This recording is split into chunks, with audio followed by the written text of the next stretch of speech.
try to draw the red light. I could run through the fire, I could conquer the night. If I can make it, if I try to draw the red.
Hello, ladies and gentlemen. Welcome back to the NLC, the Northern League of Legends Championship, the greatest TRL in the world. I kid you not. It's week 3, day 1. My name is Alexandre Archaromaya. I'm your host, and I'm together with Trouble and Nymera.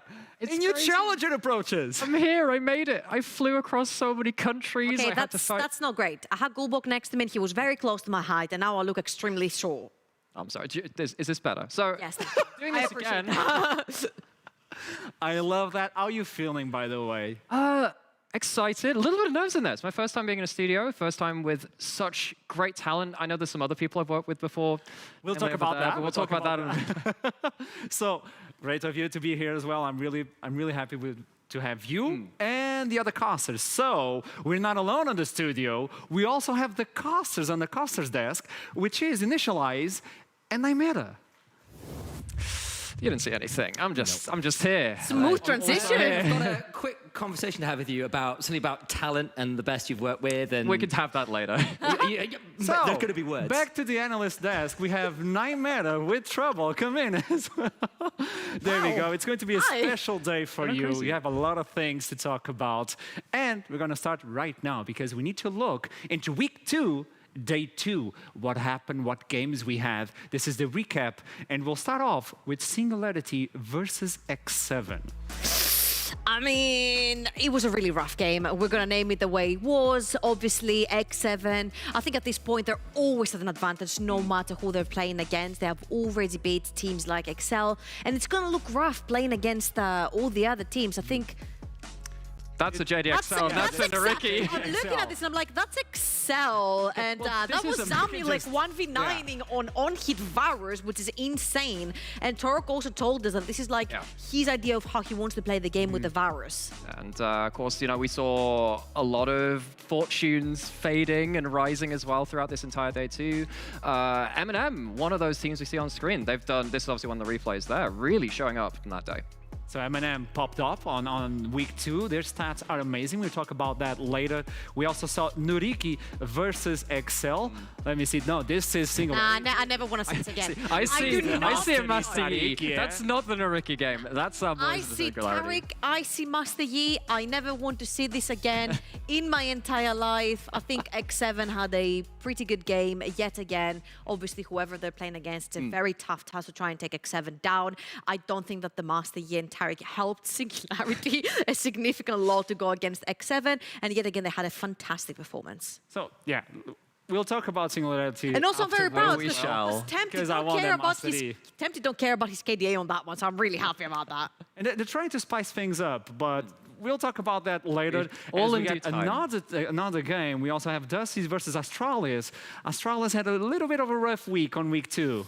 It did, and you know, we're here to celebrate the hype and the tilt of our friend Goldborg, who sadly had to witness this live last week. And yeah, Astralis, we had some concerns about them in week 1 in terms of actually maybe they don't have a leadership, like that leadership component which can see them through some of the mid games, and it kind of came back to bite them in week 2. We're getting another preview, and this is from, like, the entire schedule is a little bit switched. We don't care about that. We just need to talk about the games itself. Now we're talking about Astralis, or looking into Astralis. This is pretty much the recap of day 2, of week 2. We saw a little bit of a few surprises. We saw some new champions added to the pool. We saw the returning of a few champions as well, the Vladimir, for instance, which is beautiful to see on the Summoner's Rift. But this is pretty much the recap. And now let's see what actually brought in the recap, how the standings are staying right now. We have X7 isolated on the top, Bifrost in 2nd place, tied up with Vanir and Excel. I remember the overreaction on day 2, where I was like, X7 are going to go completely undefeated all the way to qualifying for EU Masters. And so far, I have not seen a team other than JDXL going toe-to-toe with them. Obviously, we have yet to see them against Astralis, and I think this is the match that I'm looking forward to the most. But so far, with the form that Astralis is showing, I don't see X7 being sort of I'm holding my hopes out rival. for Bifrost. I thought you were going to say Singularity, and I was ready. I had my pitchfork ready. And I have an open door to go through. There's going to be a surprise, you think so, like X7 with another team. And There's a potential, I think, anytime X7's on the Rift, you have to bet on X7 because they are that damned good. You've bet on them yourself with your hair for EU Masters. It's not an isolated event here, is it? But yeah, I think there are a couple of teams which might be able to punch up towards that kind of level, but they have to prove to us that they can actually reach that lofty heights. So let's look into the games that we'll have today. What is the schedule for today? Week 3, day 1 is going to be Team Singularity versus Nuriki. Both teams don't have a victory. They're looking to get their first one.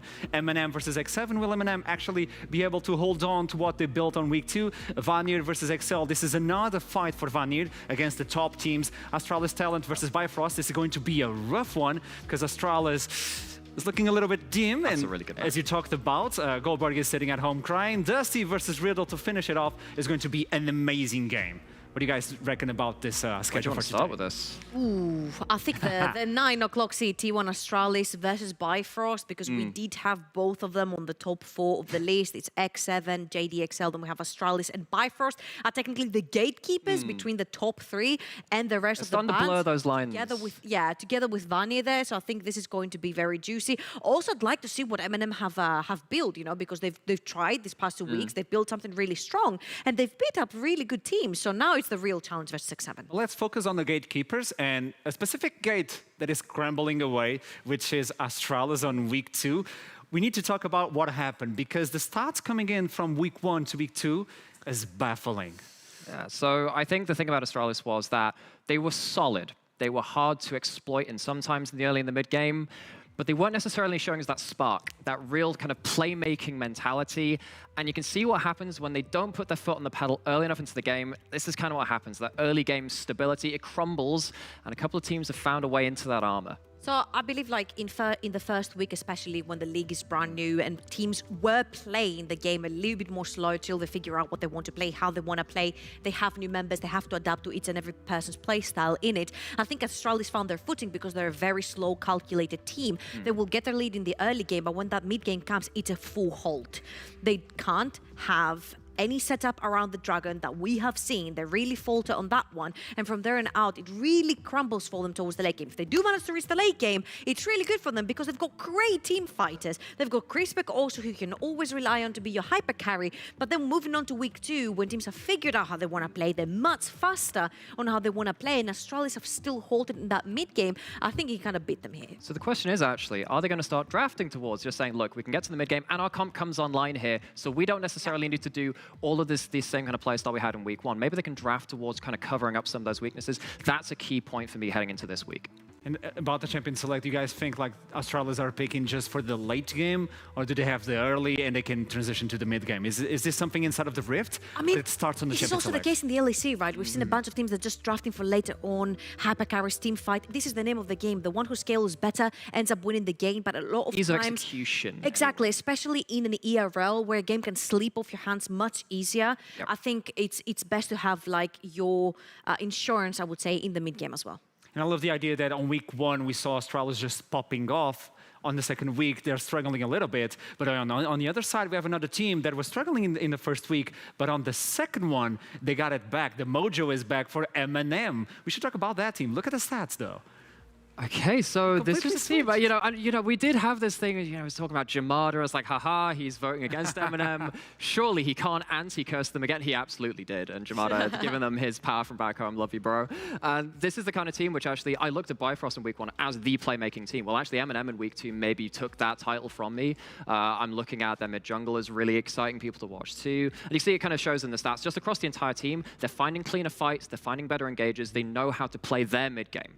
Yeah, and I really like the fact that we're mentioning team fights here because I feel like if Eminem have fixed something, this has been their team fighting, which is a lot of times the make or break when you actually hyperscale to that late game and you've got your carries, but how do you play their fights? I feel like Eminem, they're drafting much more simple than week 1. It's the front to back and they're actually executing on it. So it's like they're keeping it very simple, especially when they're playing against harder opponents, and they're just executing simple team fights. They know where to stand, how to stand, they know their setup, and I think it's pretty clean. And that brings me to a topic that Kassing on a recent interview talked about how teams need to play together. I thought you were going to talk about the cat meowing. Not yet, but I will. But he was talking about bringing teams that are easy to execute will bring a better team play. Because nowadays, on this new League of Legends, you won't see like one person just carrying a game. It's really rare. And Eminem have found the spot, okay, we can play together, we can build a team on the Champion Select where it's easier to actually complement and execute. And this is, I think that's what you're doing, right? Well, and also, I mean, we saw this also echoed again on the LEC with Yamato when he was doing his pre-game interview between Vitality and G2, the really big match there. I was saying, actually, you know, we've got this settled meta, and we're trying to find these individual play patterns where something like a Corki package up every 5 minutes, we'll just slam that on Dragon, that's going to be fine. These teams still need to find out some of the more intricate ones, but you already have some of these ones which are more simple, which you can play around. That's what I'm seeing a couple of these struggling teams, or of course our late surges in week 2, to keep on with. Spotlight now brings to Vanir because they were keeping it on top of the standings, and all of a sudden we were talking about, okay, but they need to fight off versus the big teams. And when they did, they faltered a little bit. Like the armor has dented. I think the other teams are now realizing where they can pick Vanir off. Will they keep on? So, okay, we mentioned about Vanir, and obviously the sort of symbol looks like this. Yeah. So let's say that this hand here is how they start from the top, really great lead in the early game. Then the middle here is where where they dip in the mid game, and then they go back up. I feel like Vanir are really good at finding the win conditions in the early. I don't know if this is a coaching thing, and also the team like adapting to what the coach gives them direction for, but they're really good at reading them up in the early game and playing for it. Now, the mid-game is something that a lot of teams usually will struggle with when it comes to setup, what you want to fight for, the Herald, the Dragon, taking towers, what is your priority, how do you play your macro. But when that late game happens for Vanir, when they have that item capacity, when the 2 to 3 items, they know exactly how to execute their team fights, which is where they come back up, right? But there's a lot of teams that will snatch that mid-game and run away with it. And just as you were talking about, I love this graphic because it's not only stats. If you see it, you have the graphic that you were talking about, the way they're playing in a mid-game, like in the early game, in the late game. We like to visually reinforce things here on this show. But talking about Also, gold, really great gold per minute, I would say. I think it's plus, so they're getting more gold than the other teams. And one thing that I want to talk about is the aggressiveness of Vanir, as they always get the first blood. In every single matchup they had, first blood, it's theirs. I love like they're still brawling though. You look at that KD and it's like, it's not the highest in existence, but it's there. But they're willing to commit to the fight. They're willing to just go face first, fight with their HP bars to the fullest extent. And honestly, I think this is where they find the early aggression as well, and the early lead is finding them first bloods, whether they come from their bot lane or whether they come from the jungle mid duo. Yeah. They will always find that kill, and then they will try to snowball that side of the map. And this is again where they find their early game lead. And the team is popping off, as we were talking about, but will they be able to hand the teams that are going to face them off? Because now the big 3 on the top of the standings are going to be fighting versus them, like the teams that we're talking about, Astralis, Bifrost, X7, all that. Let's see how Vanir are going to be able to handle that. But we need to talk about champions. Not only teams, we need to talk about specific champions. Yes. We need to have a meta report. Is this like a school report? Because I'm not so interested in those ones, but I'm okay with League of Legends related topics. I mean, League of Legends is pretty much school. Like you need to learn. You need to learn math because you need to learn about the champions. Come on, it's kind of school, but it's a fun school. We need to look into the champions that are popping off in every single not season, but region. Yeah, thank you about that. So you have NLC, LEC, LCK, and LPL, like the major regions. And obviously, we have them in the order of importance. NLC being first. Makes a lot of sense. But talking about the champions, do you see any surprises over here? I think for me, the first thing I'd jump on is actually, well, the one which is across the board. Look at that, Shinzo. It's just been this kind of answer to the long-range meta. You put on that ultimate, and if both teams are playing through range, one team has the Jins out, doesn't care about your backline carries, you win for a solid 5 seconds, snowball the fight off that. Every region has recognized that so far. Yeah, and I really like the duality of Zinzao as well, because you can play him aggressive to start a fight, but you can also play him defensive and use his ultimate to carry, to peel for your carry in the backline. Now, what I find personally very interesting, which is something that was highlighted in the LEC as well, is that bottom row right here, because we do have enchanters primarily in the NLC, but we have engaged supports over in the LEC and LPL, which are generally regions that do like to brawl, especially the LPL. Whilst NLC, I feel like we have some really good ADCs here, and I really love that they're putting them up front. I'm thinking LCK right here. You see Yumi, most picked champion. I feel like they're giving a lot of that utility towards their ADC. They're allowing their carries to hyper carry and CS towards that late game, get their items and play front lines. My mind goes straight to Bang. It goes straight to Viper. You give these guys a Lucian and Ezreal and a Yuumi or a Lulu behind them that are going to take over the map, which is something that a lot of times we see in the NLC as well. I think our bot lanes are pretty damn good. True. Even on some of our weaker teams, we've got some really good bot laners Yeah. which are putting up great stats. Look at Nuriki. I mean, we talked about Azitter's stats like literally last week, and they're 0-4 team. Yeah. Yeah. What about the presence of these champions? Are other champions that are popping off as well? A few of them are getting just banned away and not being played, but others, as we can see, most played on the NLC.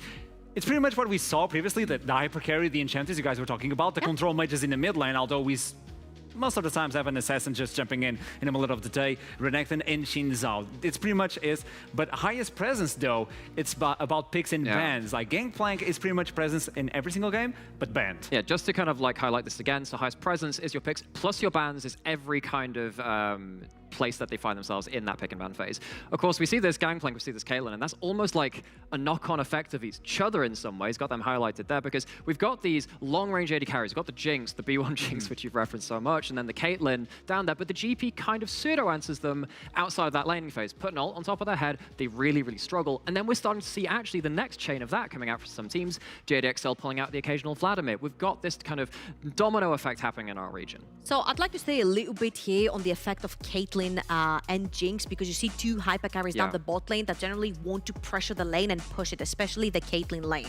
And this is a 2v2 that goes down that usually you don't see a Caitlyn lane want to go towards. It's usually a pick if you have a Lux or a Karma support on the side. But that was a very good idea of how you want to play towards the bot side Caitlyn and how you want to use the traps and the range that you have with the champion. Now, something else that we haven't necessarily talked about in the likes of Gangplank is the lack of aggressive TPs. This is why these hyper carries who are extremely immobile has showed up in the bot lane, because you can no longer pre-minute 14 TP down there and ruin the darn day, so they can actually push all they like. Now, Gangplank counteracts that because pushing against the Gangplank ultimate will provide the enemy team with a very easy setup for a gank. And also you need to think about, Gangplank doesn't need to leave his lane. It's a global ultimate. It's the same thing with Twisted Fate. It's the same thing with Shen. You are able to counteract on another lane without actually having to be there, which means that you get to stay in your lane, farm, but also interact with the other side of the map, which is very important. Just speaking from my own experience, I just forget about Gangplank just until it hits me in the face, and that happens too. Sometimes you just caught out. I think they forgot about it too. Sometimes. Yeah, a little bit. Just pushing too far and you think, right, that's cannons, that's bad. And the way he works against Morgana, like we saw in the interview when we saw the Gangplank versus Morgana, it just demolished those kinds of supports. But there's another champion that should be here, but he is not, which is Twisted Fate. He's missing in action. He's on raiding room at this point because he has been banned so much. There we go. But when he's open, nobody wants to play with him. And I wonder if this is kind of like a relationship between the teams that ban it because they don't play it as well, and also not being willing to pick it if it does go through the draft. We do have a lot of early prio champions which are kind of just pipping it to the post, but I don't know if you've got any thoughts about teams which just aren't prepared to play the pick. I'm actually surprised because Twisted Fate is just always relevant. Unless he has taken a really hard hit, I think he's pretty good into assassins, because he pushes his lane, stays underneath his tower, can make plays, can figure them out. Yeah, he's very versatile when it comes to itemization. He can build anything he wants, from Luden's Echo, he can go Leech Bane, he can go Hourglass Second Item, he can build literally anything he wants. And I feel like with the addition of the new teleports that you can't be aggressive pre-minute 14, he gives you a really open window to play a strong side on either side of the map and influence that side really easily. Level 6, you're on your way already, and then the opponent team cannot reply with that, because they usually up to level 6, you have already burned your teleport to get back to lane. Let's see if Twisted Fate is going to appear today. Who knows? It could be one of the first champions. But talking about weird things and talking about numbers and talking about all that, we have a special game for you guys prepared. You guys are going to play under and over. So it's quite simple. We'll put a statement up in here. There we go. There we go. There we got it. So Tempt KDA it's looking is good. 6.8. It's looking good. It is a good one. So I'm going to say is I'm going to talk about a champion, like another player, and I'm going to ask you, do you reckon the KDA is under the 6.8 or over the 6.8? And then I'll give you points accordingly. I can't wait to in on another kind of game on the NLC stream. There you go. Are you guys ready? Where's the buttons? Oh, we don't have buttons for this one, okay. No, you guys just pick and I'll give you points. Okay. Team's KDA is 6.8. Feudy, do you reckon he's under or over? It's a tough one, guys. It's a tough one. It's got to be under. Tempt is really good. He's been playing really, really well on a very dominant team. I'm going to say under. I'm You're gonna gonna say under? I'm gonna say under as well. Really? You both picked under. Yeah. Yes. Yeah, so we did. you So can- what? you- What's it to you? You can stop acting now, okay? I'm And give us the always acting. points. I'm always acting. So, Fury KDA is 4.6, which means a point for both of you. I'm happy. Really well done so far. I'd like to thank my friends, my family, Sam, who's somewhere in the studio. There we go. Now, for the next question, it's going to be Shikari. Is Shikari The Return of the King. under or over Fury. Fury KDA? Oh. You have to think about the teams he played against. I'm just wondering if that one game tanked it. Exactly. How badly did the Renekton game against JDXL tank it? What do you guys think at home? I'll let you chat. choose first. I'm going under then. I'm Over. going right down. For sure, Super over. down. He's had like 2 or 3 or 4 solo bolos so far. Shikari has been doing fantastic. I thought that one game where he had 3 deaths tanked his KDA that much. With this in mind, do not put the result yet. Do not put the result. Can you give me a number, just for fun? I'll say close to 5. Close to 5.1. What about you? 3.5. Okay, so Shikari's KDA is the highest on the league with No! 14 KDA, which means trouble. Oh god, that's so bad. is 2 I apologize. points. I'm so sorry, Shikari. I doubted you. Now maybe we have 1 point. Did you Good write down start. the Return of the King? A little bit, but We're always talking about the return of the king. Okay, now to finish it off, Kasing. oh, so bad. And we still have 2 questions, but Under. I mean, come on. He's a support. He played Yumi, which technically you could up the KDA with, and he's playing a lot of Lulu as well. So I think his KDA is pretty high. But higher than 14? But higher than 14 as support? Unless this devious person over here has chosen something so high that it must be... I'm going to play the mind game. I'm going to say over because of that grin, I'll because give of you that smile. Just a little bit of info, okay? Kasing almost never died. Under. There are 2 games where Kasing didn't drop below 50 HP the entire What? game. 2 games. Oh my god, what? Think about that before you answer. I think under.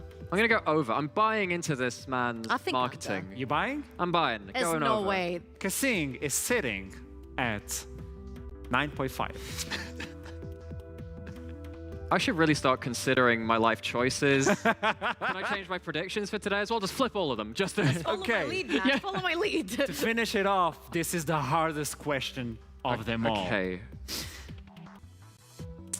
What are the number of times that Turok has tweeted just the word Turok since the split began? See, I have a bit of a cheat here because I take a lot of notes, of course I do, and I'm just using a completely normal notebook. It's a totally normal notebook, but I've been writing down every time someone's been putting it in, and I found Do you happen to have an apple this somewhere many. around you? No, it just disappeared. It's really funny. Every time that I have an apple, it just disappears. But I mean, my totally normal notebook, I would say it's more than 9.5. I'm going over as well. Oh, okay. We have the arrows indicating. Yep. You're very welcome, production. I've been cheating this entire time. I'm not even ashamed. I kind of noticed it, wanted to play along, and then realized maybe I shouldn't have done that. So funnily enough, there's 13 in here. I got it slightly wrong, but it's okay. We're good. Amazing. Wait, I win. Yeah, you won, you won. Yay. Yeah, I lose horribly. But it was so close. How can you lose when... What? I thought it was stylized. It's in a pattern. It's in a pattern. Come on, man. I was not expecting that. I didn't see it, by the way. I was so excited with the game that I didn't see the arrows pointing up and down. See, this is what I bring to the show. I make other people look really clever. Yeah, you'll use that one. But you see, as I saw your notebook, I was like, Yeah. It's so close. It's really so close. But yeah, 11 times that he put out the word Turok. By the way, 12 if you count the interview that I did with him. And he replied only Turok. Okay. It was amazing. Yeah. Okay, so we're going to skip the predictions for now because we need to take a deep look into the first game. It's going to be the game that neither team has won so far. It is time to take a victory. It's the battle of the bottoms. Yeah, it's That's how I Nuriki call it. versus Singularity. I know you have a lot to say, Trouble, but I'm going to start with you, Nameta. Okay, so a little bit of context here. So jungler for Singularity Pop. I've actually cast for many years now at this point, because I've cast in the UK university scene. Nuriki on the other side. I know a wonder couple how of the you're going to members. salvage the Master Yi. I did. We'll get to that at some point. I'm listening. The thing about both of these teams is that we have seen them play over a couple of seasons in both Telia and then, of course, with Singularity being longer term in the NLC. But both of them have reached for the unorthodox, not quite having made it just yet, but they've been trying to break the meta slowly, but, well, maybe not quite so surely just yet. But you can feel them inching closer, really waiting to see if there's going to be that final tipping point where these teams find that real comfort comp, which can win some of these big games.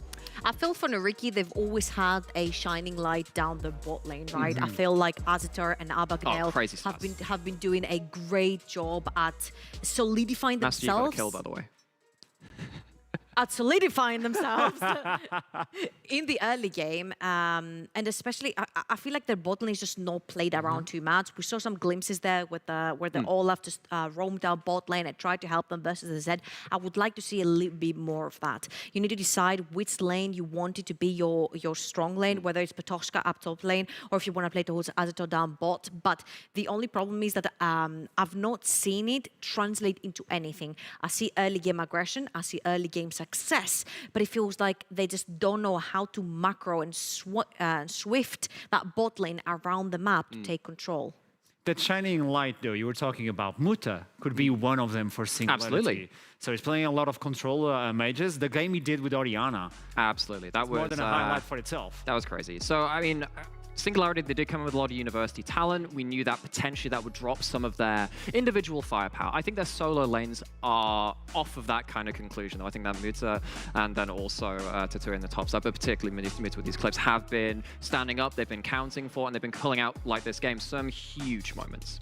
Yeah, I think this game was a huge fiesta as well, where none of these two teams had any form of engage whatsoever. They just had a Zinzao on the other team, and it was so difficult to find the openings and create the team fights because both of these teams had crazy good hyper carries, but it came down to Muta getting insane shockwaves on that day one, and Tatui finding always that backline access that their team needed. I just felt like the team composition felt a little bit empty because it lacked that form of engage and disengage. Sure. Just trying to play around that massive range, play around that disengage, keep away factor. And this is the first game, the Oriana one we were talking about, Muta, the way you played, the shockwaves were just amazing. That is the mid lane they have. And let's see how they pops it off versus Nuriki. On the top side, though, as you were talking about, the Wukong for Tatui is not only the Wukong, but I find it really interesting. You were talking about the Xin Zhao versus Wukong. Xin Zhao should be able to just disengage the Wukong, just push him away, take him away. But he never did it. He forces the issue.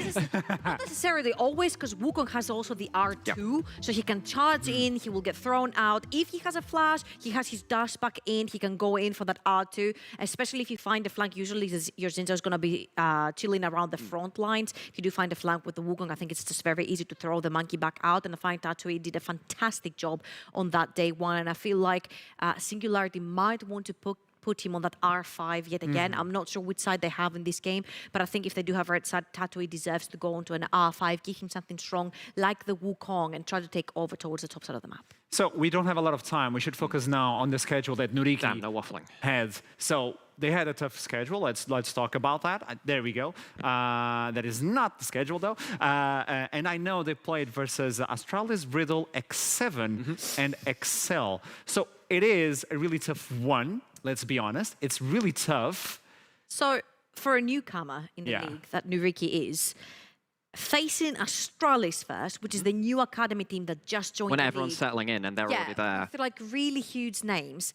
And then even though Riddle might seem someone who's a very easy opponent, they're not. I think Riddle have solidified themselves on the top middle of the pack team. So they're extremely difficult. And then X7, which are already our big guns. They're already our favorites to go straight into EU Masters, and JDXL, who are previous champions of the NLC as well. It's just such a really tough task to ask from a team that has has just formed, that has just joined a new ERL. And if anything, I think this is a first telltale on what they can do going up against a team who is also 0-4. If I may, before we jump into the Champions Select to be the devil's advocate, I would like to point out that the schedule for Singularity, it's pretty much the same, aside Riddle and Vanir. Aside from that, they played versus the same teams.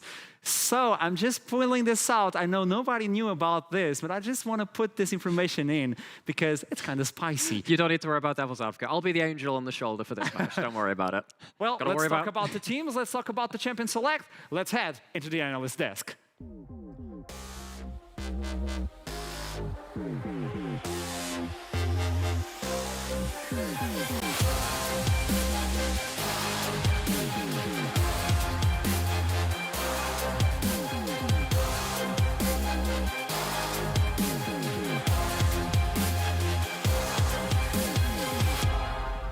And we are back for the first game, week 3, day 1. Champion Select is already going on. What do you guys think about bans for the first? Okay, probably the usual, the Dianas, the Twisted Fates out of the picture, Caitlyn most likely. Sometimes we've seen even Jinx out of the picture, so... Yeah, and then the question is what's falling through in terms of something like is a Corki going to get through? Actually, I'd imagine that Orianna's going to get banned away from Muta. Yeah. I'm so sick of seeing Corki. Me too, but like that's why the ban is kind of important, just to kind of say, actually, is it going to be prioritized? But what we've seen in terms of bans against Singularity, teams really don't want to face against Muta's real comfort, real power pick of that Orianna. So far, we have Thresh, Lee Sin, and Caitlyn removed, and Thresh is just staying there on the ban phase. Nobody's allowing Thresh to go through. Nope. I think it's just a staple that is like so good to play with every immobile ADC that's up for grabs, right? The Caitlyn, the Jinx, the Aphelios, anything. You want to play the Varus even, like you want to play that, the Thresh is just going to bail you out of any sticky situation. And we have seen how well it works with pretty much any ADC, so I'm not surprised. I'm also like leaning more towards an Aphelios Lulu situation, and I'm glad to see it banned right here, because we saw that Lulu is one of the most picked supports that we have in the NLC due to the fact that our teams here put so much emphasis on their ADCs being the main carries of their teams. Okay, so now we're left with stuff like Jinx, Diana. It's actually going to be the Jins that are immediately locked in support, not going towards heavy farming, not Karthus, don't worry, we don't have to suffer through that for yourself this time, of course. Port for me, when I've seen him play, he has played some of these more aggressive champions at the university level. Hasn't shown it on the NLC level just yet. So it's a difference at this stage. Interesting for me, at least, to see whether we're going to see that performance transferred to a high level. Well, I like this Xin Zhao, let's be honest. He was playing an unorthodox pick so far. And in an interview that I did with him, he seems a little bit shaky, like what is happening with the team? How is the team handling those situations? And apparently he's going for the Xin Zhao. And he's a worldwide champion. Like, you can do pretty much whatever you want with him. I feel this is a great move from the sort of Pope to like step back from I'm going to hypercarry, I'm going to play a Karthus, Graves, Master Yi into a more, keep it just simple.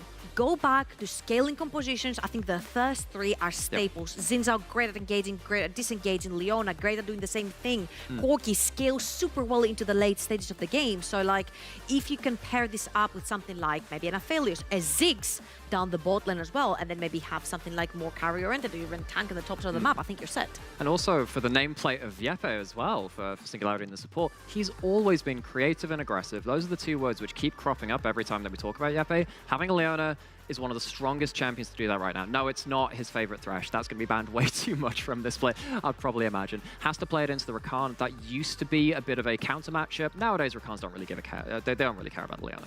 So the engage and the lock-in is already there for Team Singularity. On the other side, Nuriki are coming in with Rakan. They're trying to remove now AD carries. They can just be annoying, but the Ziggs is still available. And do you waste a ban on Ziggs? I don't think so, because Corki is an AP hyper carry. Most of his damage is converted into AP anyway, so I don't think Ziggs would be like a great pairing with him, because it would be just too obvious. They would only have one format of damage right there. So I would be very surprised to not see the Aphelios banned right here, because this is the only other ADC that remains down bot. Now, things that I consider in my head that could be played down bot would be something like the Ezreal left alone in his own devices, but then the Jinx creates so much pressure together with the Rakan that you can actually dive and kill an Ezreal underneath his tower, especially since you're playing Rakan. Now, the other thing that I'm thinking about is probably a Varus. We have seen Zamulek play this a lot. That's an option. You're looking into the Jinx and you kind of start questioning, actually, what have we got that can maybe outrange or just displace? Yeah. Just displace that Jinx from the backline of a team fight. Maybe you even look towards something like a Misfortune at that point, because actually there's not a huge amount of backline access as long as you've got something to just keep tabs on the Rakan. It's going to be the Victor very late lock-in from Nero, and now Singularity have to deal with this big mage in the mid lane, which keeps cropping up. But no matter the way you look into these teams, this is a massive team fight composition for both of them, especially if you bring the Misfortune, which is, well, who knows, but the Virus Lethality could also provide a team fight. Tell me, Trevor. I think this has to be then an Ezreal or a Varus, because they have opted for another AP carry towards the top side of the map, which is Gwen. And don't you have somewhere to be, sir? Oh, hang on, wait. Yeah, sorry, I'm just getting a call. Just 1 second. I think it's my brother. Right, so I'm wondering what they're going to choose to put towards down the bot side of the map. I'm wondering what is left to put down the bot side of the map, because I'm seeing Varus and I'm seeing Ezreal. Oh, they're going to choose to go with the Senna here. See, I'm not too sold. This is a very well-rounded, we scale boys hashtag towards the late game. And I'm seeing a lot of moving backwards.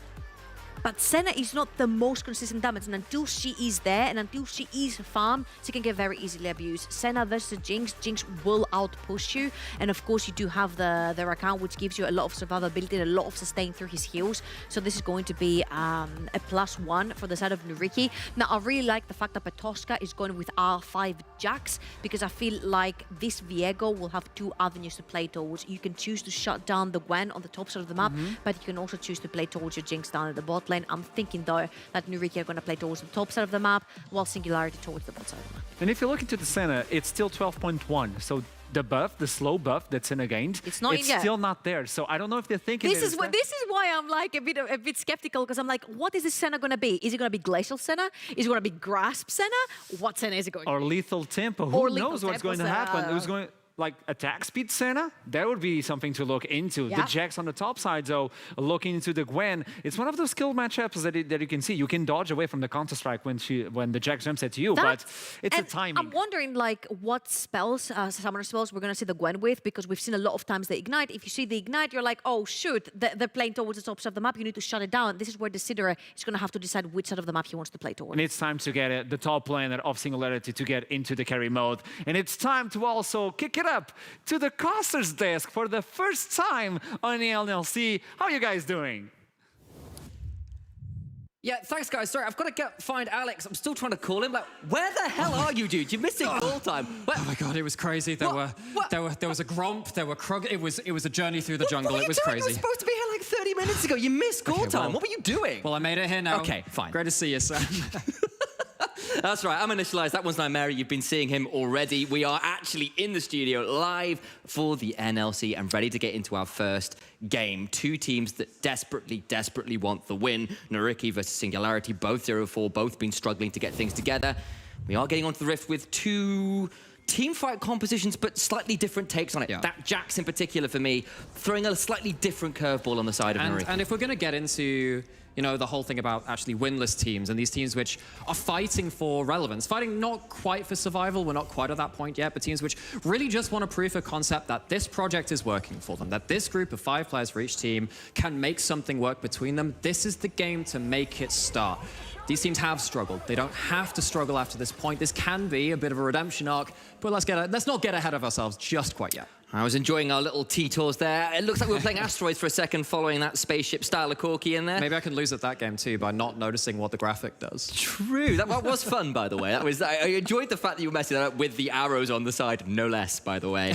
All right, let's have a quick look and see whether there's anything interesting at the level 1, but it does look like we're just getting a standard 5-man fan. A lot of scaling across the board here from everybody, but I mean, like Corky, Senna, Gwen, that's all about stacking, it's all about scaling. You want 2-3 items complete. I mean, on the other side, hell, I mean, pretty much the same with the Viego in there as well as a scaling pick. I have to say, I didn't expect a Senna, although we did see it over in the LCS. We did. We saw that last night, and that did a whole lot of damage. I'm going to start questioning the build at this point. Are we going to go towards something like Kraken Slayer, go towards something which is a bit more on-hitty? That can be really important, upping that DPS again compared to something like a Jinx, which just is the queen of damage in the bot lane right now. It really is, and Jinx has been so hard to deal with. Just in general, there have been people who've tried to mess around with the Jinx, tried to deal with it, and there have been some answers, right? There have been some people who picked up, the Caitlyn, as we were saying, but that's banned so often. And I'm interested to see now that this Senna pick, which was picked knowing what Azidor had come up with, whether that actually works out here as Abagnale takes a little bit of poke there, stepping forward in his own vision in that level 1 bush ward. Yeah, so again, bush control with CC support does go pretty nastily. You do have to brawl a little bit, use your HP bar as a resource. This Gwen, though, of course, we saw that up on our graphic pre-show about you being very high presence over in the LPL alongside the Corki.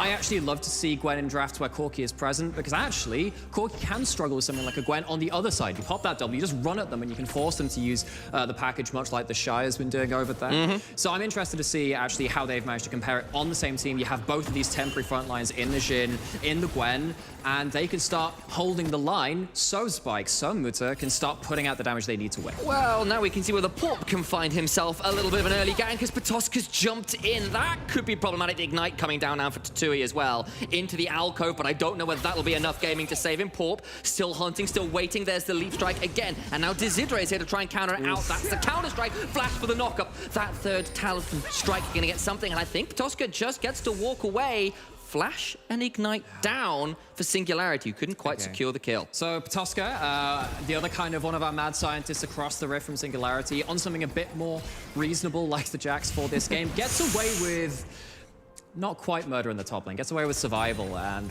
blows the flash a little late maybe. Maybe could have gotten a bit more pressure down there, a bit more kill threat rather, and trying to make something happen, but Nuriki not going to be suffering first blood. All right, well, that little gank gone aside. We're going to see the flash down for Patoska. He's burned the teleport as well. Tatui still gets to stay in lane, and maybe there's a chance for a return gank, but we'll have to wait and see whether that does become an option, because, of course, now Porp will be reverse clearing back down towards that bot lane. Not too much more to write home about as Desidre goes back to finishing his red buff, which he did leave off to come and help out his top lane. So this isn't going to be any kind of meaningful farm advantage for Desidre either, because actually Porp did get the top side scuttle. It's not going to be a double scuttle. Not that that matters as much as it did in previous seasons. Muta having to blow the flash already. Obviously, no, sorry, teleport. Teleport, I don't think he flashed I remember quite there was a yet. flash being blown at some point. Look, I've been teleporting all over the place. I've been from the standing bit to the caster down. It's been wild, only so many globals. You in but Earth mode where you've just got like flash on like no cooldown. That's what's been going on, okay. I'm actually a manatee. I wouldn't have guessed considering we're siblings. Not really. But hopefully that doesn't mean I'm actually also part something manatee. I need to tell you. Well, that wasn't where I was expecting our first tangent of the day to go, No, but here we me are. neither. So, Nightmare is in fact part manatee, That's possibly. me. Yeah. Anyway, we're going to see a bit of an engage at the bot side. Over onto the Flame Jumpers, though, walks the Senna. Going to have to try and back out. Yeppe has to flash away from the Spectral Maw. Desidre takes a bit of poke and trade, but once again, both junglers kind of turning up at the same place at the same time. Turning up at the same place and once again nullifying. We do have waves evening up on the bot side, and no one's really yet to find an advantage on the side lanes. Corki does tend to lose this matchup in the mid. That's been the talking point for everyone when they see this matchup. Just behind a little bit in the farm, did take some bad trades early. Both have used their teleports, though. It's going to pick up some of this wave. And again, as long as Corki survives through to package, through to 2 items, they're just happy with however the game's gone before that. Indeed, they are. Being down about 10 CS, see whether it stabilizes there or whether, of course, Aero can try and extend that lead and make sure that becomes a little bit worse. But as it stands, I think the Corki's probably just okay with being a little bit behind as it stands. And we're kind of waiting for the first real spark of confirmed action. Maybe I could phrase that a little bit better. We've seen a couple ganks, both of which have been stalled by the turning up of Desidre, who's kind of been there to counter gank both times. Well, actually, one thing which I'm going to be quite interested in seeing as we go further and further forward is that obviously Nuriki have some options on the side lane if the Jax does get ahead. If Viego and Jax can maybe not commit to a dragon play when the package is up, kind of call SNG's bluff and say, look, you can go towards an objective. We'll maybe show a token effort, but we can start stomping on a side lane. That's an effort they can go towards. They're trying to set it up right now. Abagnale up in that top side. Abagnale is there, so is Desidre, and Tatui might be in a world of hurt. He's hopped forward with a skip and slash, and that means he needs to get through these minions. The Thunderdome comes down, but that hallowed mist is only looking like he's hallowed his grave. At least he's buried on hallowed ground. And I've wanted to say this for a while. Gwen is not immune. Take back your immunity. Definitely not allowed to escape in that top side. Has gone back and got themselves a Bramble Vest very early, trying not to go towards so much of an aggressive start, just saying, look, Jax is going to be auto-attacking me. Let's try and get something back for the... And we do have free plays. So Tatooine just doesn't see it coming. Like, he sees that Patoska is maybe trying to contest that wave. The wave is actually pushing back into the Jax, so I think that Tatooine probably has to send something's up just because you know that he could have collected the wave further back, chooses not to do that, tries to go in because he knows Porp is coming topside though. Just the timing doesn't quite work out. Porp was a second away from being able to get in there and maybe turn that around into a 1-for-1. Didn't quite happen though, and thus Nuriki get themselves first blood on the top side. It goes on to the Ruined King versus Gwen. That feels remarkably lore appropriate, and now might be trying to start up this initial dragon. Actually, you know, just taking a step back, because it looks like this isn't going to be contested. Is that actually both these teams being 0-4? I appreciate the fact that they have come onto the Rift and not really given a damn about the last 4 games and said, look, we're still going to play make. Yes, it's been a bit sucky going 0-4, particularly in the manner which they have done in some cases too. And still having that boldness to say, we're here to play, let's try and earn our own victories. Porp is trying to earn a kill on the top side. They knew that the dragon was going down. There's no teleport error, and that means it's a dive on the cards. The needlework's coming through. There's the Dawning Shadow as well, but Porp goes down as well. Doesn't quite make it out. Flash not quite off cooldown, and that makes it a 1-for-1. So that's the center ult. Of course, that's something which I completely forgot about because I haven't seen this champion in so long. Adds in that extra couple of 100 damage. It means that Tatooine doesn't have to go take aggro afterwards and potentially buys more tower shots, blah, blah, blah. They get the kill onto the Jax. They give a double wave or so over to the tower as well. Patoska loses out on a decent amount of farm. That's still a victory for Singularity on the top side. It is, and now Azitor actually has rotated towards this top side. As the Herald has spawned, Nuriki clearly wanting to secure all of these early objectives, and I'm not sure whether Singularity are going to come over and contest, but I can see Yepe and Porp coming over. Because obviously Corki gets the package around about the first Herald timing as well. Gets the recall a little bit late. Even though they had made that play topside, they choose to reset from it. Although Porp has actually gone back onto it. They might have just found themselves a slight timing window to pick up on the leash. Desidre is still around on the back edge of this pit. He's going to try and think about coming around, and there's some pings coming along, but Muta is here with the package, I believe, on board. Going to go straight over to Desidre and keep him as far away from this Herald as he possibly can. Abagnale and Azitor going to try and... Okay, but can they make the retreat? Maybe. It looks like they can just get their way out, and we're going to have to bring the energy right back down again as they get in, they get out, and that was honestly a bit of a leash there from the side of Nuriki, who tried to play it clean. And because it wasn't, cleanly finished on the Herald, Singularity do get to bring that package to bear, and that's when Corki becomes really problematic. Make no mistake, the Rocket Barrage is not actually his ultimate, it's actually that package for all things really relevant in competitive play right now. And what Muta does right there is he just makes sure that Desidre was never going to have the ability to ult in, try and get really close and personal with some of these frontliners with SMG and start a brawl for themselves. Okay, quick check-in on the Senna. Noticed, of course, first strike, which is probably no surprise, but it is a farming Senna, as has become a little bit more common again in recent weeks, but it is worth remembering that as Porp has turned up in topside and just summons the Herald down straight away, of course. Though the dive went a little awry earlier, it did get to Tui 2 plates, so maybe they can think about it. Desidre's here, though. Yeah, they're not going to kill the entire tower with this. It is just over 2 plates that gets taken by the Herald when it gets that first charge, but it's still more gold onto the Gwen. And Singularity at this point, just propping up this matchup, which of course did have that early kill going over to the other side. I think that's very important. We kind of talked about Nuriki, when they do get towards later parts in the game, they have extra options in terms of actually maybe not going towards the objective at all. Adding some extra queries across the map, which kind of like that pop quiz in pop quiz in macro as things get later on. I mean, that's the first time I've seen a Chaos Storm used to fry some chicken. Victor was getting a little hungry, apparently. More like popcorn chicken. There we go. That was a nice reference. I take that. That was a solid bit of a pun there. Chaos fried chicken. Chaos. Not with a cave. It's edgy. Is that just because there was that one Final Fantasy trailer where just chaos was yelled about 30,000 times? Is that what it is? Well, let's bring it back a little bit to the game. Gold pretty much even. That's not my specialty, Sam. You know that's not. Give me at least 10 seconds before we do this. What I wanted to say was that Tatooine with the Bramble Vest early, with the with the steel caps early. It's not Tabby anymore. Hasn't been for a little while. It's probably looking like he's going to get a hold of first Tower Blood as well. And Tatooine was one of those players that was brought up in the pre-game. His Wukong in the first day of the NLC in general this year was really good. I'm hoping Desidre is back relatively soon. He is. He's reconnected. That's good news. Does mean we get to avoid pause gaming. But Tatooine has been given a lot of resources. Yes, he's died the one time, but he's also got a kill. He's also got 4 plates. He's also got a bit of a CS advantage. And that is good news for Singularity's game plan. That's going straight in. Pretty deep. That's going to be a bit of a turnaround now. Abagnale gonna try and survive this best they can. Goes back in with the quick the flash out from Paul, but now Senna doing fast quantities of damage. It's Yepe How with the ignite that secures the Ruined King, and the kills are now all evened up, but Aero roaming down means that they might just go for this dive anyway. Oh, Eclipse Burst was so big there, they're gonna try and fight it under the tower. Flashing out from the gravity field, gonna try and do as much healing, as much damage as they can, and the dive just doesn't work out. And again, the extra 100 HP difference or so, even in just a couple of ranks of that queue, actually just one off that maximum, it does a lot. It scales off a lethality nowadays. They might catch him on the board, not quite.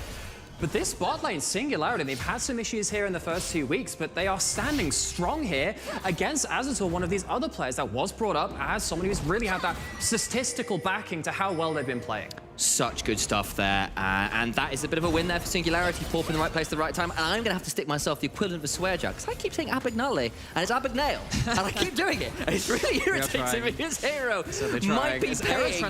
Try to get away from Utah. Flash forwards for the auto-attack into the big one, securing a kill there onto the Victor, and Singularity, where has this form been all season? Oh, it doesn't matter where it's been. This is the thing. You can lose all of these games, but when it comes to this bottom of the barrel clash, sometimes you just need to dig in, get gritty, and just say, let's fight it out. All of these players turning up on the day right now for Singularity, but it's not a done deal, of course. It's only 2,000. There's an engage coming in the bot side of the Cat Center. That could lead to other big things, but that Spectral Maul does not land. It does not, and the Black Mist was out there to offer some options, as there is a package available. In goes Yepe, there's the Solar Flare into the package, and Porp secures the kill onto Abagnale. And that's just the package again. The Corki Sirens go blazing across the rift, gets down there with the teleport into package, turns that fight as Yepe lands the engage. Now Nuriki have to look and see this Corki comp get an early dragon, almost certainly. Desiderate can't contest this. Muta is a man possessed, the minute Valkyrieing forward into everybody he seems to see, but Azator and Aero are around. They've got ultimates. They're going to secure the dragon with Singularity, but what about the fight after? That's a big gravity field! And Aero gets a hold of Muta, and Jinx is excited. It's time to see whether the music video plays out, though. It's a 1-for-1 right now. Azator and Abagnale trying to play this out as best they can. Unstoppable goes to Sidre and secures the soul of Porp. On just while Singularity find themselves an advantage. Right, we've got ourselves a one fight. We've got ourselves an entrance into this dragon. They let Victor get the mother of all gravity fields. Gets the combo into that too with the E and the ult. That amount of damage is not easy to turn around even in an uneven numbers play. We're actually going to get ourselves a replay of that as it's coming through. And actually, I can't see it on my screen, so I have no idea what's happening. Right, cast by sound alone, my friend. We're back. Maybe we can make the sound effects for those. The sound effects were already there, so I think we just we've not got the toboggan Corki, which does make that noise, so I'm a little bit sad. As Azator gonna get a hold of this bot lane tier 1. We've been talking about the return of the king with Shikari. I personally found the 2 towers, as that will be the second tower of the game going down. Yes, I made that reference. Shikari's not even in the game yet. As Tatui gonna come along and start dueling with Patoshka, who's gonna be, well, has at least completed the Divine Sundra, but Gwen with some of those early defensive items feeling pretty happy to just walk forward and trade against the Krugs there. And Singularity now going up towards the second Herald. Now, you've already taken that top lane out of turret. Second Herald typically used to take down mid-outer. That's where you often see it, just because you're not really wanting to get maximum play value. You don't really care about the monetary reward of it. It's more about buying territory on the map at that point. If you can start unrooting the Jinx, which can wave clear for forever, the Victor that can wave clear for forever, it gives you much larger ability to play around the package objective fights, which become the core of your team composition into the late game. Does appear to be, and I actually have now got to keep our eyes on what happens with this second Herald that Porp secured while Azator and friends were kind of around that bot lane tier 1 and secured that for themselves. It does mean that second Herald is available and can sort of continue to maybe break down that mid lane tier 1, which is always a prize. But then what you can see actually is Nuriki have a good response to that. They immediately push it out. They make sure that there is no immediate response. Now you see Corki sat alone, does have some friends waiting in the wings, and Yepe has ult. Oh, Azator, that's a cleanse coming through. But now Desiderate has to go back into the Harrowed path, does get his way out to safety, but that'll be the Rift Herald summoned in mid. Singularity taking this opportunity to try and get a hold of this. It's most of the HP, and I think they can just secure it. Looks like they'll be able to extricate themselves as well. And out they get with a tower to the name. That's a pretty clean in and out, actually. And like we said, that's the territory gain now. You don't have that extra bulwark vision and territory in your own mid lane from the Nuriki. So you have to start branching out and say, all right, do we have the ability to play against the package? First couple of packages have actually been quite impactful. First one around that first Herald gave Singularity the ability to kind of just zone off the mid-jungle of Nuriki, and then the second one obviously led into the start of what looked to be a good fight for Singularity, which Nuriki then turned around. So I'm looking at this team comp from Nuriki, and you do have gold in relevant places. If you do get an early 2 items onto Desidera, and you have that Viego, who's much harder to take down at that point. One reset could be all it takes, actually, at that point. You get a good enough pick onto the center, onto the Corki. Viego will do the rest of the work for you. That's the heavy lifting done. Keeping an eye, though, at the stats right now. Singularity got a slight tower advantage, but it's not amounting to a huge gold advantage yet. It's only 800 gold. All things said and done, it's a dragon apiece. We're kind of edging past that 17-minute mark, and you can see, actually, Azator has got himself a fairly notable CS lead, is doing pretty well here on the Jinx, got themselves that tower. As we've come to expect from him. As we have come to expect. The trade has been towards that top side, where Tatui has been the recipient of a fair amount of resources, and that's the trade-off right now. Jinx and Gwen, 2 pretty good people to have gold on. Absolutely, and speaking of Nuriki and kind of like what we come to expect from them, obviously they've started fairly slowly in this split, right? They've gone that 0-4, but oh boy, they're trying to speed up the tempo up on this top side. Nuta doesn't have a package, has a flash, and has to be aware of a Viego in the wings, but that's not going to lead to any plays just now. Crisis averted. Indeed it is. No wave there to really go for the dive. Would have been a little bold, I think, without some minions to tank the initial aggro. Instead, Porp is hanging around this bot side, wondering whether maybe he can get something going on down here with Tatui, but deciding against it for now. He's cooldown counting. I know you're not allowed to do that in casinos. You're not allowed to do the whole card counting. I don't think the Rift counts to casino. I know you like to flip your games because you play Ari, but the rest of us do try to actually win our games on a more regular basis. Yeah, sadly my placements, they kind of reflect that. They definitely do. It's because you've been trying to play Quinn mid. I won a game on Quinn mid, I'll have you know. And this is probably not the time to have that discussion. You know what, you kind of see that, like, you kind of sat on that side like going, look, if there's a leap strike a little too far forward, maybe you can start closing them down, or at least blow a flash. Doesn't happen in that case, though, as Nuriki claim top lane out of turret from the side of Singularity. They have themselves a longer side lane to play in now, as the bot lane also has that, both Earth turrets there as well. So actually coming down to this more wide macro play when these objectives are coming down, you have the long runway to try and attempt that as a Jax and a Viego, trying to pick off someone on the side of Singularity. Absolutely, and Port here will be securing the first Hex Dragon of the game. We are now in the Rift of the Future, of course. Hex Gates have been activated, and while Teleport has been unleashed for 5 minutes, you've got more than just one Teleport now. You can just teleport all over the place via some of those nifty Hex Gates that will be allowing some potentially interesting flanking maneuvers. And again, if we're going to go back to the whole, actually, side lane might be where Nuriki look to force the fights in this. Those Hex Gates add an extra degree to that, because actually, you can roam out of base to the other side of the map much quicker, an extra 5 seconds on that. Now, timings are something that you kind of do instinctually a lot of the time when you're split pushing. That can start rattling those instincts. So, as we said, first item's complete for most people here. I think Yeppe needs to complete his support item as yet, I believe, but everyone else kind of there. And Corki just finished the second item. It's a Ravenous Hydra alongside a transformed Muramana, which that's a lot of poke available. There is no Ludens yet, but that's not bad starting grounds. And what it also means is that between the Ravenous and then also the Senna Q, even if Corki has to walk up and tank a Death Ray, you're pretty happy to take one skill shot, getting a Senna Q through you. You're ready to go again.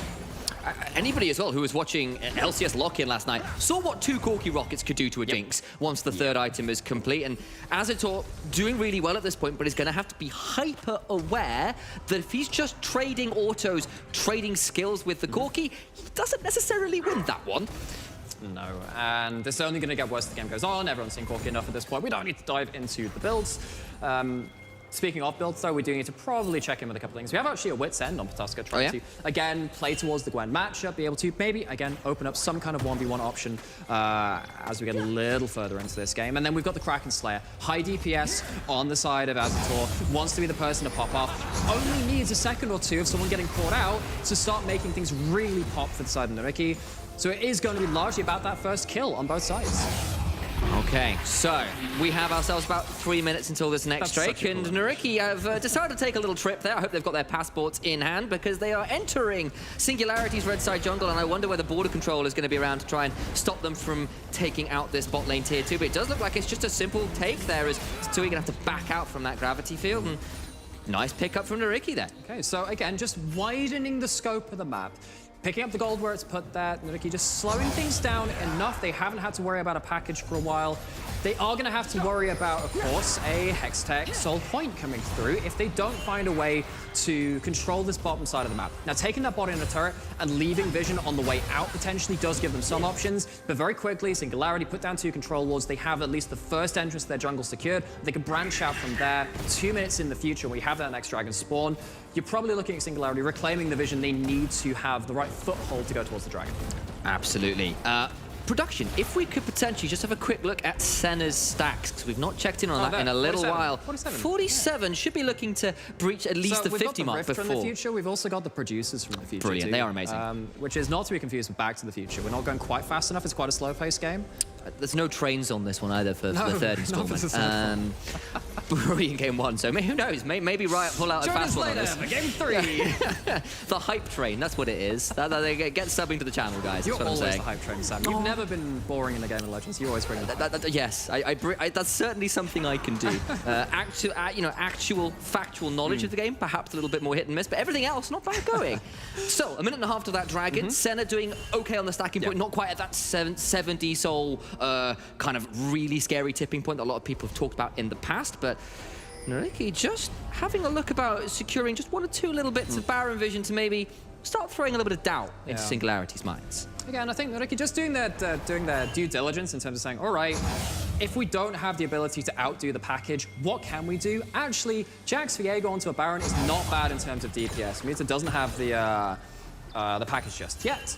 We'll be going back to base after shoving out 1 more wave, and has the teleport, of course, so it can go for even the teleport package at this point. Not that there's any flank wards to really achieve the ideal case scenario at this point.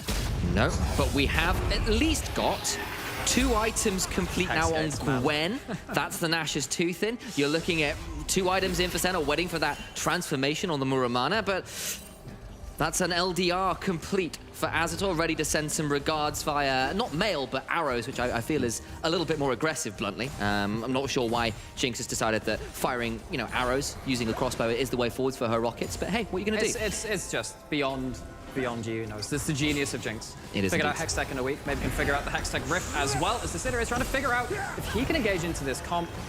We have this standoff in the middle. Patoshka on the side as well. It's got a wonderful option. Nuriki finds a beautiful engage. The counter-strike comes through. The Dawning Shadow comes through, but I think it might be lights out and a sunset for Singularity. But wait, right now Gwen still alive. Tatooine doing so much work, but finally goes down. Azator is the one that comes out with the quadra kill in that one. And we said all they needed was just that 1 moment to pop. The first kill, get the resets, get rolling. And Muta does his damn best to try and shake up that backline. Gets a package right onto the Victor, takes out the Victor, but gives her own life for it. And without that DPS coming from the Corki, we saw how things went after that point. Get those T-Tools ready. I mean, it's a thing of beauty. Look at that. If beauty's in the eye of the beholder, then Abagnale is looking pretty attractive right now. That's the ult right on top of it. Doesn't matter if you have the ults and everything. Like, just trying to outdo that big engage is so difficult after that point. The damage is done. Muta might get a hold of the Victor, but Azator finishes him up and then gets to do this. That is more explosive than the finale of Arcane. And we're now at a point where Azator, this superstar AD carry who's been putting on such good numbers but has can't the goal quite to really make it pop. Absolutely, but hasn't been able to quite convert it into a win yet.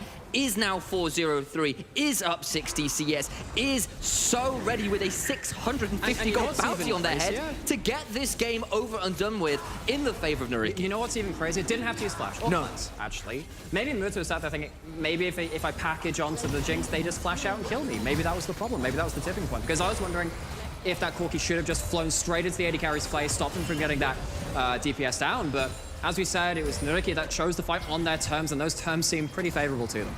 And they've got themselves a Baron at the end of it all as well. They've stopped the dragon stacking, and now Tatooine might be a laugh in his Gwen, but I don't know for how much longer as fairly nasty death ray comes out there as Victor starts hitting pretty hard right now. Is actually Yepe finds a bit of an engage onto Abagnale, who's going to try and stay alive, and that's actually going golden. The Dawning Shadow is out. Abagnale still just about alive with the battle dance getting them away.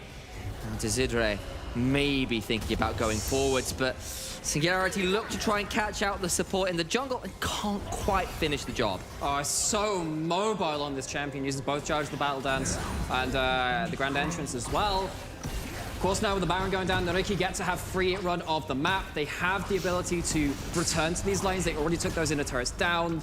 And start really pressuring this base of SNG and stop them getting out, getting a vision onto the map. They already lost that last dragon, so they don't have a soul point to play around. They're in a bit of dire straits now. And they have themselves about a 5,000 gold lead as a result of all this as well. They've managed to open that up. It's been so close. 1,000, 2,000 gold, if that, that's been separating these teams. But now, I wonder whether Patoska just gets the 1v2 kill. Now, Port might be in trouble. That is the stopwatch burned, though. And over comes Senna's Bikini, going to try and do the most they can, but no! Patoska, not like this! At least Senna picks up the return kill, but 2 kills like that, that's just not what you want to see if you're a Singularity fan. Such a good game from Patoska. Patoska in that big cataclysmic team fight that happens in the mid lane, finds their way onto the center, finds their way into the back line, and then comes back into a side lane, pulls off some of their own stunts. He's a stunt man, he doesn't need a stunt double at this point, does all of his own tricks, and it's kind of easy to forget that Patoska has been against some of the very best tops we've had in this league in the first couple of games. Having a game versus Tatsui, and has looked good doing it, it's good for the confidence building of this Nuriki player and the fans of the player. All right, and maybe now is time for a bit of story time, in the sense that Nuriki, most of this team are the roster that managed to get through the qualifications. They took on Dusty, they took on Riddle, they came out on top in a lot of those matchups, and yes, the opening weeks have, Dusty and Resolve, that's the one it was, I do apologize. See, even my story time's a little bit wrong. Either way, the point still stands that this squad has not lived up to their own expectations all the way. These guys want to prove they are better than 0-4, and yes, they've been facing some of the absolute pinnacle of the NLC right now, and let's be real, the likes of X7 have been turning up at and above our expectations. But this is a team that does want to put a bit of a mark here in the NLC, and this is a way to potentially start it up. It's looked close, but competitive, and Patoska, one of those guys on the Riven, the Jaxes, the Camille's, does so much work when he gets a chance. And they are starting to leave him off, but will they get fired back on? That will be a Dawning Shadow coming through. Story time is cut out real quick, as Singularity maybe looking to try and get something back here. It's a 1-for-1 right now, but Patoska, the man of the moment, gonna get the kill and maybe turn it around again. Keeps charging up. That's a 3-item Corki. You can't do this. Gets away with another kill and gets out. It is Muta alone against the full force of Nuriki, who are still 3 members strong. And yes, there's a package, but it needs to be a good one. I'm not sure if that's going to be quite enough. Flash from Azator. Flash forward from Muta, trying to get the kill, but the counter-strike. Patoska manages to help secure the kill for Tazidre, and they should be able to end the game right here, right now. That is not fair. That is not allowed, but that is what Patoska is doing in this game. 6-2-5. Again, pulling out the Stuntman logo and just saying, look, I don't need your help. Does get a couple of teammates to come and wrap around the end of that play, but Nuriki making it look stylish in the end of that fight. And here I was thinking maybe the game was over with the base broken. It wasn't quite enough. This replay, Singularity tried. They did, and again, it's partly on the aggressive members, the engagers, the Epe and the Pawp of this team. And they so nearly get both the targets they need. But while they're doing that, they don't get to go backwards. Again, Trouble was talking about how Jhin can be kind of a peeling champion in the backline as well as this aggressive champion. Well, if he's gone on top of the Victor, he can't be there to save the center, to save the core. I've got to really call it out as well. Abagnale there with that flash quickness after Pawp goes in to buy so much time. Beautiful little counter engage. Muta, this was so close. So close. I mean, that is like a second or so off of being an awesome play. And you see how little HP Patoska has. Because sub 10. If you don't get stunned, if you don't get that extra auto attack 3 coming in from Patoska, you probably get 3 kills there. So Muta trying to find something, trying to find a play, trying to find a way back into this game as Pawp has found his way into the jaws of Aero and Disintegrate. Crescent guards there. I don't think it's going to be quite enough. The flash out is still not going to secure an escape. And down goes the jungler of Singularity, Tatui. Now going to try and get a hold of a wolf camp, try to claim what scraps you can as the Baron is about to spawn and you're down your jungler. But Singularity haven't had a chance to leave their base since the last Baron was killed. Nuriki shove in the entire map, full court press, and they don't let up. They get a dragon while they're doing this. Patoska's gonna work his walks his way up, and there's a fight to be had. Muta isn't here though, he's still in the mid lane. This is a 3v4 at the very best, 1-for-1 right now. Senna gonna try and escape now with the Black Mist, but Tatui's gone golden for just a moment. It's a monument to his own sins, and that's about all that's left. Singularity falling down to single members almost. It's the center alone who walks away from that fight. Muta wasn't even there. Are managing to survive the initial engage, lose one person at best, but still have all the DPS pieces free firing at will.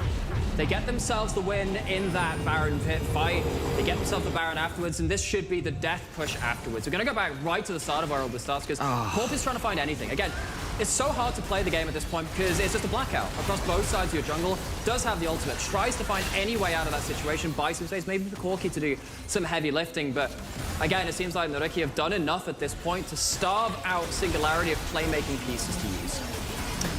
They try to go for the contest. They try to get something. Gwen does some work, but Yepe falls down pretty quickly. There comes the reset, and just not enough. Not enough. That's sadly been the case for Singularity in this game and across several other games as well. Just barely losing out in that first game of the split, and in this one, they would have wished to come away with a win, but it's looking more and more unlikely. As much as they did have a much more concerted early game, a much more concerted mid game as well, up until that unfortunate fight, which did happen with the quadra kill over to Azator, and Azator once again walking up back onto the map. Nuriki continuing to press. Oh, Desidre takes a lot of damage though, because that's still 4 items on Corki, 4.5. And he's starting to do a lot of work here. Senna as well, getting towards that late game stay as Muta needs to get out of that Chaos Storm. Takes a lot of HP damage, but has at least got a Senna behind him, starting up with the piercing darkness. But that's an inhibitor number 2 going down. Third one now under siege. Tatui taking all of that long-range rocket damage. Spiky going to be around as well. Desidre down about 5% HP. Pork stunned in place. He's in a lot of damage, but maybe going to be turning around. That's still 2 dead already, though, because Abagnale gets so much work done. Moving to the backline. Package, just not enough. Azator running rampant. Excited enough to secure another quadra kill. Oh, get the double on the 4 kill. There you go. The beats laid down into 4-4, and Azator, it's gonna do as much work as he needs here to secure the kill in 33 minutes. It was a close early and mid game, but one mid lane turnaround. Engage secures the advantage they need. Nuriki, first win of the NLC here in spring 2022. That's the double 4s is 4-4 on the time signature, about just under 34 minutes as the game time stamp. And it's music to the ears of Nuriki there, because they do find themselves that proof of concept that, yes, they can start taking these wins. They do have the members, which, given the resources and the leads, can start to carry. Potosca has an awesome performance alongside one of the hardest carries who hasn't really carried until this moment in Azator. Great game, again, for that proof of concept. Yeah, and slight shout out here to Singularity. It was an improved performance. Yeah, Tui had a pretty decent Gwen game. It was looking pretty close at competitive until it didn't quite come together. I'm sure they'll be disappointed with the loss. But alas, we also have to disappointingly throw to a break. And after that, the desk will be back to break that game down. And after that, we've got X7 versus Eminem as our next game as well. So get excited for that, guys. See you in a few.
And we are back on the NLC after this game, Singularity versus Nuriki. Finally, Nuriki got their hands on a win.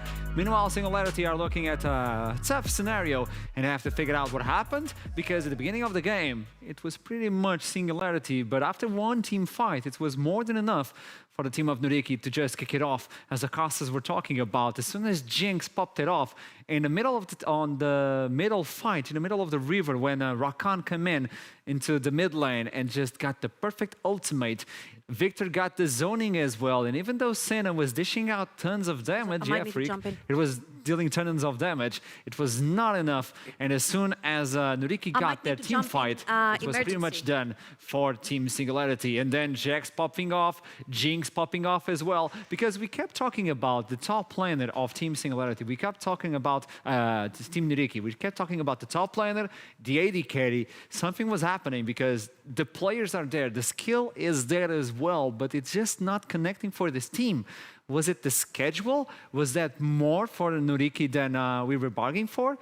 Oh, and I think I have someone joining me in out of nowhere. Just join in. Come in. Come in. Oh, that is a tough entrance. There we go. Trouble. You joined me. Hello. Okay, I was talking about this game, the way that Nuriki and the mid fight, when Rakan got into the mid lane and got the perfect engage. That was the moment that Singularity lost the hand of the game, and Jinx just blew up. So I felt like I don't necessarily think that Singularity ever had strong hold of the game just due to the nature of their draft. I felt like with Senna, they probably needed a few more melees. They probably needed like an AD carry that would dish out consistent damage. Because I feel like the Senna sort of acts like a Seraphine. It gives you the distance between your opponents. It gives you the invisibility, the heals, the shields. It gives you all the utility that you need to go in. So I felt like had there been a Renekton, maybe a set mid, would have been a different situation. On the side of Nuriki though, I felt like the word great around the carries. I think the Rakan Jinx worked really well. You saw how Abagnir was able to get beautiful engages. I feel like Petoshka on the Jax shined as well. And it was the first time we saw Azito run it down the best way possible. 2 quadra kills. Who stole his pentakill? We need to find out. Two of his pentakills. We need to figure out. Ban him away. That's exactly what we need to do. Nine times. And we talked about this a lot of times, like the AD carry has a lot of damage, a lot of farm as well, a lot of experience. The stats are always in his favor, but he just didn't have the KDA. Like, it was just not happening. Now he does. Now he does. Yeah, now 2 quadra kills in a game. That's more than enough. Now his KDA has been redeemed. Petosk as well. When I interviewed him on week 1, day 1, when he played that Riven game, which was amazing, let's call it this way, but the victory just didn't happen. This time with the Jax, he was flourishing as well. It's not as squishy, and it provides more for the team. The way he fought off Corki on the bot side, really, really close with Muta, but it was just not enough. He always got the upper hand. This also shines a new light for Petoska, doesn't it? I mean, we always knew that Petoshka was going to be the carry of his team. Now, the question was, do you want to go towards Azita or do you want to play towards the top side where Petoshka is? Now, the thing that's happening with the new meta is I feel like bot lane is a little bit isolated from the top side of the map. And if bot lane is winning on their own, which they were doing, you can also snowball the top side of the map, which is what Nuriki chose to do. And then the Jax comes out ahead and the Jinx comes out ahead, and you've got 2 hyper carries that can clear out every single fight. Unfortunately for the Victor, he was the bait in the entire situation. He was not having fun, but at least he was able to press R, you know, put down the gravity field as well, and it's like, job done, you guys. Talking you guys about clean that, up. we should get some highlights about this game. They should point out what you're talking about. The way Victor was just the sacrificial goat. Like, he zoned a lot. He was providing so much CC for his team. And then Petoska came in, and obviously Azitor came in. It's just a cleanup. I think this is one of the quadra kills. Or no, oh, Tatui was just farming the wolves, meanwhile while his teammate was just dying. I mean, there's no way Tatui can actually do anything right here. As you can see, they're already setting up for Baron, but they don't necessarily have deep vision, which they end up paying with 1 member here. Had that been a better calculated fight where Corki is already allowed to come into this fight, I think this could have been a completely different situation for the side of Singularity, because you see that the Corki is there, but he arrives a little bit too late. Had they waited first for the Corki to get there, yes, Baron would have been on a little bit of a lower HP, but then you have the chance to change and swipe the tides around. I don't know if I'm overselling this, but I just noticed something on display. I don't know if you can put it again. because Jinx was playing with lethal tempo, obviously. And one of the things of the Fishbone and Pow Pow is when you're using the Pow Pow, which is the minigun, by the way. Yeah, I know names. When you're using the, yeah, put it again, please. I really enjoy this one. When you're using the Pow Pow, you have some stacks. And if you stop attacking, you lose those stacks. And there's a point where the Zonias is used, and you lose the stacks if you don't attack anything on those 2 seconds. And he attacks the ward. Look at this. Not only that, but look at the zoning. I'm coming closer because I'm not an analyst, but I want to do it. The way he's just zoning it out. He has so much space between him and the opposite team members. Taito, he gets the W win. And look at him. He's just trying to get another kill. And as soon as he pops it up, 2 attacks on the ward to get the Fishbone stacking up, and then using the to get the Pow Pow, and then use the Fishbone. I mean, at this point, level 16 Jinx, with already 3 or 4 I know, but items small completed. details. Sure, small details do count, but I find that it's also important to make sure you're keeping your stacks up. But I feel like Jinx is just so powerful with 3 4 items and level 16 that actually, even if he just put his hand off the keyboard and he left it on autopilot, and then Jinx just starts auto-attacking, he would still get the kill. Just but put the nose on the I think keyboard. it was, in general, very, very, very well played the entire game from Azita and the entire of Nuriki. And I'm so happy that finally they put a win on board and they showed who the real carries are. It's the first time we see Nuriki popping off, using the teammates that they have, using the team composition as well. The champion select was perfect for them, and they worked and played around it. Top laner, AD carry, they just destroyed everything, and the team was working as a core. But now we're going to toss it away to a little break because we have an interesting game afterwards. It's going to be X7 versus Eminem. David versus Goliath. Who's going to win? I don't know. Stick around. I'll see you soon.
And welcome back. This is the pre-game for the second one. Week 3, day 1.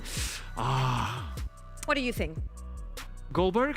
No, he's at home crying. You know, it happens. Meanwhile, Eminem versus X7. David versus Goliath. I put it this way because Eminem are popping off. X7 are at the top. Olympus.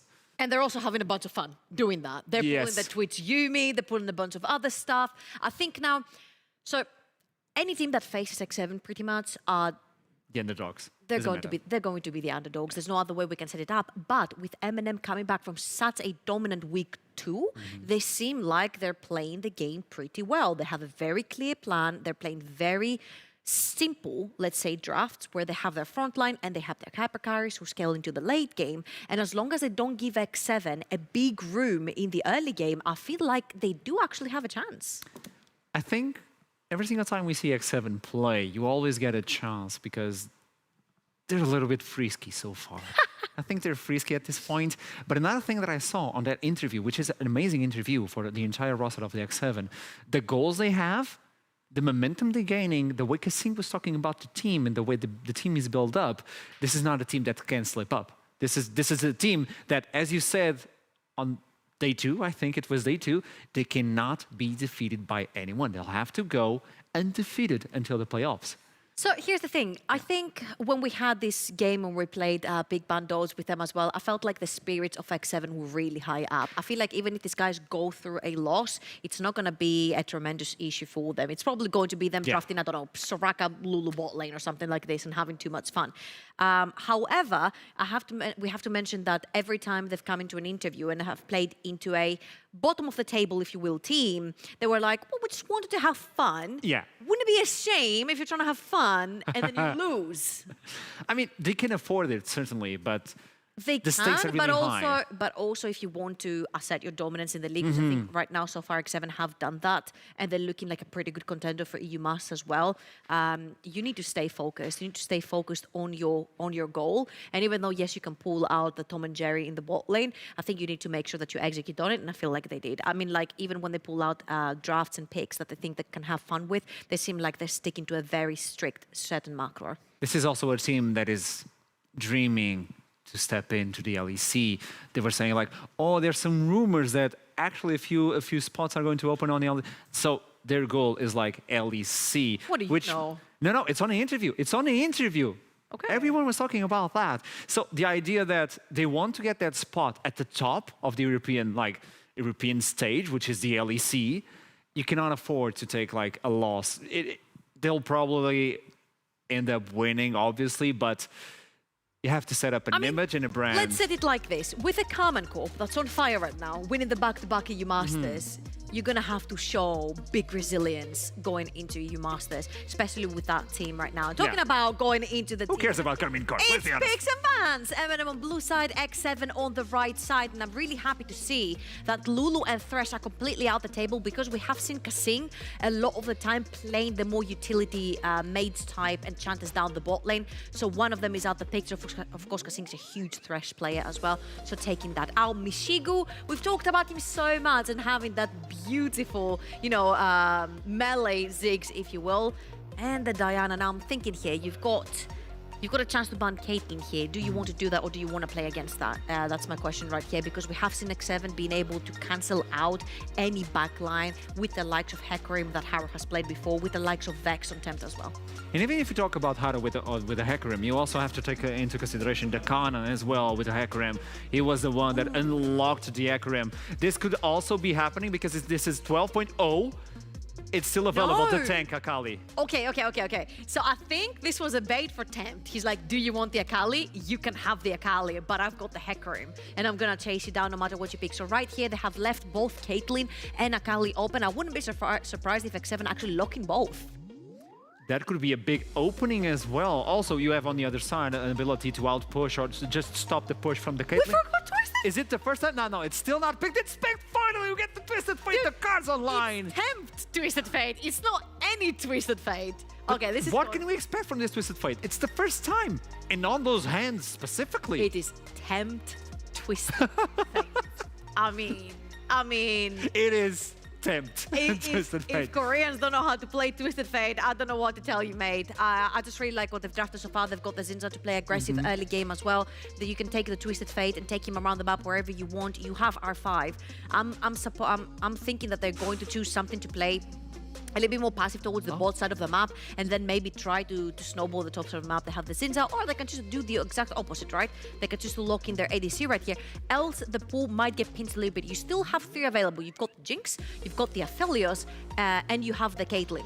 So even if you have 2 battles sort of Eminem, one of the 3 is going to stay up and available. So if you want to here, you can lock something else in and go maybe for a bot lane. But I think this is a little bit... Okay. Tell me. Define it. I'm thinking they're gonna just to play towards strong side bot lane, because whenever I see the Gwen, I'm like, I don't see a Twisted Fate playing towards your side of the map.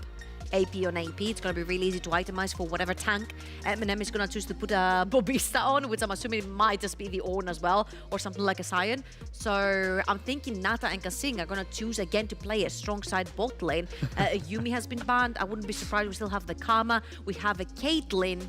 And we have Aphelios and Jinx. So there's 3 hypercarries up and available, and there is a Karma. Now the problem right here is if you don't get rid of the Caitlyn, the Caitlyn Lux combo is up. And there's a bunch of setup. Oh, they're actually going to get rid of Kasing Zillion. So the Caitlyn Lux setup is up and available for you if you want to get it. There's a bunch of setup for Twisted Fate and Zinzao on the whole both side of the map. There's a way to deal with that, the Lux and the Caitlyn. Can you bring like a Karma and outpush it? Yeah, sure. You have the Varus, depending on what the Varus is, right? We have seen the Varus on Zamulek before from JDXL. It's done wonders. You still have the Karma up and available that is able to push in. They're gonna just to bring in possibly the Aphelios, and I'm wondering what they're gonna just to pair it up with, because there's the Nautilus still up and available. You've got Leona still up and available. You've got Alexa Brom that works wonders into a Vex, for example, and into a Varus as well.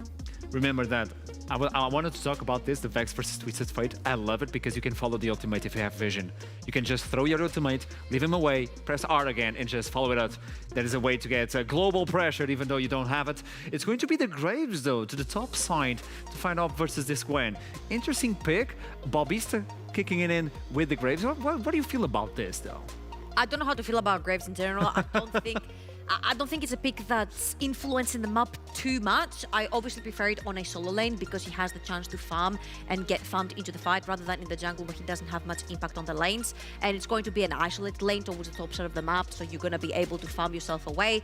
Now, I like the Nautilus takeaway from the side of Eminem because you're able to engage and disengage together. And from the side of X7, they don't necessarily have too much engage on their side. Yes, they have a Twisted Fate, which they can snowball lanes with, but where's your engage coming from? So far you have a Zinzao that has to go straight on, and if nothing engaged like comes in from Kasing either, I find it a little bit difficult. I really like the Brom. I was wondering, Janna getting picked in, but it's going to be the Brom, and there's a lot of ways to actually stack the concussive blows. You have the Gwen, which is really fast at attacking, so in the middle of a team fight, Shinzao as well. Were you preferring something else on the bot lane? I just really like the Brom here because you can stop the Vex spells, you can stop Varus spells, and also you have the Hecarim running in together with the Nautilus. Any melee carry or any melee champion that's going to run into the Brom is going to have a lot of troubles, especially since you have an Aphelios. He's an attack speed kind of carry down the bot lane, so he's able to stack the passive really easily. So far, I just really like what Eminem have here. I'm just going to be honest. I feel like X7 have been stuck on a standstill where it's like, do we have an engaged team? We don't really. We just have a Brom ultimate and a Zinzao running in. So I'm expecting X7 to play first through that Twisted Fate and then possibly play peel backwards until somebody runs in, somebody makes a mistake from Eminem, and then they punish that. Will this be the game where X7 will split up or just slip away? It's the David versus Goliath. Will Eminem be able to keep the track that they got on the week 2, or X7 just go undefeated non-stop? I don't know, but the casters will surely do as soon as we jump into the Summoner's Rift. I can indeed see the future. It's why I'm a caster. I have like magic. Magical That's powers, exactly yeah. magical powers. That's exactly what it is. And speaking of magical powers, Eminem, magical reversal in week 2 from 0-2 to 2-0. They have been cooking with fire, which is a good thing considering their logo is a flaming marshmallow. On the other side, X7 been kind of you're going for those flex picks. And by flex picks, I mean flexing on their opponents by picking just complete whatever the hell they want and destroying people. Which is why this draft is quite entertaining to me, because X7 have been like the flex on your picks. But this draft, actually, I feel like Eminem were, I mean, if we're going to reuse the narrative kind of from last game, they've been bold. They've been bold. They went for the first pick, Hecarim. They saw that the Jinx and the K and so many power picks were left open. They said, you know what? We have an identity of Team Comp that we want to go towards. We're sticking to this gun. And it was called out on the desk. We do finally have Twisted Fate in game for 10. And it's not just me teleporting between different areas of the studio. I feel Smoke and Mirrors isn't quite the same as TF sort of going yoink through a portal, which is, you know, always a good thing for him. On the other side as well, the Varus was early locked. And Varus is a... older school counter to people like Caitlyn and potentially the Jinx. I don't necessarily know what that matchup's like, but I wonder whether that kind of dissuaded Nata from going towards him. But he's gone towards that Aphelios, and I'm kind of want to pick your brains there as we've got a couple moments to spare about what you're thinking about that particular option, especially considering bot lane picks went down so late. So we're going to get into the rest. We get to see it in the TV2 fairly soon anyway. But yeah, when you do see that Aphelios, I mean, when it's in the hands of someone like Nata, who is just so crazy on that champion. I mean, one of the first week games, I was sat there going like, this guy is playing so aggressively, but still getting away with it because he's really good at what he does. Playing that into the Varus, yes, Varus is someone that has, well, for many seasons, kept a lot of the long-range AD carries out of the meta because he outranges them too and he outpokes them. Yeah. Varus is not nearly as strong as he used to be, but is slowly starting to creep his way back in.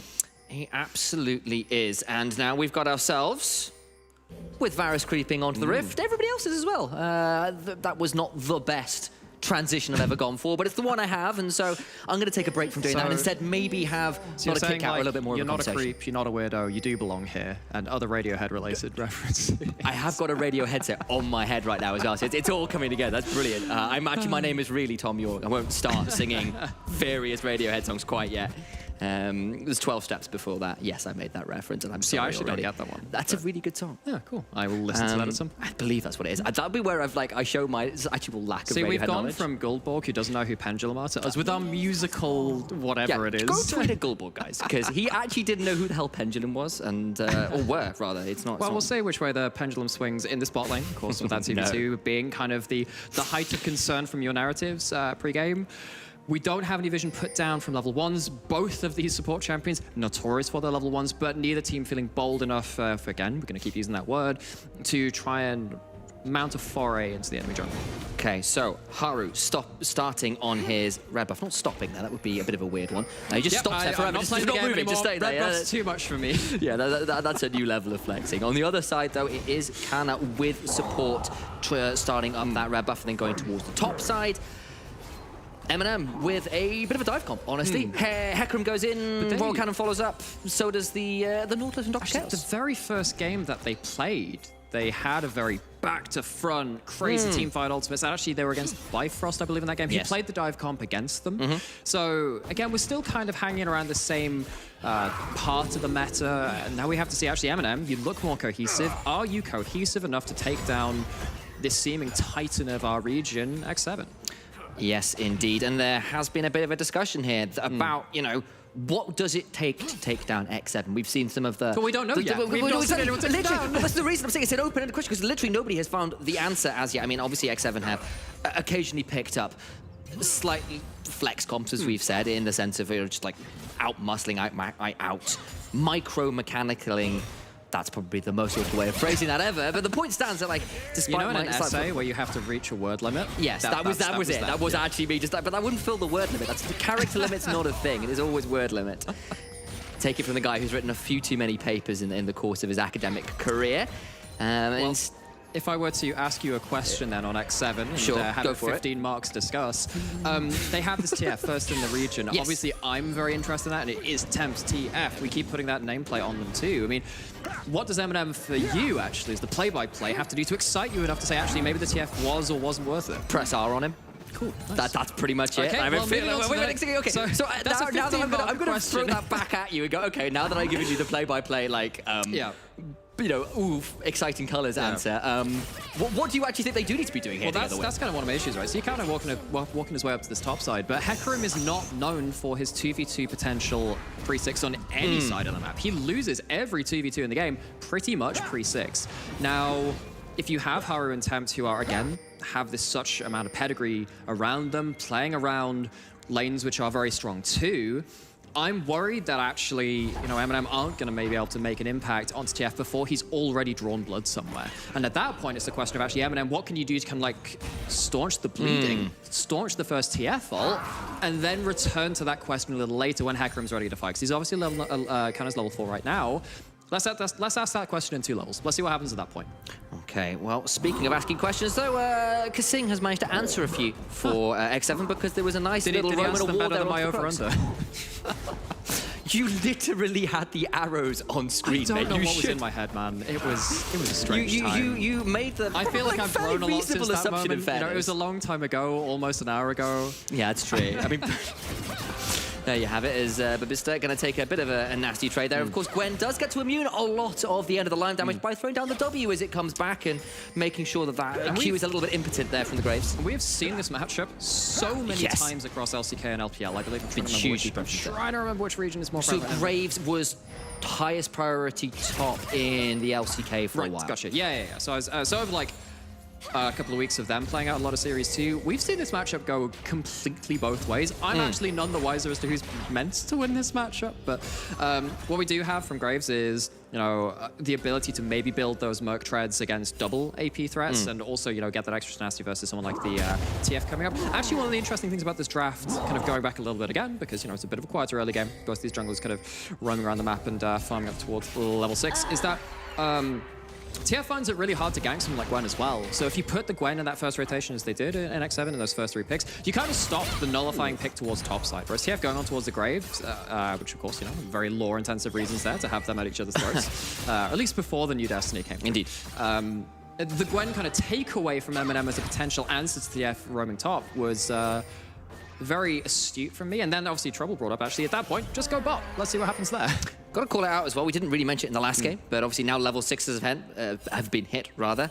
Might start seeing some of those all-important roams from Tempt on that Twisted Fate, but the other thing that X7 has is the double Thunderdome. We meant so did Singularity that last game, where you've got Gwen W and Jin Zhao R. You've got that Hallowed Mist and that Crescent Guard that allows you to just put up a kind of a defensive wall for a solid 5 seconds. People can't fight for it. I mean, Jaeger and Harrow they just want that intimate touch. They want you to get up close and first. And I was like, no, Jaeger, I can't hear you from over here. Come give me a closer. Come into the Thunderdome. As Jaeger gives a couple of love taps over to Bista as he puts up the Hallowed Mist as well. This is Yoi. Ooh, this is my zone. He could probably get this one. There's the threat. The needlework can't quite find that last hit.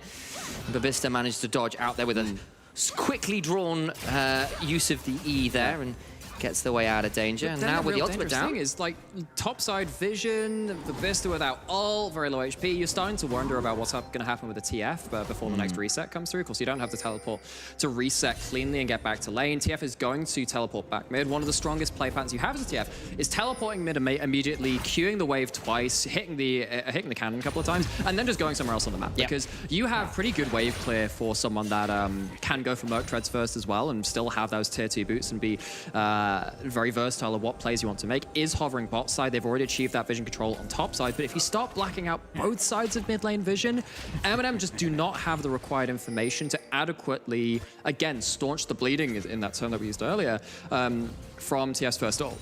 Okay, so no ultimate used by Tempt yet, as we've mentioned, but we are now coming up towards Rift Herald spawning in about 20 seconds as Tempt trades back with Royal Cannon, who throw a Mistral Bolt there that stung just a little bit. The I think it's Looming Dread is the E, if I remember right. That's no space, and then I believe it's Looming Dread, not Looming Doom Darkness. Gloom is the passive. That's the one, exactly.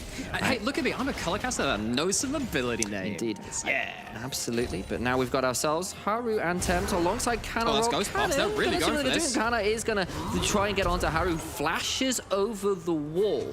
Does not want that fight. Okay, so checklist of things to be done against the TF. Fight around the TF rather than away from him so you can turn up earlier. That's one down there for Eminem. They do manage to get out something from the mid jungle, but then TF just goes somewhere else. What a beautiful picture-in-picture. TF turning up top, but Kanna is here as well. Gonna try and get a hold of some damage. It's gonna be so close. Gwen gets it, but does does not quite have enough healing to hold on. All the while, though, there was a fight elsewhere. Royal Cannon has also died. That was a pickup, I believe. Actually, he might have turned up as well. I'm not quite sure where he died, but he died somewhere. I believe Haru actually managed to secure him in the river. Gone to meet his maker, pining for the fjords. He is an ex-Royal Cannon. As Hecarim is there on the top side, and has level 6, and he's like, okay, sweet. Hecarim's now at a point where you can start winning the 2v2s, but had used that Ghost a little earlier. Now, Dr. Chaos trying to find his way towards that. Herald spotting it out, but doesn't find any angle to make a play at that point. X7 walk away with 1-for-1 on the top side. Again, as you said, like another kill across the other place. And we're going to get ourselves a replay of that top lane fight and see how all this unfolded again. And this led, of course, to that Herald being started. But Bista had been taking incrementally worse and worse trades against Jaeger. And this was just after the point where Eminem thought, sweet, we've just won the mid-jungle 2v2. No way TF can turn up here. And then, you know, TF turns up anyway. And it gets very, very close. Conqueror's getting stacked. Gwen trying to get through all of that healing from the 1,000 cuts passive as well. But at least it turns out for Eminem into a 1-for-1. We turn back to live, and it's like we never left. Do want to call out as well that I was correct in my summation. Haru did manage to catch out Royal Cannon in the river and get another kill there. So it did end up in that 2-for-1. Overall, though, I grant you, within that skirmish, it was indeed the 1-for-1. Either way, successful teleport top, all things said and done. And that will be the early gold lead to over to X7, which was what Eminem was really trying to avoid. So actually, going back to that 2-for-1 within a certain scope, I can actually use my physics degree for once in my life. I'm happy for you. It's about whether it's a closed system or not, or whether there's actually things within or outside of your scope. Really? Yeah, that's where we're going with. Okay, take me deeper. Wait until I go out onto the great canonical ensemble. That's where it really gets riveting, I tell you. More riveting than whatever's going to happen in this bot. Are you sure? I mean, there's a Herald coming down, and that appears to be both jugglers, and Jaeger's using an ultimate, so I suspect we might be able to see a bit of a dive here. One final on, not quite enough for Jaeger! Take that, you great canonical ensemble. Babista pulls out the big guns and blows Jaeger away. I have never heard ever someone be insulted in the terms of you great canonical ensemble. Graves has a great one for the canonical record ensemble books. in his hands. As Tempt has a bit of a problem on his hands as well. It is around this bot side of the rift where the gaze is turned to once again. It's a dragon over the side of X7. It is indeed. Kills have been even up. Gold about 600 or so apart, something like that. Dragon does go the way of X7 though. When Jaeger's going to be kicking himself there, thought he had the kill. It was bloody close. It was. And, you know, this starts off just about as well as the other trades as Jaeger's been going to. Misses the first stack, doesn't get the actual slow right from the off. I think if that slow lands right at the start, it's probably an extra auto attack. Probably lands into another side of that too. But Babista uses the mobility, uses that ult, just straight up outplays. Unfortunately for the side of Jaeger there, saw the solo kill in his eyes, didn't quite get it, and Babista instead picks up a kill, has themselves an Eclipse. This is going to be the lethality Graves, which I like the that, likes actually. of Bwippo and stuff have been favouring over in the LCS. We've seen X7 play a similar comp. They played the same mid-jungle that Eminem did in their very first game with the Vex and the Hecarim. But much like we saw when Zoe was a bit more meta in, I don't know, like 2010 or so. 2020 rather, that would be a very long time ago, where we did actually see Graves kind of on top of these very long range damage comps or diving comps, right? If you fire that ultimate across with that lethality, it's not going to be the Dark Harvest, of course, it's the fleet forward for laning phase. That extra, 100 to 200 damage comes in really handy when you're going on to someone like the Astralis, who, if they stay alive and they sever a ult in your face, is going to do a lot of damage. Got to call it out as well that Haru yet to use that Herald and needs to start thinking about it soon because he's only got about 30 seconds or so left on that if my knowledge of Rift Herald timers is correct, which is, potentially not actually in fairness. As Kana around this corner here, maybe going to try and punish this attempted gank from Haru, who's going to come out and help shove the wave. Pings are coming. Everybody's roaming down this way. Graves down the river as well. Again, so Varus isn't going to be there. Dr. Chaos just about gets out the hook. Does, but that is also the Destiny popped. No gate used in trade, and that's second ultimate not getting to too much. Instead, straight back to mid lane goes Tempt. He's gone to another part of the studio. You should find your own jokes out of music. Like, oh look, it's LOL, it's like me. I moved to the middle part of the range I had to talk about. But either way, fair enough. what that ult does is force Varus back into the bot side, back into the bot lane, because he's afraid of the TF coming through with some extra follow-up coming in there. So now you don't have Varus for the extra wave play. It is actually, of course, we didn't touch on it before, or at least I didn't. Yep. It's going to be the crit, it's going to be the Gale Force, a bit more mobility, not going to be the poke. But what this does mean, it did briefly open up a window for the Herald, but the Herald's gone. And now they look They're for a still fight going. instead. That's double flashes out. Roll Cannon and Dr. Chaos both having to burn the summoners there to get out of dodge. And nice little ult there from Kasing, throwing down the Glacial Fizzer. Nearly put 2 members of Eminem on ice. But they don't have the Herald. I mean, hang on. Was I completely blind? They used the Herald in mid, yes.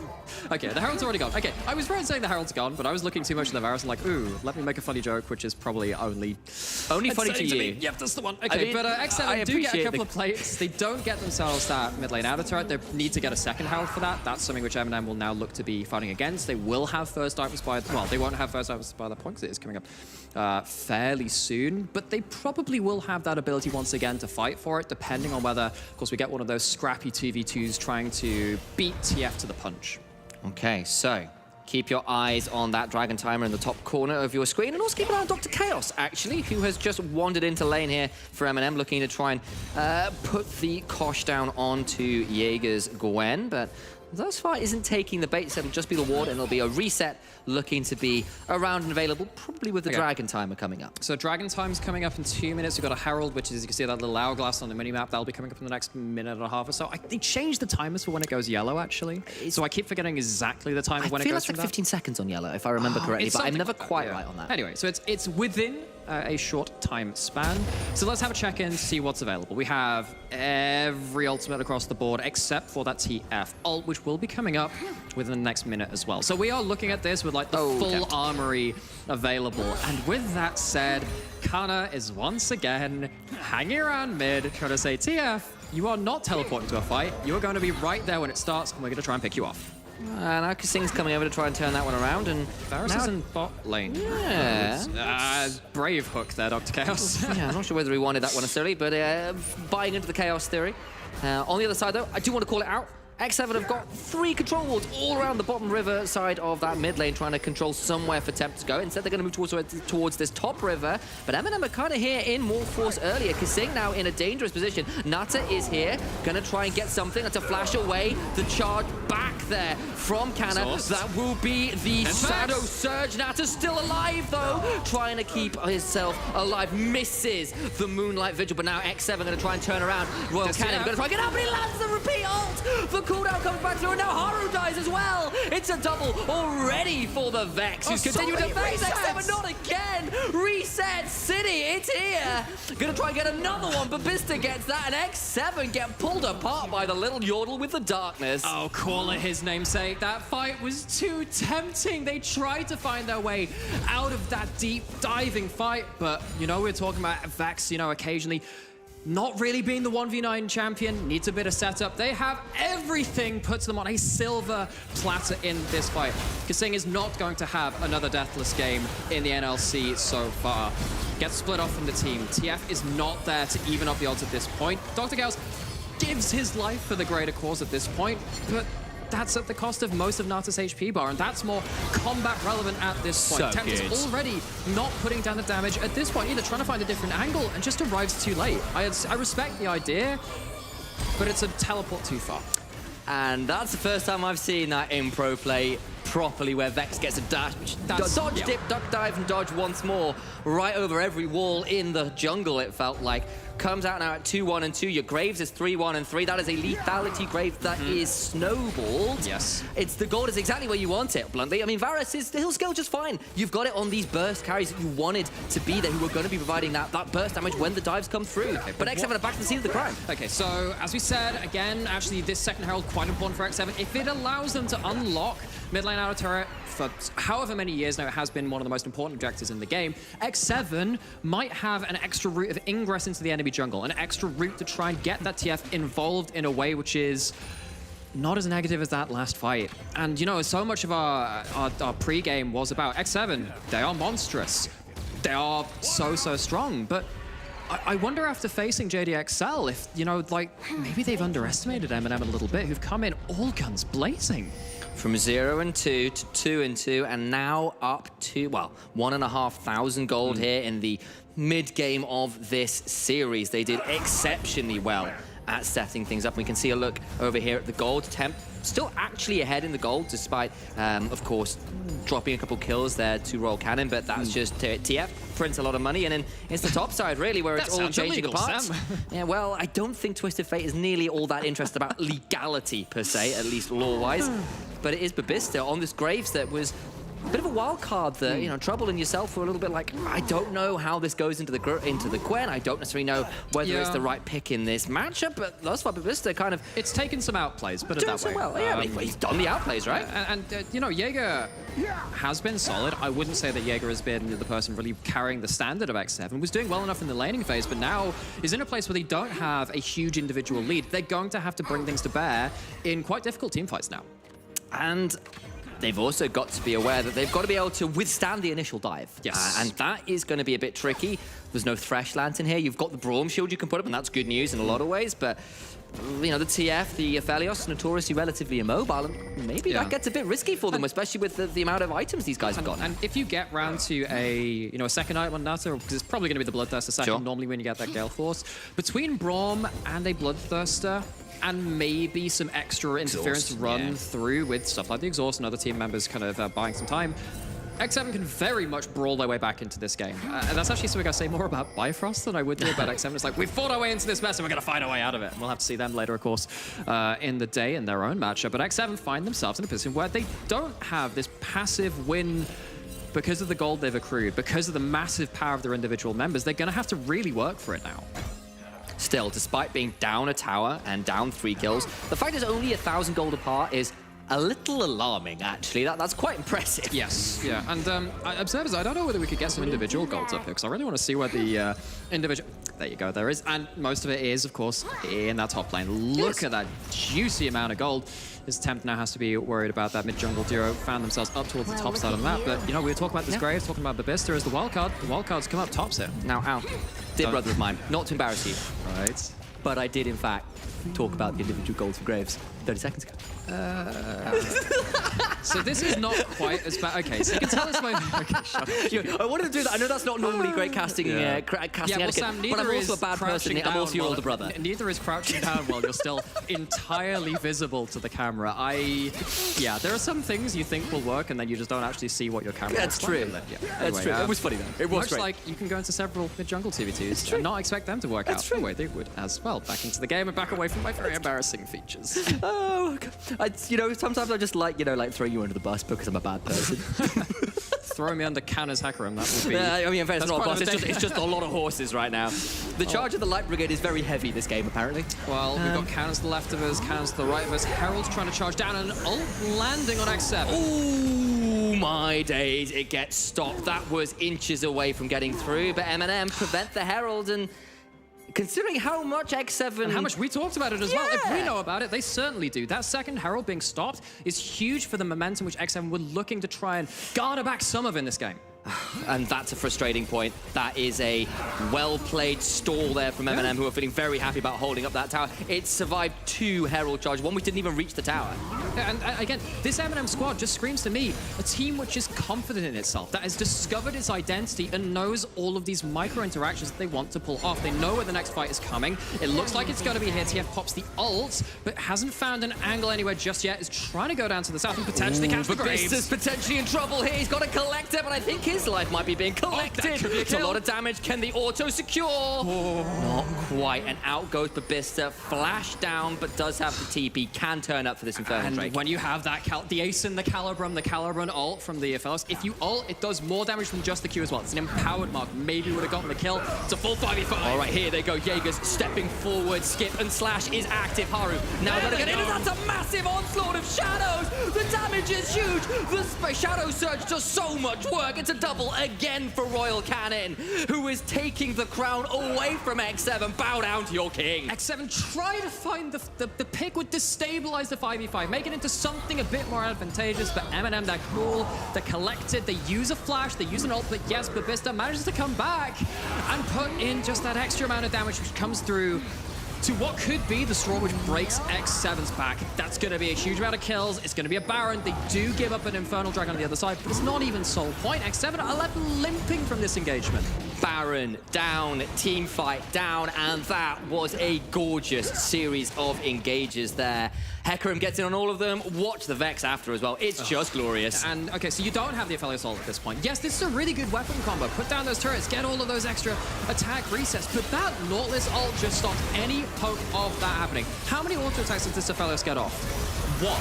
That's one in the entire fight. Huge CC combo, huge burst combo. Eminem sweep the fight. It's just fear after fear after fear. It's looking like an Iron Maiden concert. I know, Fear of the Dark goes on for about 9 minutes. It certainly felt like it in that team fight. So much, just pure CC. The passive was stacked there for Orcan. The doom and gloom definitely being to set in for X7 right now, who are desperately trying to stabilize, but they've got so many towers up and so much gold for Eminem to gather with this Baron buff on them. And this is a really dangerous moment for X7 now, because they didn't get the TF rolling the way they wanted to. They didn't manage to go bot lane at any point. They tried topside and it went even.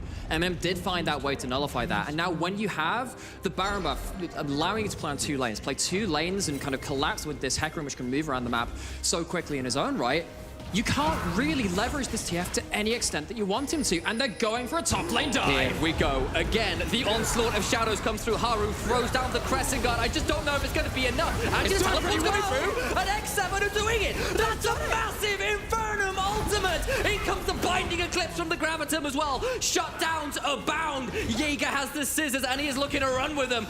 Best not tell the teacher, because he finds another kill in the top lane. He's taking him to school. That was a dive too far. They do manage to collapse on one of these inner turrets, but they don't have the rest of their artillery ready to bring to bear. Eminem, for how confident they've played out this game, that is a crucial misstep.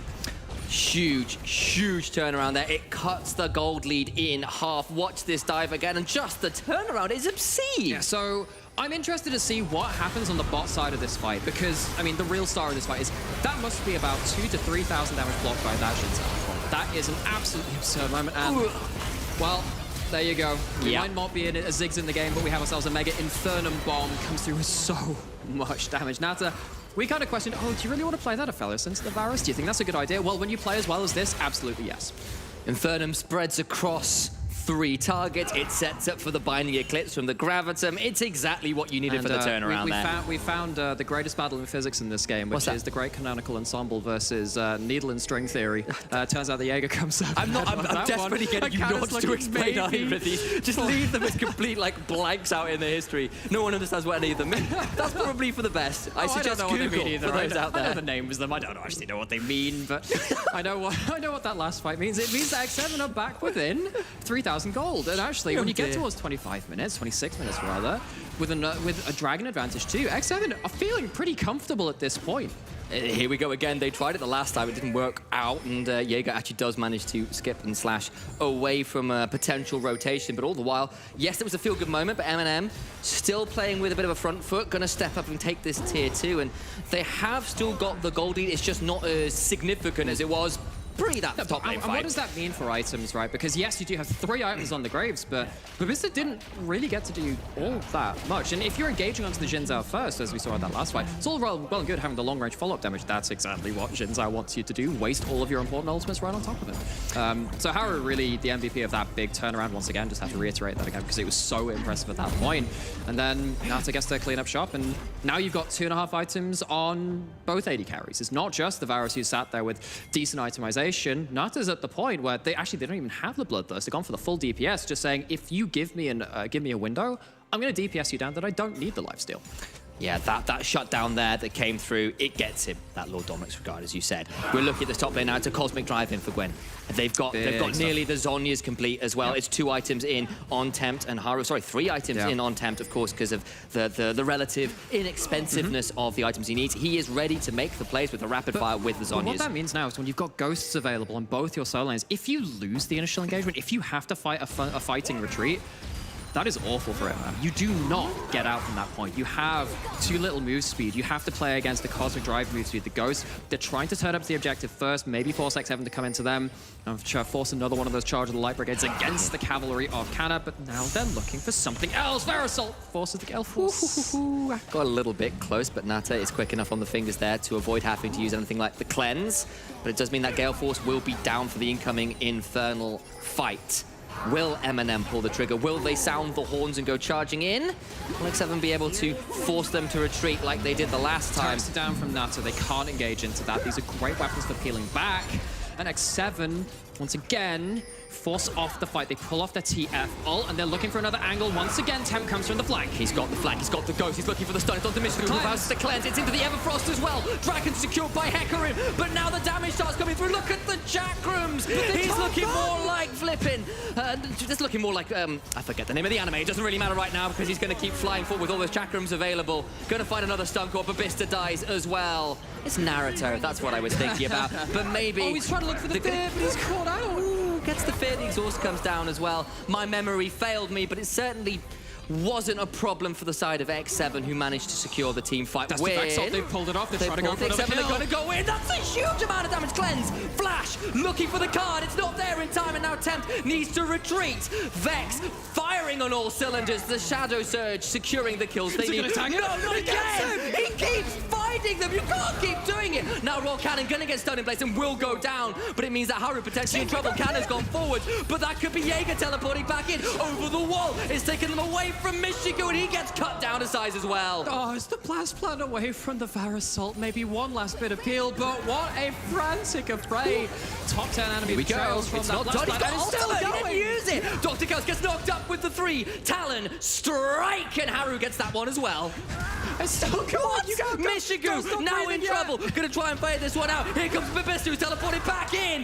One Templar top laner teleports to turn it around. The other returns the favor a few moments later. Now Surely Jaeger not again. is going to Surely be not in trouble. again. He gets over the wall with the blast gun. Michigo is going to be around the corner. But Bista fighting with Jaeger. Is there a stopwatch of him? I have no idea. But Bista, no, he gets out. Can't quite hit the scissors. And that means Jaeger gets out alive as well. What on earth did I just witness? I think you just witnessed attack on Jaeger. Gets out of that alive. 1 versus 2 at the very end. But that was less anime, more Shakespearean play. And act in 3 or maybe even more acts at that point. You have a moment to breathe, use it well. We don't know when we get another one of those going into... I don't know where they're going to start. They're going to take us right through the long haul. Starts with TF blowing the cleanse very early. That does remove some of the safety which Michigan can play around. And of course, remember that they used the Varasol earlier. That's one of these kind of keep away, disengage mechanics already gone from Eminem. Yes, the Brawl Mult goes down as well. That slows them. The move advantage already was over to X7, but it just keeps going. And what really impresses me is both teams' ability to really pull that decision-making trigger and say, look, this is the moment we go back in. The Vexalt has been held all this time. There's still an Ignite at this point. Haru splits from the team. That's one person that can't fight, and Nata doesn't have a Bloodthirster, doesn't have his ult at this point, doesn't have a Severum, can't pull back from this engagement, kind of cleans up the kill, and then we see Vex do Vex things for not just the first time this game. Not again. But unreal. But like, if you tell me at this point, like, oh yeah, there's probably gonna be like another fight for like 30 seconds, I'll be like, so which solo queue region is this from? Because that's exactly what it feels like. It's another teleport in. Like, this is very free for League of Legends. This is where you kind of just say, look, pop quiz, what's the mechanic you need to pull out of the pocket at this point to win through the fight? We've been through like a 2-minute replay of utter madness. Even! Look at it! It's like 300 gold apart! This is unreal! My memory might have failed me in the last team fight, but it's clearly brought right back to even. It's all wiped clean. And just... I'm now looking at this and like, who on earth is ahead? And who even is advantage at this point? I don't even know. We are. The audience is the entertainment factor is through the roof, if nothing else, and a lot of that is high up on the metrics too. Now, X7, we found that they found some ways into the backline. They found some ways to blow some defenses. It's the NLC ARAM once more. Nata has an Infernum, has a grouped up set of characters to go towards. It's not a Bloodthirster, none of that. He's going pure, raw damage in this fight. 3 items across pretty much all of the major carries on both sides right now. It's 4 for Tempt, who's completed the Void Staff. Oh, that's the Varasol finally hit someone. Massive amount of damage onto Royal Cannon as well, though, who's taken about half HP, and the needlework starts coming through. Jaeger with the Thunderdome active, looking at so much damage. Haru gets that one, Inferno come through. Royal Cannon gets knocked by by the Crescent Guard and doesn't secure the kills, doesn't secure the resets he was looking for. Tempt will teleport into Eminem's blue side jungle, but they're all retreating back towards the Baron. Tempt on the flank, has the gold card once again. Finds it! That's a huge one, and it's secured by Tempt, who gets that when he was too tempting a target, and he punishes them. You don't get to play with a man named after what you got punished for. And you know what we were saying earlier about, X7, they have to fight their way out of this. They have to put themselves into a very difficult scenario. They have to find a way back from this. Well, they've only gone and done it. They've only done it several times back to back. It's not done yet. They find themselves a Baron at the back end of this, but once again, the real MVPs are these kind of temporary front lines. Yeah, you get still full HP after this initial engagement. After this, Haru just pops the ult, looks at this and says, right, cool, there's another Barrel Assault charging up. But the amount of mitigated damage that X7's top and jungle are managing to do is really exemplary at this point in the game. We've called it out already. The Thunderdomes are certainly working out very well for X7 in that fight. They get to move back towards the Baron. They picked off They get the mid out of turret, yeah! Mid out of turret, which took 2 Heralds, and now a Baron buff of 33.5 minutes to finally secure. You know, like the SpongeBob, like 33 minutes later. That's basically it, yeah. Yes. Ukuleles in the background to this. I cannot in good conscience call this a fiesta. It has been magical, it has been wonderful, and it's still going. We've still got like another fight that burns left, down buddy. the whole town. And other such SpongeBob references. We have ourselves a very close game. X7, though, come out trumps in that pivotal mid lane fight. It's got them a Baron. They are down Soul Point. Worth noting that if Eminem can hold on, they might be able to secure that, which would be a big deal. But right now, they need to hold on during this Baron buff, during this shove, during all of these items. How quickly can X7 choke out Eminem? How quickly can they remove their ability to play around? The Infernal lands and it crits. Fishku falls back. But it doesn't spread all that wide. I was expecting a little more damage, but it doesn't seem to matter. They're going to go forwards anyway. Jaeger's popped the Ghost. Now Dr. Ghost has to be forced back. It'll get the inhibitor, but what about the re-engage? Never mind that. Haru's going straight in. Crescent Guard is down and shot through the heart. That'll be another couple kills there. Temp falls down, but it's in trade for 3. And they're going to pull away just for a moment, wait for the minion wave, and they might be looking to end. Roll Cannon, Jaeger, Canna, they're all going to try and see what they can do to make this end, to make this stop maybe. That'll be a stopwatch, but I don't think it's going to be enough. The stun is there for the personal space, but it's not respected. The door to the bedroom is knocked down, and that will be one teenager put to the sword. X7 hold on and win this match, but my God, did Eminem make them work for it. We're very blessed to have these jobs. I'm starting to feel that, because it's one thing watching those games, it's another thing being able to scream your heart out at those kind of fights. That was a game which I thought was done and dusted. Yeah. I thought there was realistically no way you could actually survive as the fellows in the backline, and Nata just pulled off an absolute miracle set of team fights there. So many people had great moments there. You saw Haru it's an make it around. ensemble. And for Eminem, my heart goes out to them. They were that close to having done it. Because we asked the question, they're more cohesive. They look like they've discovered their identity, but how far is that going to take them? And for about half an hour, you thought it would be enough. You thought it would get them over the finish line. Well, unfortunately for us, how far it's going to take us is into the break, actually. And when we come back, the analyst desk will be around about to take us through what's going on. JDXL and Vanir will be the next match up as well, so don't you guys go anywhere. Stick around.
Welcome back to the NLC. What an amazing game. David versus Goliath. Goliath take it at the end, but still David did a heck of a game. Eminem just popping off on the Summoner's Rift versus X7, the undefeated, and making them run for their money. I know I have someone with me already for the interview.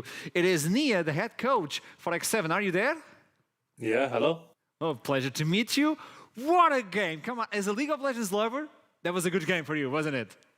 I mean, as a League of Legends lover, sure. As a coach, I'm pretty disappointed in our performance today. Oh, harsh words. Can you tell me why? Well, obviously the game was a lot closer than it should have been. We really misplayed the map in our comp, so that's definitely something we have to work on towards the next week.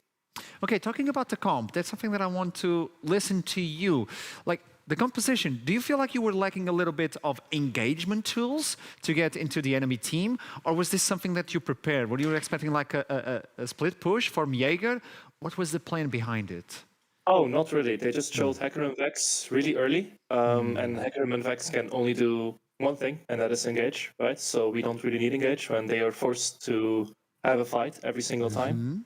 All our team composition has to do is create space for our hyper carry, Aphelios. Sinzal has to create space, Gwen has to create space with her W, Grom can make a lot of space, TF can peel with Bifrost and stun card, and then our Aphelios can play, right? But in most of the early game fights, we actually try to engage with Brom, TF, and Sinzal into Hacker and Vex, and that's obviously not what you want to do, right? And we realized later on in the game that all we need to do is just not engage, and every single fight they engage, they lose, and if they don't engage, they also lose. So yeah. So it was more about the composition that you picked. The players were not playing around it, playing how they felt it, and more windows were opening for Eminem, and it was almost GG. But there was a specific play on the top lane after the Baron that you guys were able to come through. Like, you think that's the play that got you guys back in the game? I mean, Hackerim ran under tier 2 tower, and then they fight us in a closed corridor against the Aphelios with flamethrower. So yeah, we come back. Nice. And you guys were able to take this game. It was a really close one. It was a banger of a game. As a viewer, I was really excited. Trouble was just screaming every single play, so it was a pleasure to look into your gameplay. And I have a question for you now, like for you and for the entire team. You know that I betted my hair that you guys would win the U Masters. You know that, don't you? Yes, I do. Okay, and everybody's talking about colors. If you had to pick, what color would I have to dye my hair if you guys lose? Honestly, since we represent the UK organization, right? Us and XL, let's do it in the UK flag. White?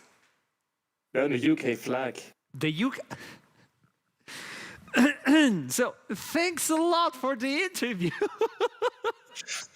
I'll think about it, Nias. Thanks a lot. And I wish you good luck. And I wish myself good luck for the future as well. And I hope to see you soon, man. Yeah, thank you. Goodbye. Thank you. The UK flag. I mean, for the treats, am I? Okay, I don't know if we have the other player ready for the interview or not, but we need to talk with Eminem. We need to talk with Dr. Chaos that did an awesome job. Obviously, he was not the only one. Royal Cannon coming in with the Vex, just popping off in the Summoner's Rift, getting into the backline. And just as you heard, the coach, it was not supposed to happen that way, but Eminem were making it happen, and X7 were allowing that window to be open, and almost lost this game. Eminem would be able to just turn around on week 3 as well as they did on week 2, because I don't know if you guys noticed in the beginning of the show, and I have Dr. Chaos, so I'm just going to dish out this information. I want to talk with Dr. Chaos. Dr. Chaos, are you there? Yes. Hello, guys. That is a good smile. Obviously, you almost got the game, but it felt good, didn't it? Well, kind of conflicting emotions because if we didn't get overzealous, like if we didn't get too hyped after the early game, we should have actually carried it home. Well, we got overhyped, up, and then we gave them the chance to come back. So, like, it feels really good to actually get to that point against X7, but it feels really bad to, throw it away. Okay, talk to me about the synergy, though, because I'm noticing from week 1 to week 2 a big difference in the synergy of the team. Are you guys playing teams more easily to execute, and your communication and just the voice that is controlling the team, is it getting better? Like, is Eminem becoming the team that you guys want you guys to be? I mean, yeah, we are obviously becoming better. Like, you can see the improvement, which is really nice. So, we're getting towards the direction that we want to be. Or at least one of the directions that we have in mind. And so I'm happy with it overall. At least to me, I'm an Eminem fan right now. I don't know why Jamad is not following through as he did before. Like, he's missing out. I don't know what's happening, Jamada. But in your mind, what is the end goal for Eminem? Because so far you guys proved that the team is really strong. What is the end goal for this roster? I don't know what's for the total roster. I mean, I think we just want to play the best we wanted to play, but for me personally, it's definitely a Masters. And I think as a team, we also have I think we have the goal to a Masters, and I think we can get it, especially if we keep on improving like this. We showed today we can put up a decent fight against X7, and we can get them next time as well, and also the other teams. In my opinion, you can take that decent away from the conversation because you guys did an awesome job. And the other team that actually put X7 against the wall was XL, one of the best teams in the league. At least, supposedly, it's one of the best teams. And you guys almost got X7 better than XL did. So it's not almost. You guys did the job. Just a small window crack to close. And I think you guys, on the next time, you can do it. So props to you guys. Best of luck for the next games on week 3. I'm a big fan now. Good job. Thanks a lot. Have an amazing time. You too, man. Thank you so much. Okay, and at this time, I have a surprise for you guys. There you go. There she is. What a game! Dude, what a game! Okay, I specifically, guys, if you want to know what's happening, we're doing a post-game. We're doing the first post-game for the NLC.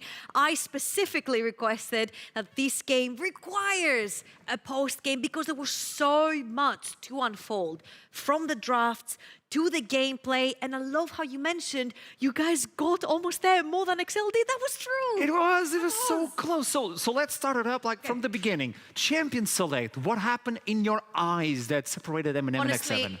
Kana Hecarim is absolutely massive.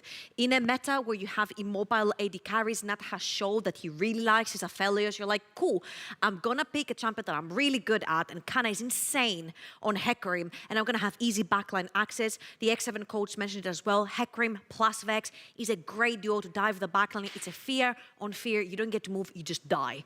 And we saw this happen over and over again. Now, what I think is really stellar about Eminem is how they play their teamfights. Please keep your eyes peeled on Royal Cannon.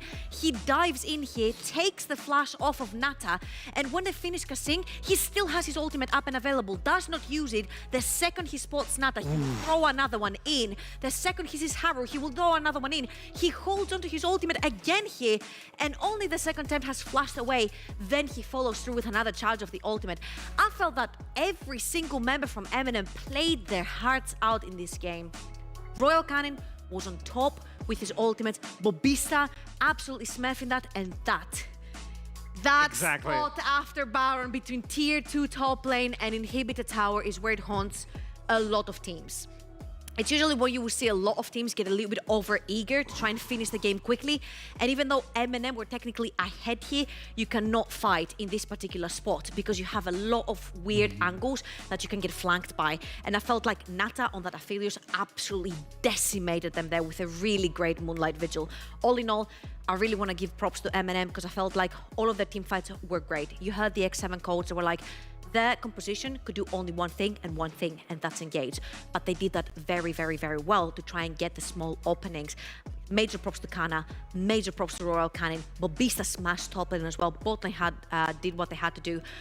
If they hadn't thrown that up there between tier 2 and inhibitor tower, I think they could have very easily run away with the win. I'm still not sold on that X7 draft, but you can see that when they have to play the peeling game, They also know what they have to do. And the second they lost that fight in the top lane, and the X7 took the advantage, and then they could open the map as well, it was really easy for them to come back. One of the best games we have until... Dude, Yeah. it was insane. NLC is showing up why the NLC is what it is. And I like the idea of Kana on Hecarim is one to look out for. As soon as you see him like, is so fast, goes to the back line, gets the AD carry. One of the things is like... Yeah, the Hecarim skill. And you listen to and he goes into the back line and he does it away. And by the way, this is not the last game we have today. This is just a warm-up. Stay there, we have another one right up. It's going to be a banger as well. And we'll be right back.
Guess what? We're back with another banger. XL versus Vanir, the team that was on the top of the standings but lost one game. On the other side, we have XL with one of the best players. So the big question is, which lane do we need to focus on this matchup? Ooh, I think it's going to be a huge contention in the mid lane.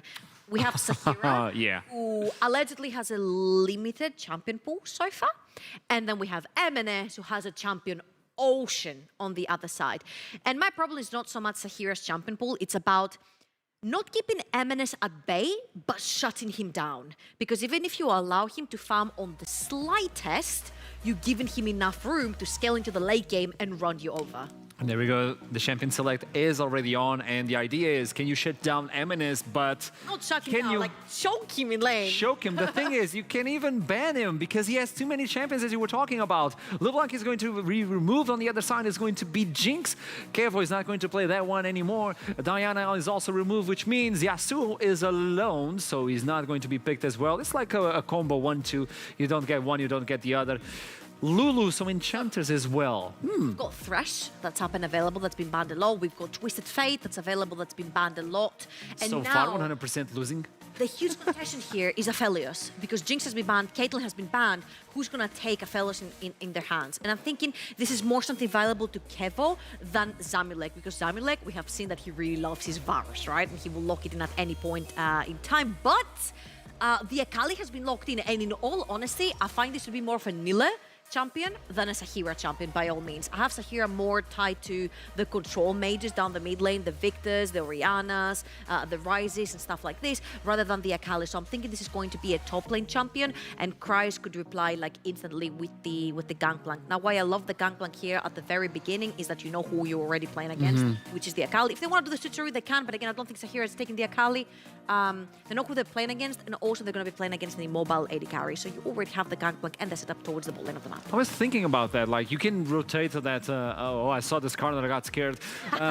You can rotate the Akali. You can just spice it up. It's going to be a hard one on the mid line, but it could be viable, like Sahira taking the Akali. Oh, absolutely. It's just that I don't have Sahira sort of connected with champions that are more assassiny, like the Akali. So I'm thinking that, again, Nile is more like the type go-to guy. of player that is going to play more of the carries up in the top side of the map. So I really do like that. I love that we're going to see probably, we have like Xin Zhao, Lee Sin, and Viego, the three primary junglers that we usually see. Right now, Xin Zhao is the must pick. I think he's the S++ tier right now. Again, he provides engage, disengage. Love that. If honestly, I wish Kevo would lock it in right here, right now, because he can play all alone towards the both side of the map, and then they can focus more on snowballing the Akali, which I'm assuming is going to go Chem Tank as well. Ezreal is one of Kevo's most played champions. He's known for that champion. He's carried games on that champion, so I'm really excited to see that. But I'm thinking it's going to be a very lonely, empty bot lane of Jhin and Ezreal handshake in CS. And with that in mind, you can now pick a support that can just roam about and go to the mid lane, try to get assistance either to Sahira or even Eminem. Will we see a new champion for Eminem? Is this the 5th one? Because he's not stopping. Oh, please give me the Bear Thunder! I love this idea. Now, where do we focus on this? Bear is going to the jungle, I believe, Yeah, which means... I think this is going to be in Dan's hands. I'm a huge, massive fan of the Volibear. Now, the question is, I recently did some research on Malrang, and Malrang was playing Volibear with Predator back in Korea, and he solo queue. So I'm thinking if Dan is gonna go towards the Predator side of things and maybe camp the top side of the map where Akali is and shut down Nile from the beginning. That is a good idea. Okay, Yuumi getting removed as well. We see that on other regions, but let's see if on this one it will pop up. I like the idea of Volibear with the Predator. It's really fast. It's really scary when you see... Zoomies. Oh, no. Meanwhile, where do we focus now? Should we focus on the champion pull to the mid lane in favor of Sahira, like to remove Sahira? I mean, what do you really do here if you... You don't ban Eminem. You don't ban him. You can't ban Eminem out, but again, you have to ban out the champions that will make a huge impact. And so far, Twisted Fate went unscuffed through the first rotation of picks, so you have to ban it out, so you can't shut down Akali, because then you can also see Akali, you can gank Akali. It's going to be a really rough situation.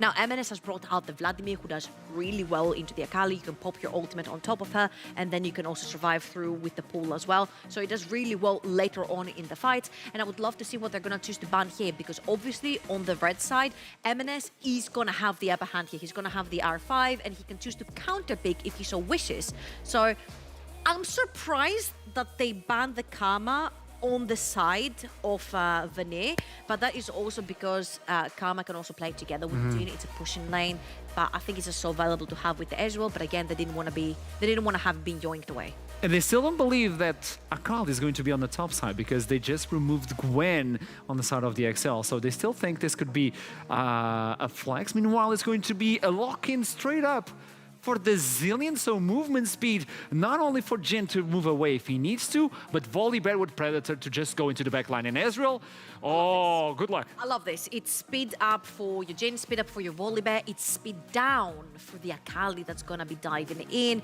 It's really easy to cover her Shroud as well if you pop double bombs on it. She wants to assassinate someone, you just pop your ultimate, you don't allow that to happen. I just really like what JDXL are popping in right now. And now you see the Leona as well. I think this Leona is going to be roaming around together with the Xin.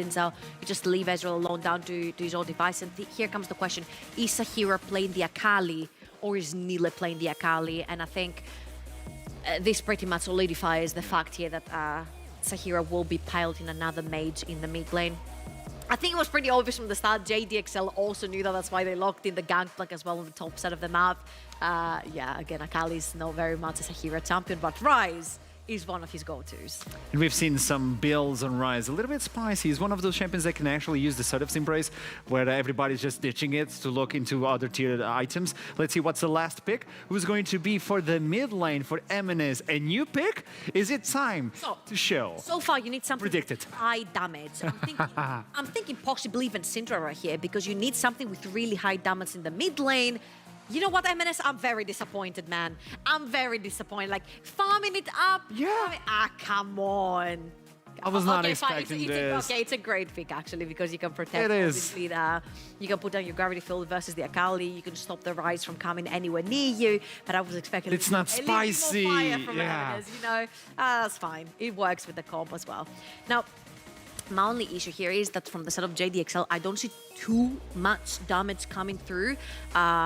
It's not an attack speed 86, which means you can't dish out too much damage. And then, yes, sure, you have the Gangplank when it's a melee champion, so you need something raised that would dish out a lot of damage. But then you have the Victor, but he's AP. So from the other side of the coin, I really, really like what they have from sort of Vanir. If they can get this Akali rolling, and this is where the Ryze is going to come through, that level 6 where you can actually go towards the tops of the map, play a bit more aggressive, possibly stumble your Akali. So on one side, Vanir is actually picking a team that is scalable. They have a lot of time to scale with the Ezreal, with the Ryze, and even Akali needs a few items. On the other side, they have a It's just Predator. this game tank, it's fine. I want the Volibear. I want the Volibear with the Predator and the movement speed for Brazilian just running it through. So I'm going to send it to the casters. Do you see the Volibear running at you, trying to bite you? What?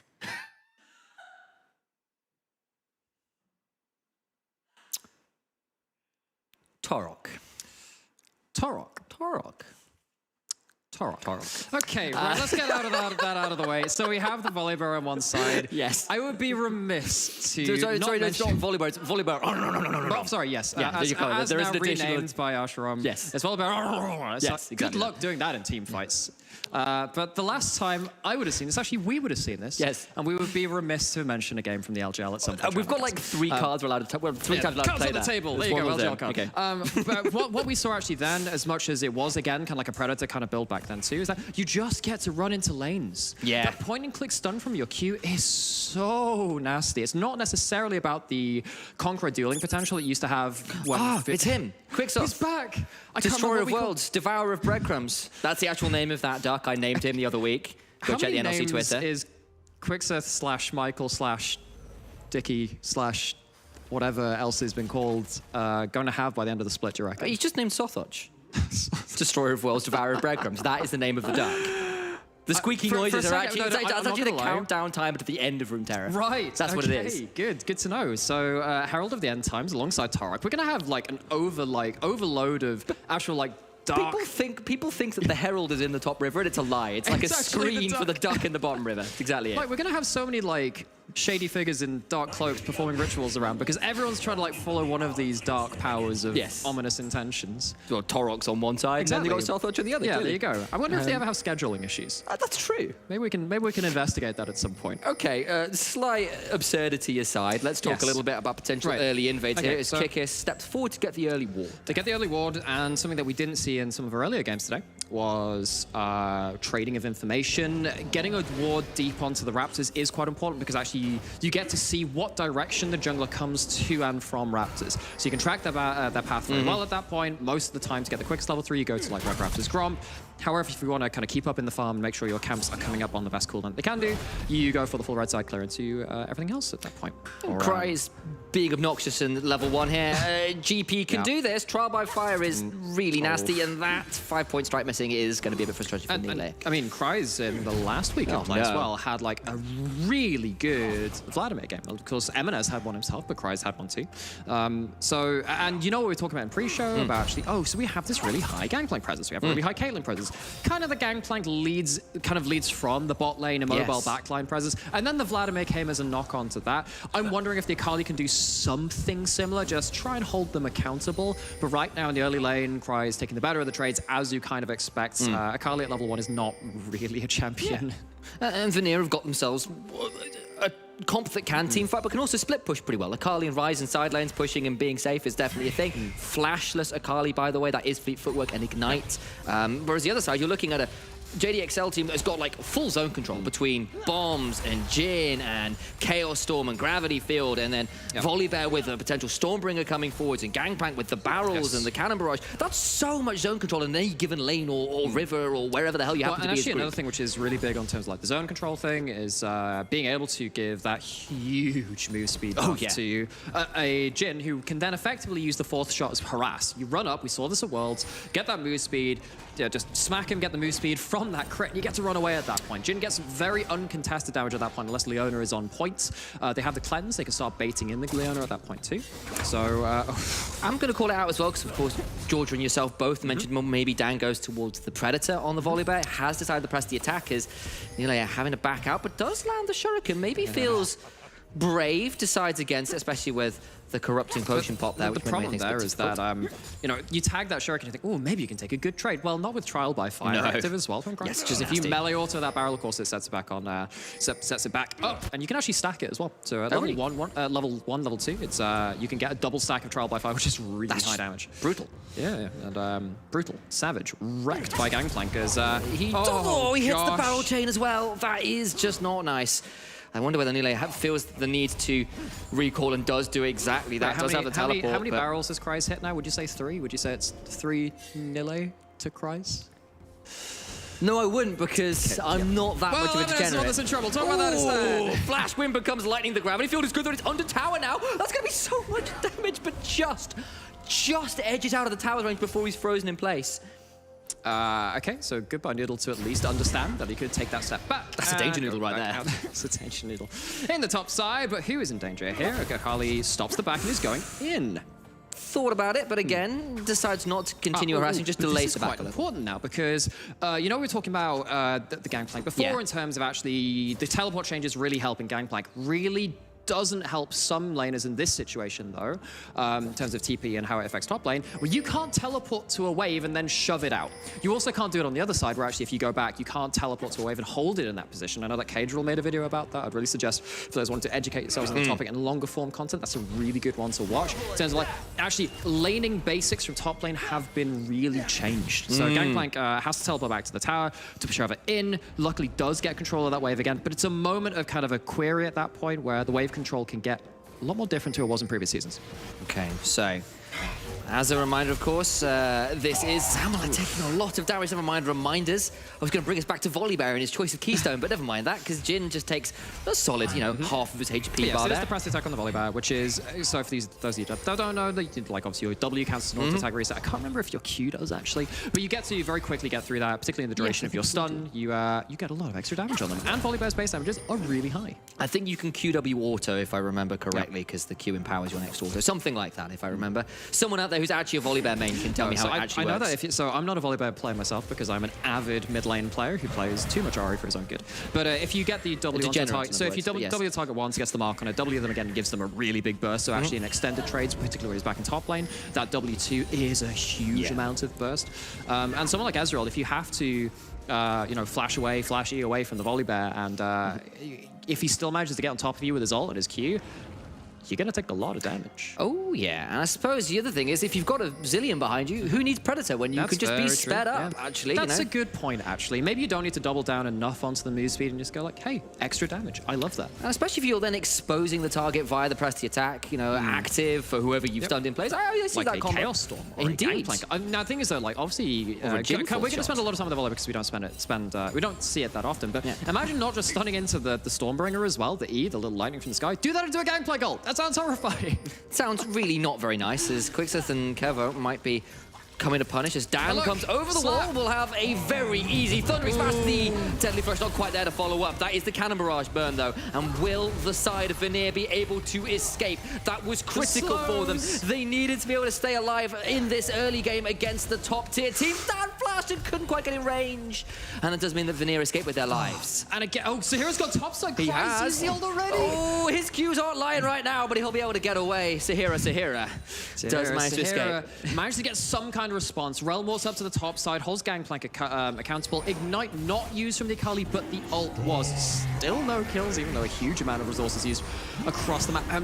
You know, we love visual reinforcement, saying, we're going to explain something to you. Here's how it happens in person. Well, here's how you visually reinforce how top laners die. One of them is going to, presumably. He's done. Noodle. He's just going to be onto him, surely. The Danger Noodle turns up. That is easy to like. He misses! No! He puts the Ignite down, just cries have the W. Can he get out of this? He's going to be so close! He gets out alive! What is the HP? I think I caught 18. It might have ticked up one. Eminem doesn't have well. No! Noodle! Not like this! She's going to try and get out with the 3 Talon Strike, but there's a death ray coming forward. The damage! Noodle! You get away with actual murder. Well, he absolutely does, because Astralis has hit the ground, taking a bit of a dirt nap, and Noodle has put them there. Didn't quite find the lucky kill onto Cries, angled that W to try and flash predict just a little off, but now kick is round 3. Roll up. The circus has turned up to the top lane, and we've all got tickets to view. Nearly avoiding that one. That's some nice trapeze work coming on, but I don't know whether the Ringmaster of Cries will allow him. No, surely not. He gets away. He gets with the bomb. Kickus. The fadeaway explosion's just not enough! That's no mid lane Zillion. It's got a tear. It's maxing the slow. You know he's got him, but I can't believe. I can't believe that after all of that, it started with one of these top players is going to die. What is this? So, this is several plays into this, and I mean, this is just Jinzhou having huge early game burst. Chains everything into each other. The red buff in there too. Jinzhou does damage, baby. It doesn't. He gets to walk away as well. That's... if I was M&S, I would be quite upset. I mean, I'm pretty sad for him. I'm sat there like, wow, that's a... That seems like a done deal, but wow, Burst really coming out huge there. M&S has gone for the area, of course, as well. Wanted that extra early game pressure in the laning phase, but hasn't managed to find too much on Sahira. And, you know, for me, M&S has been the best player in the NLC so far. I know that some people, i.e. Viper, would very much strongly argue for Tempt. But I think M&S has had a stellar couple of weeks of the NLC so far. But I mean, right now, Sahira, he's really running the map. Gets that first play topside, and M&S has struggled to have the same kind of impact. Has indeed, and this is good news for Vanir fans, because this is a team that has gone through some of the easier opponents in the league so far, at least on paper, at least in these early weeks. And they're 3-1. But they've yet to play some of these really top-tier teams, and JDXL is the first of that gauntlet they're going to have to run over the next week, 2 weeks. And yes, both teams are 3-1, but JDXL's 1 loss is to X7, you know, that team that we were saying is just unmatched, you know, the last game notwithstanding.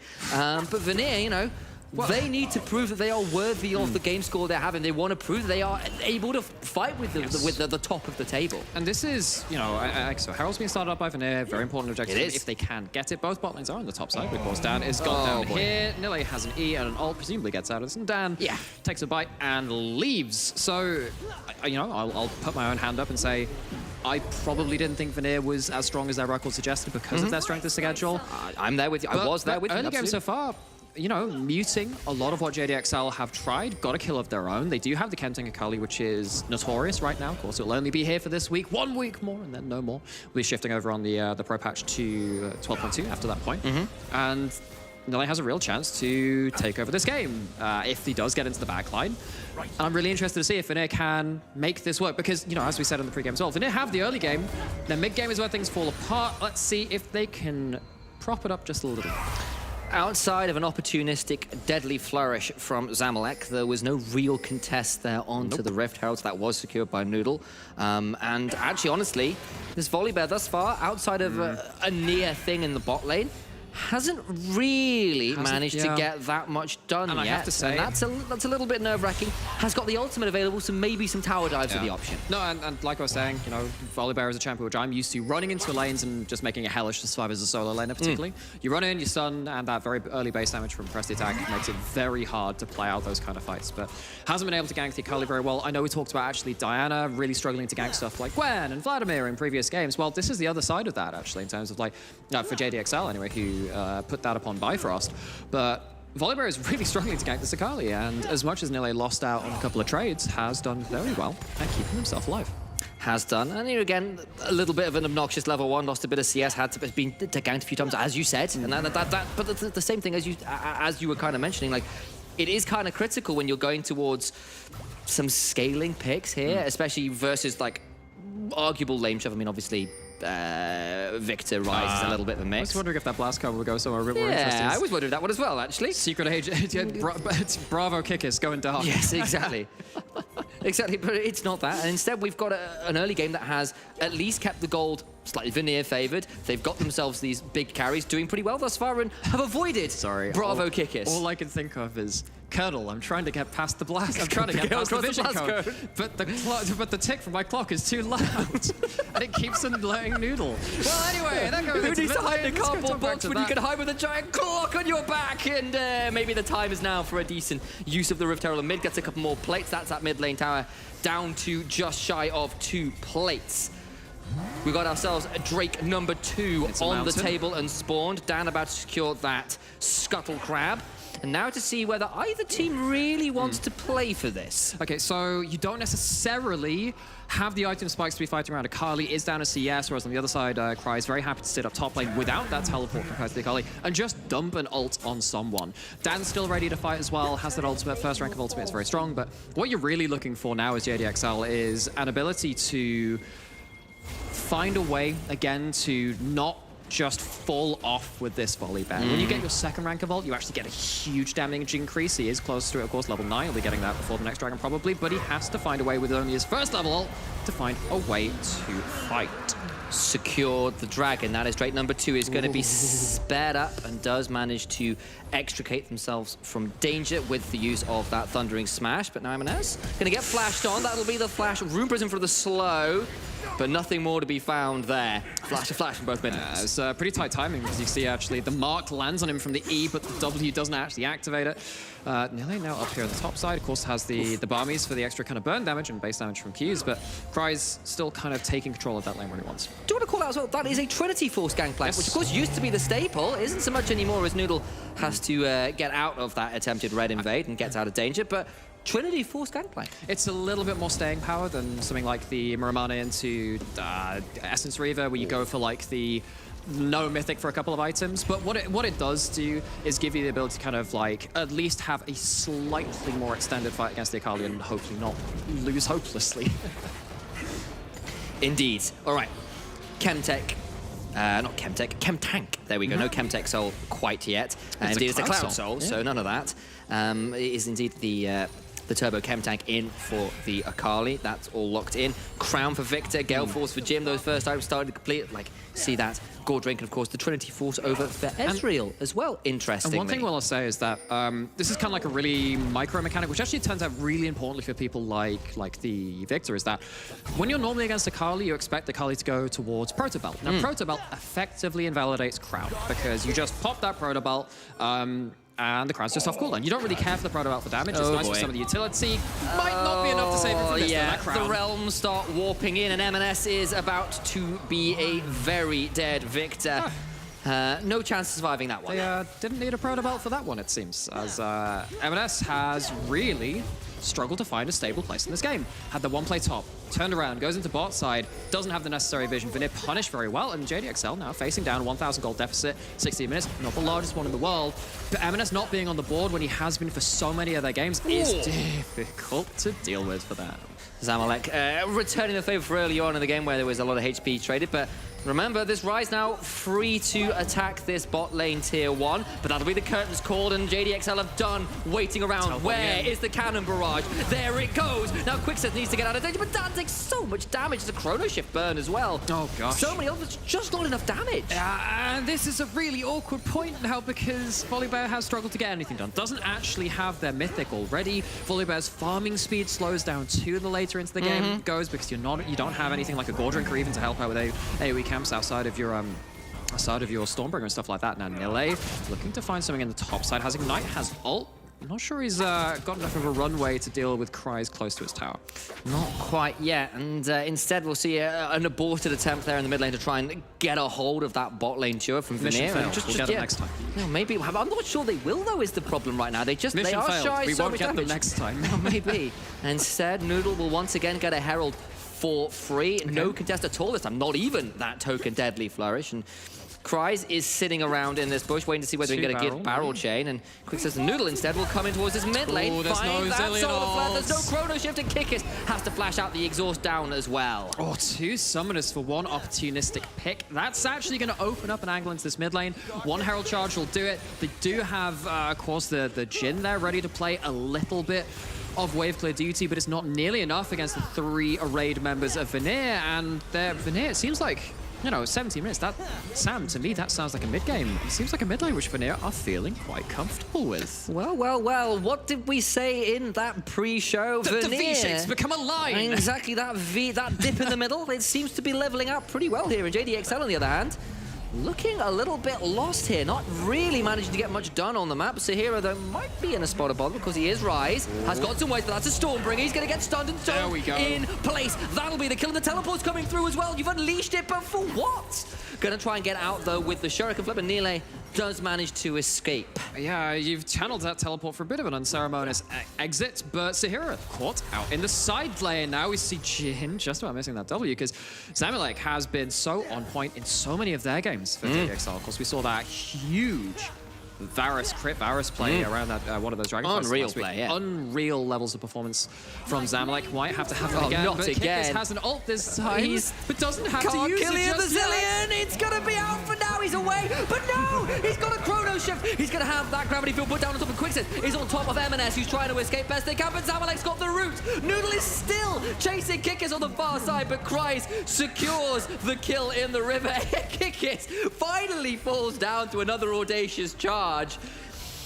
I can't believe it took that long. And it's ended up in a 1-for-1. I mean, credit to Kickis, like, milking it, really. Just getting as much as he could outside and out of Noodle. Gets that ult, gets the flash, gets so much.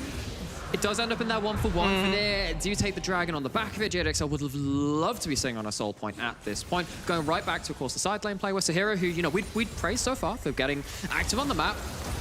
Doesn't manage to get away from damage because Volibear doesn't really care about your CC when he channels the ultimate, does become unstoppable, and just goes down way too quickly for the Akali to impact anything. Of course, Akali doesn't have the second item of that Demonic Embrace to really start coming online with this build too. And that leaves them a little bit overextended now, though, JDXL, after taking that initial play to deal with Vanir in the bot side Riddle. That was, and you can sort of see here, there's a resurrection, and then comes on the extended chase one more time. All the while, of course, Quickset is left out to die to the rest of JDXL, and Noodle finally managed to secure the kill after a very Benny Hill-esque chase. I want to say, it's just like, I've hit 3 Ws. That's great. Managed to get so much extra engage range from that. But they did secure the dragon afterwards as well. So for a 1-for-1, well, 2-for-1, because of course Sahira died as well, taking that tier 1. But they get that. They get to use the Herald topside. They managed to get another one of these towers. That will be 2 towers down in their favor. Gonna start trying to get as much out of this Herald as they can. Maybe should realistically be able to get a second charge, one would think. But we'll see whether they feel confident enough to escort it into tower. I don't think they are, because again, Volibear ult's back up. Yeah. You do have the Jhin ultimate ready to kind of engage him in a very long range way if Jhin decides to move up from mid to top lane. I think they decided, okay, let's not do one of our mid-game fumbles again. Let's play it safe because we have that lead. And now now we get to that point, we're saying, okay, Vanir, comfortable right now, getting through to some items. Now, there is, of course, the argument of quote-unquote scaling in terms of whose comp is easier to execute in that late game. You do have a Gangplank, you have a Victor, you have a range advantage from the side of JDXL. Range advantages are quite an organic way to play out late game. Like, look, if I hit a death ray, I probably win this fight. Whereas with Vanir, they have to play a bit more tricky, have to play around something like this. As Sahira gets some damage onto Kryze, but again, the Ryze isn't really online yet either.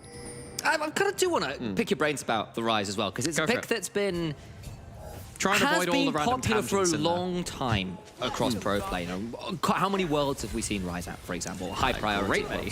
Absolutely. There's a whole statistic around Ryze's ridiculous presence at Worlds. That's not really what I wanted to talk about, and I'm hoping we're not going to see a fight here, because surely, guys, we've got 2 minutes 30 until the Dragon, so give me a chance to set up this argument. I think we're okay. I think we're good. Specifically, though, what do you think about Sahira picking the Ryze in this meta with this team comp, considering it's been struggling to find success around the world as it stands? So I do think that the Ryze is okay as kind of like a blind pick, right? Because there aren't many things which upset Ryze too much in terms of the actual laning phase of things. Maybe something like a Syndra, and Syndra's really strong. Or an Orianna, actually, particularly if your name is Muto as well, can do well at kind of holding this Ryze down. The real problem for me here is that outside of good Realm Warps, you are going to struggle to get to the backline. That's not necessarily a death blow, though, because if you're going to do tricky plays, Ryze is a great champion for that. The two-man Baron is spotted out by JDXL, so Vanir, that's one of those cards out the box of tricks now been used. And Riddle head straight back to the back of that Baron pit and remove that pink ward that spotted them. Gonna get away with clearing that one out. No further issues required. And JDXL scaling fine, only down 1,000 gold, but what they are losing is map control. They have no towers as it stands, and that does mean that as this game gets later and Ryze gets another item or so, then that Baron continues to be an issue, and setup for things like the Dragons becomes more and more problematic. Yeah, no, you're absolutely right with that. Particularly with the bot lane outer turret being taken by Vanir, which means that you have another way to kind of, again, maybe push in that wave, have a crafty Realm Warp come in. And while Jhin with the Victor backed up by the Zillion are very happy to play front to back, once Ryze starts changing these fights, it's more of an omnidirectional affair, they can kind of struggle to keep themselves in a safe position whilst also putting out damage enough. So, with a minute or so until Dragon number 4 as well, there we go, correct myself there quickly. Ezreal has just got the Muramana transformation. That is a big deal, as Dan was looking for something in mid lane, but won't be able to get close enough to Cavo to make that a real threat. But it's 2 items in for Jhin, 2 in for Victor. You can start to see there's some important completions here. Akali now at very dangerous points because the Demonic Embrace is complete. Yes. There you go. So you've got your HP into AP combination coming through there, which means that Akali is now suddenly going to be killing people if you get them into this team fight, while also having enough HP to really have, again, that staying power, what I'm using at least for this one, where particularly between your Shroud and that extra HP, you become really difficult to deal with. Now, a very good Volibear Flash Q could just still delete you at that point, particularly if it's into a grab field. There is a lot of CC at that point, which means that Nile doesn't necessarily have a green light to go ahead at all times, but they definitely have a lot of options with the 2-out combo. M&S finally secures a tower for JDXL in that top side, and they've all rotated up towards this top side, leaving Noodle to take the Dragon.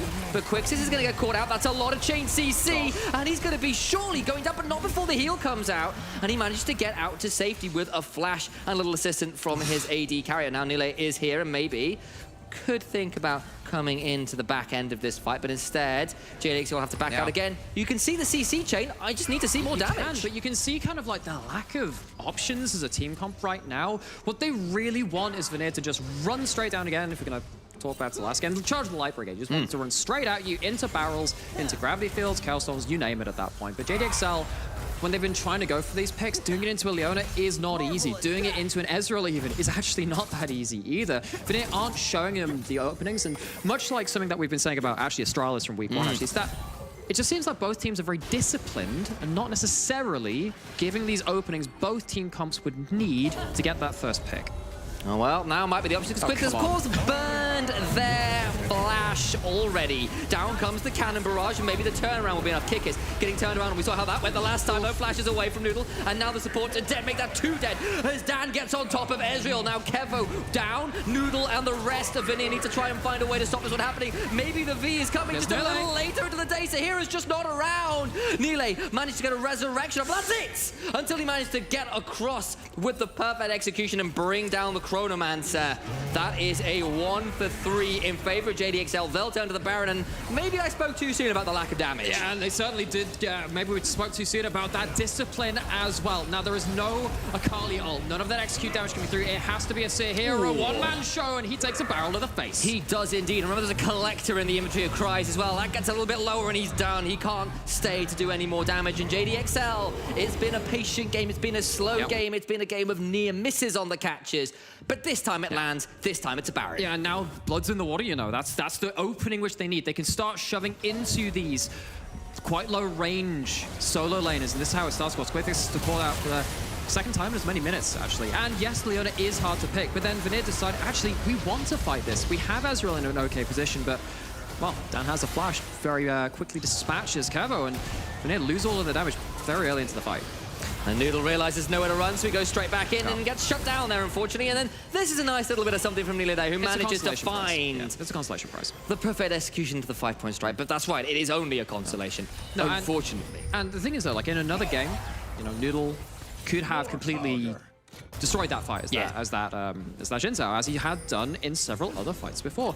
Just doesn't have quite enough there. Doesn't have the ability to shut down M&S, M&S has built a totally normal notebook. The one you've got. Has he got Torok written? It loads as well? I'm sure he does. He's got maybe got it written 6 times. He's got okay, 6 we'll pages. see how many Toroks can be written in the totally normal notebook from M&S, who started this game as 0-2, managing to find their way quietly back into relevance, not as loud as they normally are. This player has been, again, such a star within our region so far. But JDXL, speaking of M&S, have grouped up in the mid lane with that mid laner in tow. M&S been writing some notes on Vanir. Maybe he'll be punished here, though. He's just bought the notebook. He's about to have the pages turn up, but not before a chrono shift comes down. He'll stay alive, and Sahira will realm warp the team back out. But where did that final shot come from? Cannon Barrage secures it with a collector. Oh, great. Whoa, I mean, I was just like, wait, did Crisis get a solo kill somewhere else? Oh my god. Similar looking to take place. Here we go again. That'll be the Stormbringer who gets the kill onto Sahira, who's put straight down into the dirt. No more hit singles for the erstwhile songster. Gonna try and get out of this one and try and escape is Kevo, but he's got a barrel behind him. No. Cries is here from nowhere, and it's M&S who secures another kill there. He's writing a few more notes, and Zillion is killed by the mid lane tier 2. Oh, triple kill for M&S, writing so many notes in that one notebook. Goes to reset. 20. And, I mean, I don't know if we can have like this whole value of a Baron power play, but that gold advantage has gone up through the roof for JDXL. It's just exploded. And you know, that's why I was really confused about that play in the middle. I was like, wow, that wasn't a shot in that mid lane. It's just Cries finding nearly out of position, trying to roam up towards that play, and Cries opportunistic kill. That's without an ultimate. He just like cues and barrels them. Waxham gets the collector, gets a couple of lucky crits on top of that too. Teleport back in from Victor to get the Cowstorm in there, and this is one of the big bonuses of Volleyball, which we finally start to see coming through a bit more.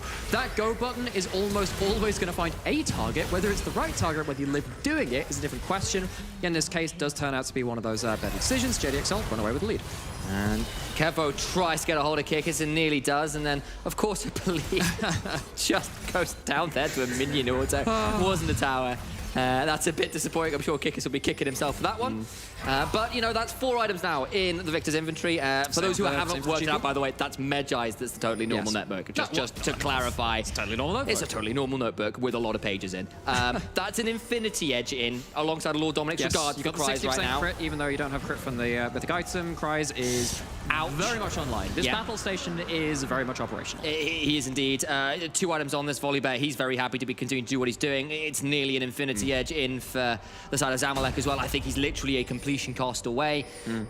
Still waiting on a number of those third items really for Vanir. Kevo just completed, as I talked about it, that Cyrilda's grudge. So if he can stay safe, could potentially still be a threat. But we saw how this went last time in the side lane, and Nile kind of got a bit monstered by this GP. Oh, it's not He's going to gonna get be any so better either afraid. at this point. There's the ultimate available. It's the 3rd rank. Base damage game plan goal is absurd.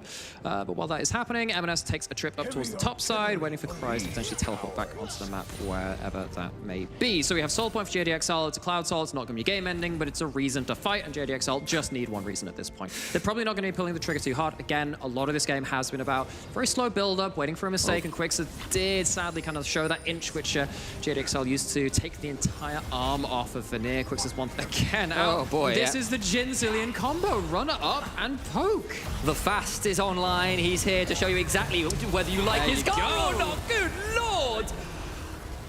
That is probably illegal in about 7 countries. Jhin just explodes. Yeah, it's going to be illegal in all of the NLC member nations at this point after seeing that. But on the other side, Kryze is caught out. Indeed. I was about to say, I just saw a little pop-up there saying GP had died, and after we just said, I'm not sure whether you want to fight this, GP, somehow, someway, Noodle continues to be a danger. Oh, Quixer.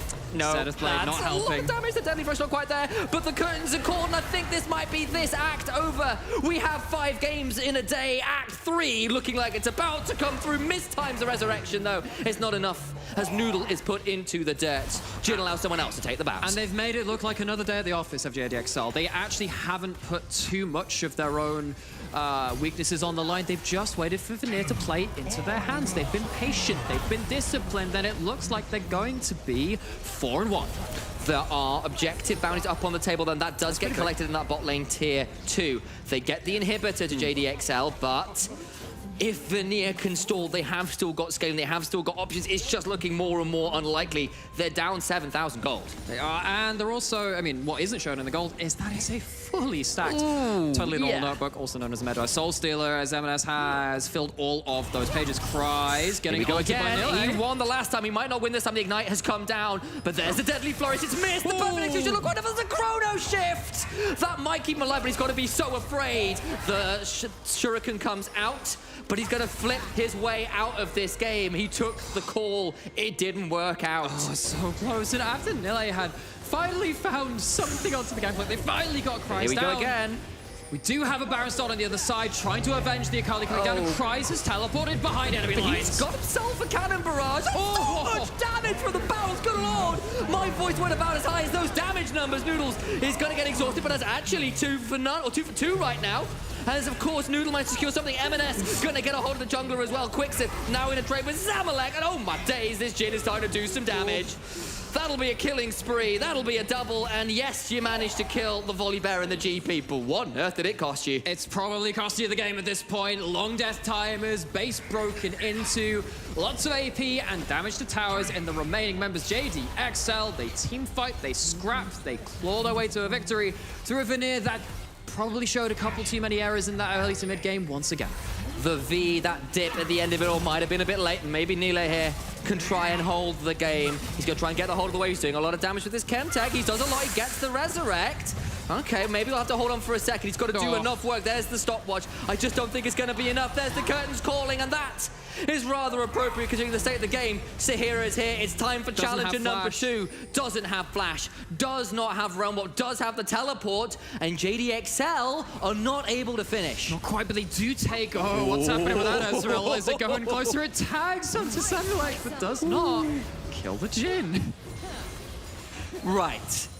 So, the game is alive, but the Nexus is exposed. We have a replay, and Kryze teleports in very deep. I know he's playing the Special Forces gangplank, but this is not a reason to go that deep behind enemy lines, nor are you playing Quinn with an ultimate with the same name. M&S does clear up some extra damage of this, though. Gravity Field keeps Noodle pinned in place, and M&S has so much damage with that Medway's fully stacked. He's able to just brawl it out. It's not like he's tanking up any of the big damage dealers from Vanir, and Keva runs into a Jhin and regrets that decision. Yeah, well, I'll tell you what. Special Forces gangplank might have been on a bit of a suicide mission there, but he did manage to lay the charges, because good lord, that barrel damage was obscene. I didn't know this was Mass Effect 2. It's not. It's League of Legends, Alex. Like, look at your screen. This is clearly not Mass Effect. I've learned not to trust my first judgment on many things, but that's okay. That's Pushing out the it's not even your first one. It's got to be like your 600th or something. We've got a lot of games together at this point, mate. Yeah, but only a few in the NLC, which I'm true. looking forward to increasing. As JDXL looking to increase the amount of wins that they have in this tournament as well, especially in the split. Starting on that Baron, and it is getting shredded. All right, so Cloud Soul was secured, Baron is secured, 35 minutes into the game. This should surely, with 2 inhibitors and no Nexus towers, be a fairly easy march to victory. But Vanir are still alive, they've got 5 members, and they have a prayer. Then they will be hoping to the heavens above that they can find some way to stall this. That's actually pretty important. They managed to pop the crown. Eminence is actually now a burstable target. Might buy themselves a Zillion ult for free. Noodle caught on the side. He does manage to get a knock with the Dan. He's staying alive. That's a lot of healing back. He flashes in for the Crescent Guard. Dan going away with the Stormbringer. Nearly goes back, but the curtains are calling for vast quantities of damage. Another shot comes through, and now he's going to go forward with the Gale Force, and the winds are blowing in JDXL's favor. He'll throw down a few more deadly flourishes, I'm sure, but with the Nexus exposed, with 3 members dead, it was slow. It was a bit scrappy, but JDXL get a vice grip and finish it in the later stages of the game. And it got to that one point. Quixis getting caught out maybe the 2nd time in a row. JDXL just run off with the game. No, it's not as explosive a finish as someone like X7, but XL, that was almost, just put to bed at that point. Really am impressed with how confident they played out once they knew they had the advantage. They did not let that go. Well, worries about damage, worries about the ability to pick people off on the side lane. Completely unfounded, apparently. JDXL come out with the win there and move to 4-1 in the standings. But unfortunately, we do have to cut to another break, mainly because I need a glass of water to be all things said and done. After that, you might have an interview, and we'll have Riddle and Dusty as the next game up. Don't go anywhere, people.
Welcome back to the NLC. After the big game from XL, it started a little bit like Resident Sleeper, where we got up really quickly. And XL, another victory, staying on second spot on the standings, at least for now. I know we have people to interview. It is Kreis with me on the interview for now. There he is. Hello. Hello there. What a lovely game for you guys. XL, okay, it started a little bit slow, but walk me through the process of insta-picking Gangplank as soon as you see Akali. I mean, I don't want to like reveal our strategies, but we know that GP is good into Akali, so and they first pick Akali, so we just said like, okay, well, then we just pick GP and we'll see how it goes. It was a little bit bully at the lane, but at one point I want to talk about this play where everybody joined on the top side for at least 2 to 3 minutes. It was a fiesta. What did you feel about that? You know what I'm talking about. No, I don't quite remember which one you're talking You about. don't? No. Okay, so that's Oh, called God. selective memory, where you see a play and you just delete it from your mind Yeah. because it was a fiesta on the top side.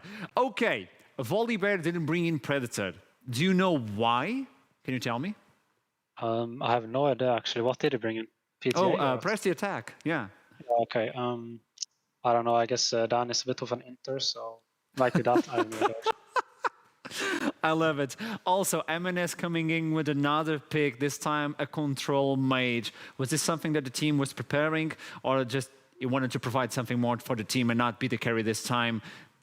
What went through this champion select to get MNS a control mage? Well, we saw that our team needed heavily AP, and Victor is like both good into the mid and top. So we just said, okay, let's go with because we were afraid we were gonna flex Rise to top, and Victor is good into Rise and Akali, so we just picked Victor there. Okay, I got info that apparently we do have the replay of that specific place, so selective memory is not going to save you from that one. Let me see if Okay. we can see it. Okay, so this is what happened. Oh, Oh, there we go. I got you. this one, yeah, I remember this one. So at this point, when he fails, the wind becomes lightning. What goes through your mind? Like, do you think you're safe at that point, even with the ignite? I mean, at this point, I just want to like get the wave. Like, even though I have 1 HP, I'm greeding for the wave, so I'm just like staying. But I was afraid I was gonna die there. Yeah. Yeah, And like, I see like since I was a bit OP, so I just one shot my mid. and the but, play goes on like 2 to 3 minutes. It was something to watch. It was the beginning of the game. We're still lacking a little bit of action, and you guys provide us with that, and that's fine. But talking about the dragons, though, like you guys got the first 2 dragons, and all of a sudden in the mid game, you just gave up the control of the map. Was it because the enemy team was scaling enough, and you guys didn't feel comfortable yet to fight against them, or what went through that process of just giving 2 dragons away when you already had 2? I think at that point we saw that Astralis was kind of spiking, and that we wanted to wait for a couple more items. So we just like stood off and farmed and let them have what they wanted until we outscaled them pretty much. Yeah, I like that answer because most of the times people see like a team with a really good control and advantages going for the dragons and sometimes giving them up, and they don't understand why. And having that reasoning behind is really important because you guys inside of the game have to take measures into your own hands, like decisions. It's really hard. So is that something that the coaches Turok gives you before the game, or is that something that you have to decide inside of the game? And who's the voice, like the reasoning behind that call? Who's giving these calls? I think Dan is mostly the one calling if we're gonna take dragon or not. But obviously it's like on the spot that we decide if we wanna contest or not. It's like 1-2 minutes before usually. And can you explain to me why your coach only says one thing on Twitter? I have no idea actually. That's something you have to ask him. He's a bit. He's an interesting person. Interesting person. I like the idea how you describe them. Thank you so much for the interview, Kreis. By the way, your Vladimir is amazing. I want to see more of that. And good luck on the next day. Thank you very much. And there we go. This was the first interview. We have to talk with Vanir as well. I do believe Quickset is with us for the interview. I think he's ready to get it in because it was a close one. It was a close call. Vanir were not able to get that early and mid-game, and they had so much scaling for the team. Ezreal coming in with a Trinity Force, just going for the damage. They didn't even care about the crown or even the Sundra. Well, they don't have a lot of tanks, so obviously he's going for a little bit more damage. The Rise as well, got the setup's embrace, got everything he needed, but he was not able to provide with enough damage. And I believe when they got those items, well, Excel run with the game. So I have Quickset with me. Are you there? I'm here. Okay, so Nice to see you. this is a hard game to talk about because you lost the previous one and the previous week, and you start the week on the offside. How do you feel about this? I mean, you say that. However, I feel like the way you lose matters a lot. And compared to last week, I think we put up a lot better showing. And I think this was against a better team as well. So despite losing, I think we're actually quite happy with the game. Yeah, it was an interesting game. And you guys brought in a lot of scaling champions. Did you ever feel like at a certain point, the map was just fights after fights after fights, and you guys were not able to actually get the scaling? Or what happened? I mean, I feel like we put up a really good showing, especially in the early game. I think for the first 15-20 minutes of the game, we did really well. We controlled the map for the large part. We got a lot of objectives and everything. But as soon as mid-game hits, against a team like this, you make one mistake. Like if you give them a finger, they will take the whole hand, right, and run away with the game. And that combined with some of the things that happened in draft resulted in the game going from looking quite good to complete disaster in a matter of a few minutes. And you guys got the objectives that you were talking about, like when you got the Dragons to Dragons, the scaling team, I was thinking, okay, this could be it for Vanir. They got the mid-game, but what happened between the mid-game and the late game, where you guys were just not able to connect with the Rise, for instance, the Akali as well, which is a big pick? Yeah, well, I mean, I think they did some really smart things in draft. I think they punished our low range. The Cillian pick was also pretty good. It made it very hard for us to play, and also it counters stuff like the Akali that wants to get into the backline and one-shot those squishy targets. So I think it was really hard for us to play overall. There was obviously a chance, but mid-game is our weakest point. It's something we're working on, but yeah, this game there was too many mistakes, unfortunately, for us to be able to turn our lead into a win. But at least you have the idea of what happened, and that is a way that you can work around it. As long as the team knows what happens and can work around it. We're still early in the split, so obviously you guys are going to work on that. Also, I wanted to talk about the Leona itself. You guys picked Leona, so it's a roaming champion. Did you ever feel like it was too dangerous to roam? Or were you comfortable on the map? I don't know. I mean, I was happy. I mean, my champ has a lot of potential to make picks. It's a bit hard against their champs, though. They're very low range. They're quite mobile, especially with the Cillian speed. It's quite tough to catch them. Also, my champ in the later stage of the game is very, very hard to do anything. You don't really want to go in against the champs that they have, and if you do, you will get one shot every single time. So, I mean, I think the pick worked out very good in the early game. I mean, we got the lead we wanted with it. I think we had some good skirmishes early and got some picks and summoners and whatnot. But yeah, I mean, unfortunately, when we're falling behind in this draft with the Leona pick, it was quite rough to play. It was. As soon as you see a lot of champions that can just dodge your ultimates as a Leona, it's kind of sad to play as Leona. But now, to finish it up, to wrap it up, what is the mindset and goal of this team, Vanir? What is the objective right now? Well, I want to say I think we are criminally underrated by the community. I think we have the potential to be a very, very strong team. Unfortunately, the results doesn't really agree with us so far, even though we are 3-2. We have lost to the best teams that we have faced, which everyone predicted. However, I feel like one game was just lost in draft, and one game was quite close, even though maybe it didn't look like that. But I believe if we get some time to grow and improve and keep working on our issues, which we already have identified, I think we can become a very strong team come playoffs. I agree with that. And if there's anyone just underestimating your team, well, that's a big mistake because you guys already showed us the value of the team of Vanir. So good luck for the next day on this week 3, and I hope to see you soon. Quickset. Thank you very much. Looking forward to it. And there you go. This was the interview to wrap it up on this third game, but we still have more for you today, so don't go anywhere. We'll be right back.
So, Gulborg,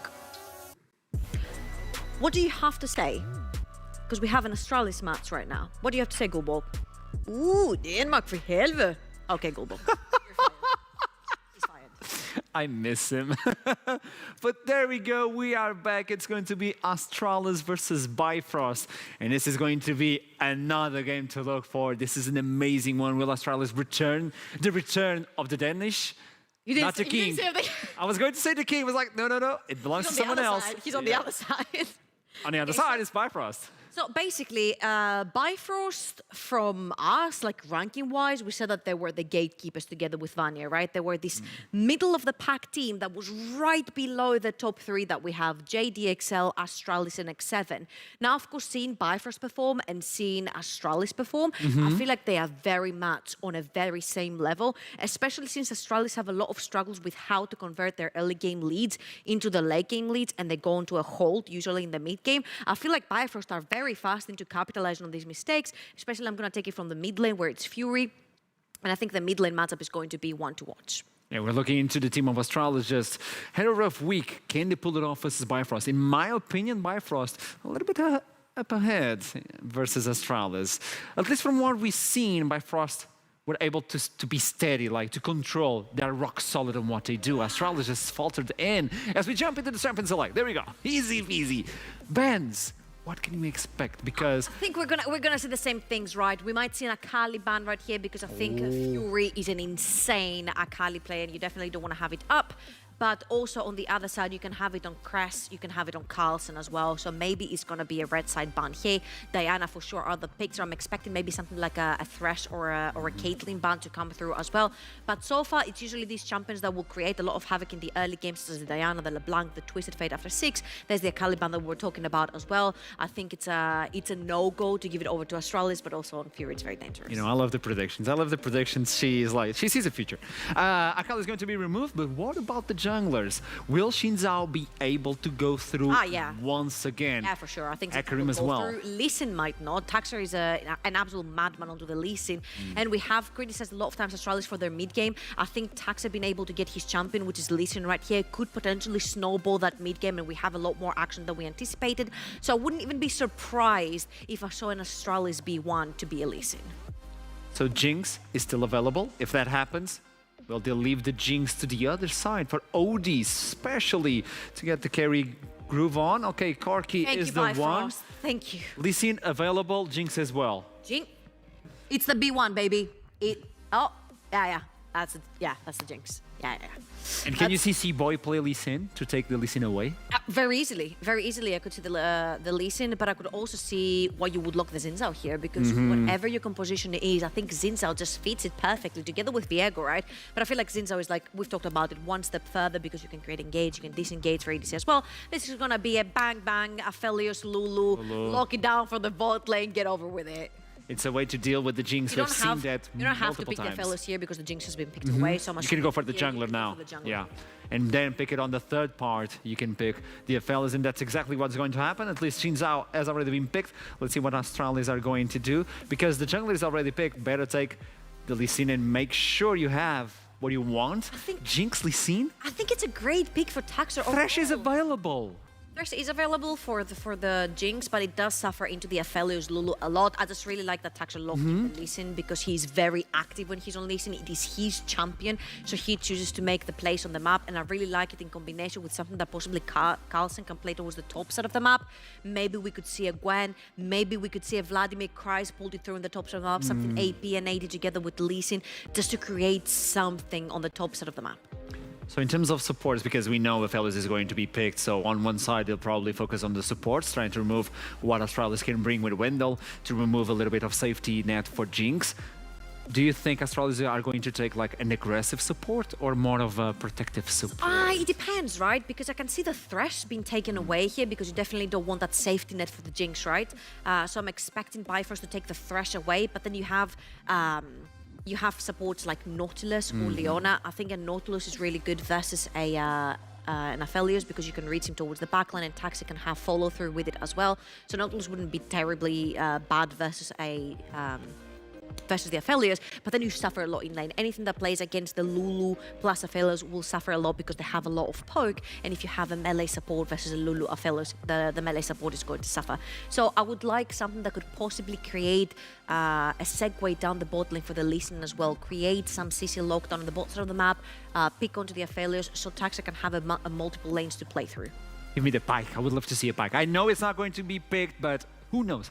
I would like to see that one. Okay, it's going to be the Gwen removed from Bifrost on this second part. As we're trying to get that vision going on. Vex is also removed. Let's see if they're going to trim out that champion pool in the mid lane for Fury. It's going to be Syndra, so another control being removed. Corki as well. It's getting a little bit dim on the mid lane. Orianna is still open up and available for Fury. You also have the... I'm just not going to go further.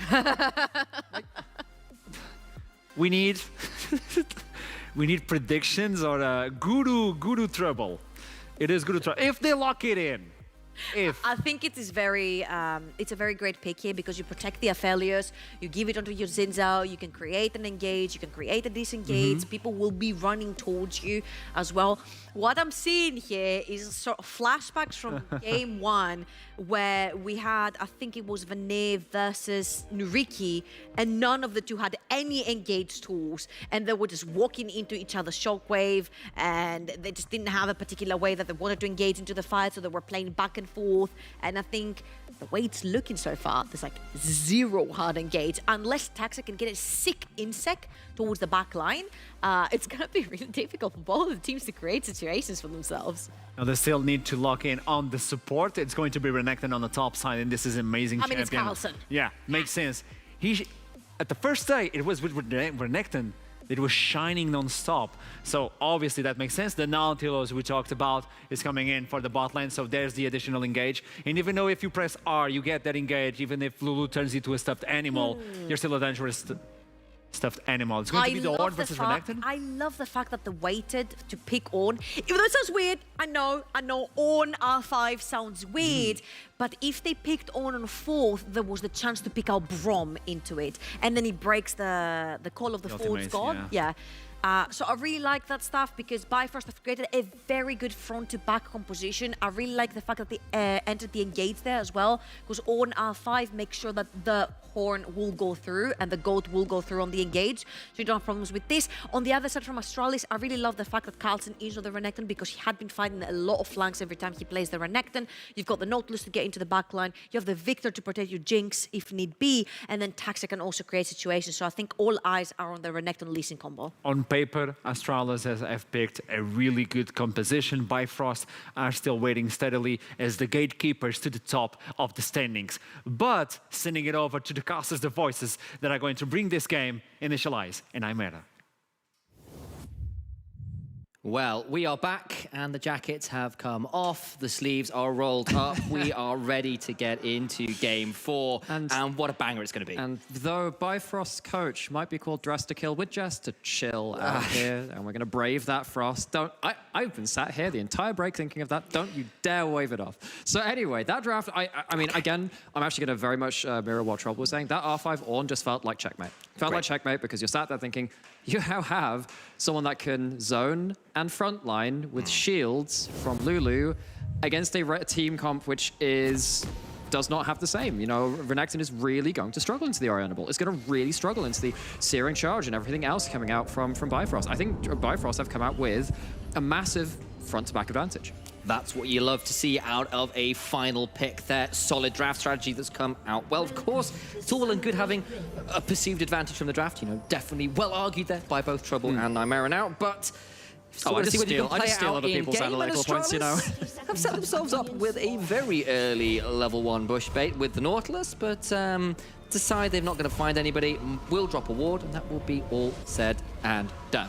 Okay, so this is one of the ways, again, that I appreciate that some of these teams are willing to try something at level 1, because particularly when you are trying to play against a hook support, when you do have, you know, this tank first enchanter bot lane, those level 1 kills can break the spine of what you're trying to do in the laning phase. Now, what I'm interested in now is, so this is actually something, a great series of videos came out about this around Worlds, about how do you jungle path around tank versus enchanter in the support matchup, and what do you do as junglers at that point? What you can see here is C-Boy is also pathing from top to bot. From the looks of it right now, Tax is trying to do the same. Because you're matching your jungle pathing, it's going to be harder for Astralis to buy a free reset for this 2v2, which is probably not going to go as smoothly for the Nautilus as Astralis would really want them to. So I'm really interested in seeing how quickly and effectively Taxa and C-Boy can get down to that bot lane and leverage advantages or try and mitigate that. All right, time to check back in on that. About 2 minutes time, I suspect, maybe even shorter, depending on how aggressive some of these junglers want to be with potential level 2 ganks and rotations and all the rest of it. Taxa going from blue, might be go blue-red, could go blue-red to red. But really wants to make sure he can be there to affect this enchanter. In fact, interestingly enough, the Lulu Aphelios is not so maybe this is, as Papa used to put it, the next level where you're like, okay, enemy jungler is probably going to make their way down bot early, but what if we don't give them what they want in terms of an ability to affect that bot lane? And that means that Seaboy can go do a full clear themselves. And that means that, of course, you're going to have a reverse clear now, probably from Taxi, who's gone blue into red, going to take camps right the way up the top of the map. Now there's no advantage, but what that means is that actually that some of these smaller camps from Seaboy are going to be spawning slightly earlier. Whereas, yes, you're going to lose, 30 seconds a minute on your first buff respawns. Seaboy's second respawns on camps are going to be up a little bit earlier, and Seaboy's kind of got a bit of an advantage in the jungle matchup that way. Relatively astute there from Chrisberg and Wendell, though, to roam into the blue side jungle, drop that ward and Okay, say... that's important. Yeah. Okay, Getting the look, micro advantages from what they've been doing. Yeah, it's okay, look, well, now that the wave is going to shove out that early gank from Tax is not really so much of a possibility, maybe instead we can prevent Seaboy from doing the same for us because we've been a bit overshoved. And that... Gonna be a decent hook there, though. That's a nice fights abound. Yeah, it does have Severum Onslaught available to try and turn that around, and just throw out the Moonshot as well. Taxa is around, and maybe looking to abuse Seaboy, who has thrown out Vision Cone necessarily. You can't fight over this, because if you're going the same direction as junglers, you need to have priority. They've lost that. There's a smite on Taxa, looking to trade with the Q. That's the hook in, gonna be taken away by Taxa. Exhaust comes down, is necessary. Crest is here as well, hopped over with that blast comb from mid lane. And that is the flip side of playing junglers pathing from the same side of the map in the same direction and not having lane priority. Fury doesn't have that over the mid lane at that point. Bot lane has basically been seeded at that point. If Ice doesn't have access to the wave, Lulu's not helping with it either, probably afraid of just the hook coming in at that point. And now that's kind of lost some of that advantage, which had potentially been given over to Seaboy. And I really like some of the decision trees that both teams went through there. That was actually quite nice. I like that, you saw, obviously, Taxa trying to get down early by skipping some camps to be there for a potential early gank. OD and Duel in turn saying, okay, we don't want to shove in case that happens, and giving Seaboy the chance to full clear. And then the response from that for the ward to go in the jungle, that chain of events and counter events, really cool to see. And this has been really cool to see from Astralis talent so far in the NLC as well, where actually the early games up, they're stable, they're solid, they are meticulous. The problem is when they get into that mid game and they don't necessarily have the leadership that they need to play make their way through to a victory. We did, after the first week, call both of these teams part of our Elite Four. Now those lines are very much blurred. It's not as simple as that. But both of these teams are looking to solidify their trajectories towards the top, or stabilize in the case of Astralis, as they did kind of get knocked down in that second week. Now, coming into this game, I have to say that I thought Bifrost were looking like the more exciting team. They were playmaking a lot better, but immediately off the bat, Astralis seemed to have a cool head on their shoulders, at least for this early game so far. And then let's see if they can continue that over to a mid game and try and mitigate some of Bifrost's playmaking ability. Indeed, and I think probably at this point it is worth having that chat again, because Astralis went from 2-0 to 2-2 last week. It was not pretty. Bifrost at 3-1 have dropped a game to, I believe it was X7, I think it was who they lost to? Excel. Sorry, to Excel, there you go. That was the Diana Yasuo combo into the ill-fated Vladimir Gwen. That was a really good Thank you very much as Shikari throwing out some nasty damage into that wall now. A little bit shy on mana as a result, but does force the reset. But either way, Astralis desperately want to bounce back. From Kress. And indeed, Kress has got a good wave position to continue punishing there, and Fury has got to flash away there. And this is a lot better from Astralis, considering the last week was slow. It was a bit, it looked a little bit aimless at points. Much better stuff thus far in this early game. Bit of a bounce back from an unfortunate week 2. So Fury tried to at least hold onto his flash as long as possible, and sadly has to use it anyway, because of course the Nautilus comes through with the auto attack, and that hook around the minions. I mean, curve the bullet's one thing, curving a giant old anchor, we've seen that many times in League of Legends.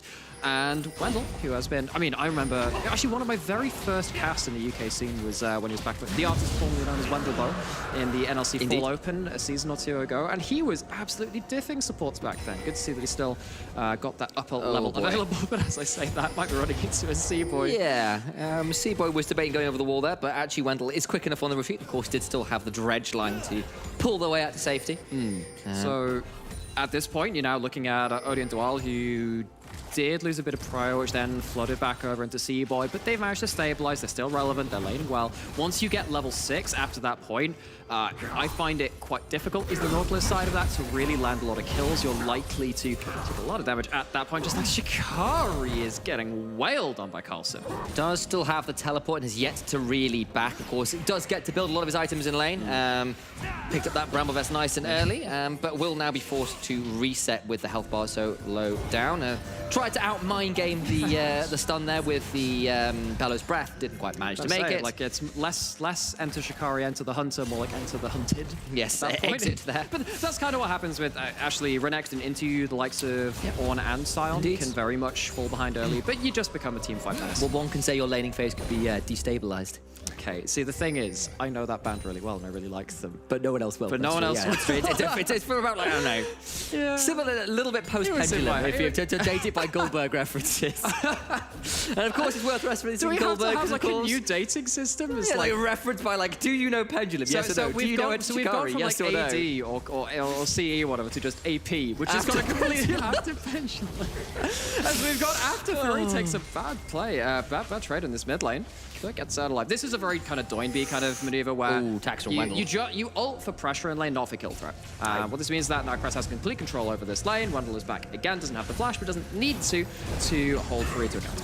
I got a little overexcited. I thought Fury might keep wandering up towards the river, and I thought Taxer and Wendell went, that could be a mistake, especially considering Rift Herald has just spawned, and with the early pressure granted by use of some of those trades, Astralis feel happy to start this one up. But Fury is not here. Again, that trade with the Chaos Storm is actually quite important. Fury's not here for a shockwave. This is going to be a bit of an awkward one. Flash out. Seaboy is going to get away, but that is some possibly missed time stuff. But actually, Seaboy's going to get in range, going to get the stun up as well. Now Taxi's trying to get escape. That's a lot of damage. Tax having to flash away. Wendell doesn't hit the dread side of the wall, and the shockwave after makes it a 1-for-1 duel. Now coming up as well. The Super Mega Death Rocket goes wide. Wendell so low. Shikari secures a double for Fury as well. Now Carlson might go over the wall trying to continue a stun. Duel is there in the background. Remember, there is no wild growth. Shikari has a shield. It will not be enough. And now Duel is in danger as well, made to flash away. It's, I believe, a 2-for-2, all things said and done. That sounds about... You know what? I'm going to trust you on that. We'll call it a day on that one. Is going to get a replay and hopefully get to track those a bit more. But again, we can kind of see this flow chart, these decision trees coming into this play. Orianna is not in place here to respond because of the Chaos Storm dropped a little bit earlier. Shikari tries to commit with Seaboy, try and find themselves the Herald. It does get taken by Taxa. But at that point, Fury's found their way back. Then it comes down to actually who's roamed first, who's rotated more cleanly. And while the shockwave does come through, Wendell was there a little earlier. If that hook did curve around the wall just a little bit more like we saw a little earlier, might have led to a more impactful fight. Still, it does get Fury 2 kills on the Orianna, which is excellent stuff if you are a Bifrost fan. But of course, the trade is, well, as you saw there, 2 kills now on Crest, who's feeling pretty happy for themselves. Both control mages and mid are the ones that received those kills from that fight. And of course, the Herald was still picked up by Astralis, who can now use that somewhere else to garner further advantages. Yeah. And I have to say, Golden Orianna is really, really scary in this composition, I feel like, because you don't have the Jin Zhao on Astralis' side, you don't have the Gwen, again, being able to mitigate damage for a certain amount of time. If you're going into the jaws of this front-to-back kind of composition, and that shockwave hits you, that's it, that's lights out. That's fight over at that point. You can run back a little bit with a Chaos Storm with the gravity field, but it's not nearly enough if your front line goes down first. I think that if Astralis are looking to put front foot forward, they need to find very clean angles and finish off the fight while Fury is not in position.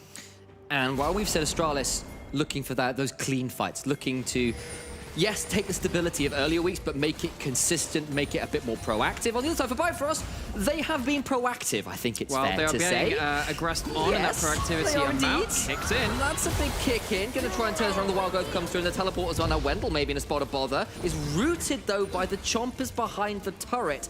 That's nice placement there from Chris Beck. And what that is ultimates for summoner trade. So this is going to be the second dragon coming up in the next 5 seconds. Taxer has found himself, once again, like we saw in that last game, behind enemy lines, trying to see if he can find any angles. Doesn't have the kick this time. Looking to see if he can get any damage onto this Orianna. If you are looking for proactivity from Astralis, Tax's Lee Sin is definitely a good place to start. Anybody who has watched this guy over the years will tell you exactly how good he is on that one.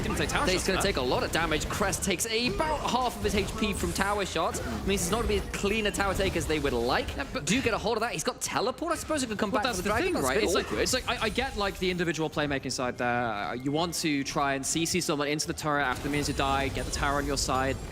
Extra damage for sure, but now Bifrost don't have an ability to really fight around the map, but it looks like actually it's not going to lead to anything in particular. Astralis already had vision control on the bot side of the map. They could have taken the dragon if they so wanted, and they have not yet chosen to. Okay, so early game lead to Astralis of about 1,000 gold as we've crested the 12-minute mark. That will be a Kraken Slayer just completed by Odie, who just went back to base to complete it. Did not have his base interrupted by Chrisberg due to a nice little sidestep there from Duo to secure that back. Yeah. And while we do see a lot of Gale Force on Astralis nowadays, I do think that Kraken Slayer is a decent buy in this game, because again, combined with the Shockwave, you hit that Renekton with the Kraken Slayer and the extra DPS you're gonna get from that. Carlson cannot fight front to back. Yeah. You have to, at that point, look for opportunistic picks like this one. Wendell's coming in, and the hook lands in. The line comes down, and it's gonna dredge out an ultimate from Crest as well. Fury, a little bit worse for wear after that trade, but Duo is around to make sure that nothing more happens.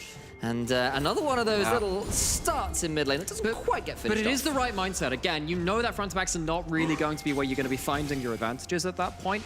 But you look at what Crest can do with the Chaos Storm in an isolated 2v2 when he doesn't have the damage being put on him for him to get burst out at that point. I feel like that's Astralis' gateway to real winning situations, with the Victor being able to push around in a 2v2 situation. And Seaboy not escape. Oh, he is going to kick in. There's the insect you were looking for. He's going to throw out the Crescent Guard, though, buying some space, and managed to avoid a lot of the damage. The exhaust now coming out from Duel, who's around. That is a Sonic Wave landing, but I don't think the Resonating Strike is there to follow. No, I don't think he wants to follow it in that deep either. Okay, let's look at the weapons from Astralis. Has Gravitum. That's not great with the Severum as well put in there, but it might open up for a Shockwave. They do have vision over the wall. Odie might look for a route into a Shockwave here. That's what I'm seeing. For the Moonlight Vigil. Does he have vision? He doesn't quite yet. There, though, is the call of the Forge Gods. Odie taken so damn low, though, as a result. Into the backline goes that Shockwave, and Carlson goes down as a result. Taxa takes a trade, and everybody's health bars so very low.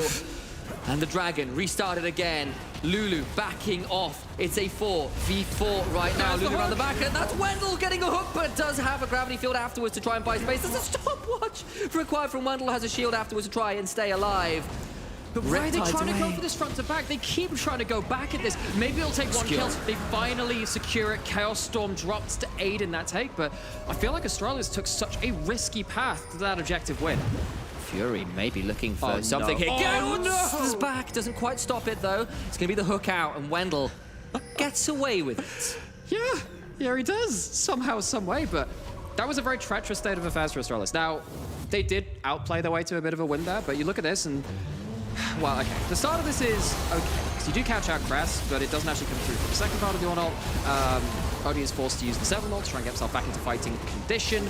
But now at this point, you've used a lot of your big abilities. This is where it gets into a bit more of an even style of play, because you're basically just waiting to see if there's going to be a good steering charge. Actually turns out to be a big fella's breath, which ends up saving the day for Bifrost. That was the kind of hook which could have very much led to Chrisberg pop-offs. Wendell gets out as well for the first time there, and then this one is just nice little secure Dragon resetting and coming back out again, and all of that jazz. Does lead to the Dragon going down, but a slight kill advantage to Bifrost. They have now secured the first tower of the game from that mid lane, which was weakened, of course, by the earlier Rift Herald. And we're left still around just over 1,000 gold lead. Not much more to write home about, and it's an even game, Nate. And when it comes to objectives, only 2 things are consistent. Life, death, and taxes, apparently. They do get themselves that second try. Taxes. Yeah, that's the one. Well, Fury's going to have to be the next one, who's going to have death on the menu. Has the ult put into him. Taxa, he's going to go in. Does land the ward, but a flash from Fury will get him out to safety. Okay, so Fury keeps himself safe. It is a flash away, and they have those 3 kills. They have every kill that Bifrost has, which again is really good for dealing with the Renekton, really good for dealing with Lee Sin once they're stuck in amongst it in the front line. That's going to be very important when it comes to those front lines. But if you are out of position, then you're looking at Taxa on the other side to really punish that, kick them back. And now, of course, they have the summoner advantage, which they will do. They have an overlap, or rather a non-overlapping part of their summoners to try and abuse that. And that will probably lead up to the next Dragon as well, thinking about it. Okay, so here we are with that same gold lead, with that same state as it is, with a relatively even side of scaling with the reminder that Ornn and Lulu get scary as the game goes on. But of course, you've still got a Victor, you've still got a Jinx, and easy ways to set up fights for them to play people In up. an ideal world, I look at Bifrost comp and I'm like, yeah, you don't beat them in a front to back. However, as we found out, in most games of League of Legends, it's probably not going to be an ideal world. One misstep, one good hook onto an important target, while the Orianna is not available. Ooh, we get the picture-in-picture. And suddenly you're starting to question things because Jinx starts popping off. All it takes is one big mistake, and Bifrost might find themselves staring down the barrel of a defeat, bringing them level with Astralis in the game, in the standings as well. And it turns out that the life, death, and taxes happens to be a property tax. As Taxa drops down the Rift Herald in the top lane, secure top lane tier 1. It's a tower You got a trade. license for that tower? No, apparently not, because Rift Herald knocks it down. It's demolished. It's against building code, apparently. This very aggressive eviction notice in the top lane. Get out of here, Shikari. Yeah, it would like he might be a forge god. He might be a god in general, but he's not allowed. Well, maybe he forged his paperwork. It's actually what I... The forgery god, yes, I see. It's what I call Silas stealing one all on a bit of a tangent. It's called the forged god. Call of the forgery god. Yeah, I agree with that. Yeah, that's fair. And any other implications therein. Anyway, so getting ourselves back into the map, it is going to be a little bit more of a slow burn. Again, neither team wanting to show that kind of inch where you can take off that whole arm, set it in the last cast, and Quix has absolutely agreed with that in the post-game interview as well. So both these teams trading waves, looking to see if there are any advantages to trade across the map. Gold slightly in favor of Astralis, but it is not completely out of reach, of course. It's actually pretty close on that front, and now Bifrost looking to probably not want to give up that Ocean Soul point. As much as I don't think Ocean Soul is that great for Astralis, I think that their front line is likely going to die before that happens, because you don't have, again, like a Zhensei to keep healing himself up in, because you're staying alive for a longer period of time. It's still not something you want to give up. Absolutely not. And of course, we did kind of say, or you know, my analysts in general, one on the desk and one on the It's okay. We'll one on let the you cast here with me. co-credit Yeah, you can but we're both pretty adamant. You and Trouble were both pretty adamant that actually but you that can't was a get really picked good off. option. But you can't get picked off like that. Exactly. Back over the wall he goes with the audacious charge. Has got the crescent gun as well, and maybe that's too far away. Taxa has to flash out. Knock up comes through from the Call of the Forge God. No forgery about with that one. It is a complete official original Ornn ult. And Taxa is left very low with 10 seconds before this dragon. Wendell gets to hook out. He's managed to get away with it again.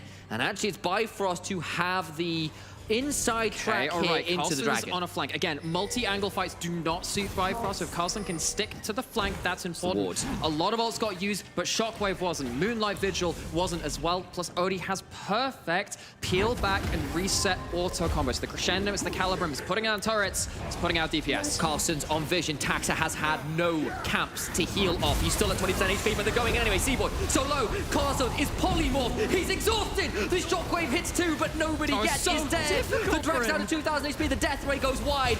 Bellows breath from Shikari. Then that will be the Dragon. She got into that Moonlight Vigil empowered. Gonna try and get some more. Moonshot goes wide. And that will be the end of it. No one is dead, and the Dragon goes down to Bifrost. But you can see how hard a game it is for Carlson, this Renekton, who's so used to being a power pick in this current meta. And the top lane state of affairs cannot breach the bulwark of Bifrost's front line. It's just not happening. He finds an angle, but the ultimates aren't there to follow up on it. They try and find something before the fight starts in earnest, but Astralis cannot land the necessary damage onto the key targets. And what is it? You got this giant primordial divine dinosaur in the name of Renekton who looks at Lulu and gets turned into a small magical rabbit for a solid 2 seconds there. Then gets exhausted. It's like, what do you do? That sounds like a future like animated movie. Like probably. I can see that. I feel DreamWorks taking notes right now. Oh gosh, you can call us later. IP and all that other stuff. So anyway, waves being hoovered up across the map yet again. We have Aphelios stationed in the mid lane, and one thing that's kind of just happened ever since probably like Season 10 is AD carries just being stationed on mid lane duty for, well, just ad infinitum. In Season 9, we had a bit of Kai'Sa, Xayah kind of going off the side lanes and pushing that out. Just having your support and AD carry being able to get to the fight so much quicker has been the name of the game for the last couple of seasons. And it feels like, as much as Chrisberg is waiting for that one moment, he doesn't have much agency himself to make that happen right now. Whereas Aphelios on the other side, as much as I do think that Jinx is overall a good pick into Aphelios has the agency right now, depending on the flavor of weaponry he's got. Okay. One level off ornaments as well for Shikari. That is another massive increase in gold value as well. I just forgotten about that. I was like, wait, that makes it even worse. I am pretty sure I've got most of the appropriate ornament names down. Well, we're looking at probably the Deicide, would it be, for the Kraken Slayer upgraded? It does that. Deicide is from Divine Sundry. Right? Wormfallen Sacrifice is what it comes through. That's a very fancy noble name. I like that. God damn it, I know some of the ornaments, but not nearly enough of them. As Bifrost, no, the name of this game, though, is apparently mid-priority. We have Dragon not quite up yet, Baron on the table, and Vision of Baron all over to Astralis, but what you can do is hold Astralis accountable by saying, we're going to go push into this mid lane. You can't go start Baron, but they can land a hook. Oh, that's the hook they were maybe looking for, but out comes the Whimsy trying to buy a bit of space. Turnaround damage from Odie is disgusting, because of course that's a Glacial Nautilus, not an Aftershock one, and takes a lot of turnaround damage for the temerity of hooking Lulu. That's okay, you're gonna have to explain to me what temerity means, because I know a couple of words, but that one's new to me. Temerity? Yeah. It means a few things, depending. And I believe, in context, it's sort of like the audaciousness, effectively. Oh, okay, cool. Well, that's very relevant to that. And look at the audacity of Fury pushing up in this top lane. The temerity. Oh, dear. Yeah, that's unfortunate. How dare he go that far? I'll double-check the official definition. I'm pretty sure I'm okay with that one. Someone might have to check me in chat. And we can definitely not have to double-check what was used in that confrontation, though. Shockwave leads to nothing. Flash taken out again. And so, once again, we're going to have summoners not overlapped for important objective fights. So, Fury going to be sat there without Flash, without the ability to reposition or escape some kind of very dangerous CC. Chrisberg hoovering up that farm as well. Of course, junglers at this point have to forfeit a lot of their camps because these carries really want their next damage items to be able to have that extra arm and a leg up in those front-to-back fights. For your edification, my friend. I don't know what that means either! It means temerity, specifically, not edification, is excessive boldness or confidence. Huh. Cool. Semicolon. I appreciate that. Audacity. I like how that's part of the official definition. That's how slow this game is. If you wanted to realize that I had done a lot of English degrees. But I had my physics moment earlier on. You get to showcase. So if you're a higher level, I won't start speaking like Old English or something. That's not very helpful for making sure everyone can understand what's I going on. summon all the present to a fight around the dragon pit. In the next 43 ticks of the candle. 43 ticks of the candle once the wick has burned down. Death lasers flying. We've got the weapons being cycled through for Odie as well. At this point, when you have two items, Infernum, you hit it onto a clump. Well, that's going to do damage. Remember, the more targets you hit on it, the more that the splash damage overlaps onto everyone as well. Calibrum, we talked about how that helps with your big range advantage, but that's just been cycled through. Lower range from Odie potentially allows an option for Astralis to go into that more again. Hook lands, but it's a Bellows Breath. Bellows Breath into a Searing Charge gets Shikari out of the way. Now to see whether Carlson, off vision, on this flank, can find the appropriate targets. Watch Wendell, he's got Flash. Carlson's he could also in the same spot again. Duel might be stepping forward, they've spotted him, but here comes the call of the Force God. He's knocked away, that's a massive knock up on Wendell, has taken so low, but Chrisberg firing into nothing right now. The hook goes wide as well. Carlson is still there on the side of it. Wendell down to about 20% HP. Polymorphed again, the dinosaur becomes Rabbit, and he might be a Rabbit dinner. That's so much damage from Infernum. Flash away from the Moonlight Visual prevents the spread over. Fury has no shockwave, there's no ultimate at all on the side of Bifrost. That was a clutch flash from Wendell. That would have been instant death for that four-man group. Dragon's still alive. Carlson still on the same damn ankle. He is, but remember, there's still a Chaos Storm. There's still a Super Mega Death Rocket. There is still a depth charge from Astralis, but the heal has to be used to get a massive damage back. Jinx gets one. Victor gets another. Taxa goes in, and it's not life that's a surety. It's only death right now. And it will be Taxa picking up all of those prices alongside the side of Crest. They'll pick up the Dragon, they'll move to Soul Point, and they'll pick up a Baron afterwards to boot. They needed a good couple of attempts, but Taxa at the dawn of the 4th or 5th attempt finds the target, finds the Aphelios with no shockwave to respond, with no wild growth to respond. Odie hits the dirt. It's gonna be a dragon, it's Soul Point, it's Baron and Astralis. We've questioned them, we've put that question mark down about can they playmake, can they have that leadership in the dawn of the final hour? And at this point, they answer with a yes. They get 5,000 gold pre-Baron. They manage to recover what was bluntly a very poor week 2 by the standards that this org had set up. Look at the names on this roster. And you can see it here. All of those ultimates get burned. They do. And then Astralis get to turn it around. There are some really key moments. Shockwave misses, it's not disengaging. The fight's split from Bifrost again. If the fight is from multiple directions, a lot of that attention gets split too, and Bifrost fall prey to that. Yes, Carlson is still on vision here, but Bifrost don't want to give this up for free. They don't want to give up the territory which they've worked so hard to get, but they've used a lot of their biggest tools at this point. And Taxa, I mean, this is the minion Taxi and a half. That is using the full extent of Lee Sin's kit, every basic ability used, and gets the stopwatch out, continues on his merry way. Take a bow, that Taxi. That is a very, very high level. Audit complete. He managed to follow the paper trail there. Dragon towards to kick onto Odie. There's no escaping the tax, man.